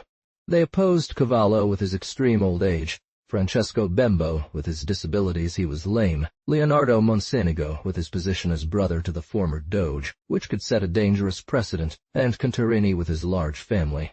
Albin Badour, the eldest in the assembly and one of Foscari's supporters, took it upon himself to ensure Loredan's removal. Loredan, who was one of the electors, himself presented a list of his services. They went to a vote, but he received fewer votes than in the initial ballots. He admitted that he was a skilled sailor, that he enjoyed the affection of everyone involved in that service, but he concluded that this was a reason not to promote him to the bishopric, so as not to deprive themselves of an experienced admiral at a time when it might become necessary. Then they began to discuss Foscari. He recalled everything Thomas Mocenigo had said against him. Foscari defended himself with great finesse, and explained that his fortune amounted to 150,000 ducats. Pierre Oriot objected that this candidate was still young, with a family to support, married for a second time, that his wife gave him 1 child every year, that his fortune was below average, and that he had declared himself an enemy of peace. The conclave lasted 6 days. There were up to 9 ballots, with no one achieving a majority, and no votes for Foscari exceeding 16. Finally, those secretly supporting him declared themselves on the 10th ballot, and he received 26 votes. The formula used until then had been, "We have elected such a one as Doge, if it please you." For the proclamation of this new Doge, a new formula was adopted, which completely erased from memory the part the people had once played in elections. The Grand Chancellor, François de la Sega, asked, "And if the people say no, what would you do?" As a result, it was decided that one would simply say, "We have elected Doge such a one." Marginal note: Plague in Venice, 1423. This election revived the hope that the Florentines had harbored of drawing the Venetians into their league against the Duke of Milan. The services Albin Badour had rendered to the new Doge during the conclave were rewarded by his elevation to the dignity of prosecutor, which the election of Foscari made vacant. They renewed their embassies, but without achieving any greater success until the beginning of 1426. The lordship was tied by a treaty with Philip Neri Visconti. This consideration would have been of only minor importance had it not been for other affairs that occupied the Republic. Within its borders, it suffered a calamity that had already ravaged it many times before. Between August and December 1423, the plague reaped 15,300 people. It was then that construction on a lazaret to prevent the return of this scourge finally began. Note in margin. 7 Torto. In the east, there were disputes with the despots of Janina and Morea, but they were resolved through treaties. The Republic acquires from the Greek Emperor the city of Thessaloniki, 1423. The Greek Emperor, John Palaeologus, increasingly incapable of halting the Turkish advancements, sold off states one by one that he could no longer defend. Seeing Sultan Murad in control of part of Macedonia, he sought to oppose him with the Venetians, ceding them the city of Thessaloniki 131, a fortress defended by 40 towers, 132, inhabited by 40,000 people 133, and important for its trade, located on one of the main gulfs of the archipelago, and within reach to send aid to Negroponte. Note 131. Sanudo. The Republic simultaneously dispatched a military contingent to take possession of this port, and an ambassador to explain to the Sultan that this occupation of a place he had his eyes on was not an act of hostility. Vite Duci. F. Foscari. Note 132. Marvel for its structure of 40 strong towers. Fatti Veneti, by Francesco Verdisati, Book 18. Note 133. Sanudo. Vite Duci. Marginal note. This acquisition complicates the Republic's relations with the Turks. After exhausting their efforts in vain, the Turks were forced to lift the siege. They then turned towards the Morea, ravaging some of its fortresses. Marginal note. The Turks captured Thessaloniki from the Venetians in 1429. Amurath, instead of receiving the Venetian minister, had him arrested and proceeded to lay siege to Thessaloniki. But a fleet commanded by Peter Lordan arrived to resupply and relieve the city. The Venetians retained possession of their new acquisition, and the Greek emperor found himself more exposed than ever to the Sultan's resentment. But the Republic could not hope to win Amurath's favor. All attempts to send new ambassadors to resume negotiations with him were in vain. His first question was always, "Do you have the authority to return my city of Thessaloniki to me?" And upon receiving a negative response, he had the minister thrown in prison. The defense of Thessaloniki had cost the Republic over 700,000 ducats 135. Note 134. See the Turkish history by Sa'd-Din Mohammed Hassan, translated by Galland, Reign of Amurath II. This state of affairs lasted 5 years, that is, from September 19, 1423 to 1429, when the Turks surprised this place and horribly sacked it 134, after which the Sultan agreed to hear peace proposals, and it was agreed that commercial relations would be restored to their previous status. Library of the King. No. 10,528. Note 135. Marin Sanudo. Vite Duci. F. Foscari. Marginal note. François Carmagnoli leaves the service of the Duke of Milan to enter the service of the Republic. His destiny was to influence the fate of states. We were in the midst of this commotion when a storm that formed in the court of Milan cast one of these men, who seemed made to be an example of fortune's caprices, into Venice. François Buffo, son of a farmer from Carmagnole, had initially served as a soldier in the troops of the Duke of Milan. His exploits attracted attention and admiration. He was known by the name of his hometown. The Duke quickly advanced him, finding an ability in him equal to his courage.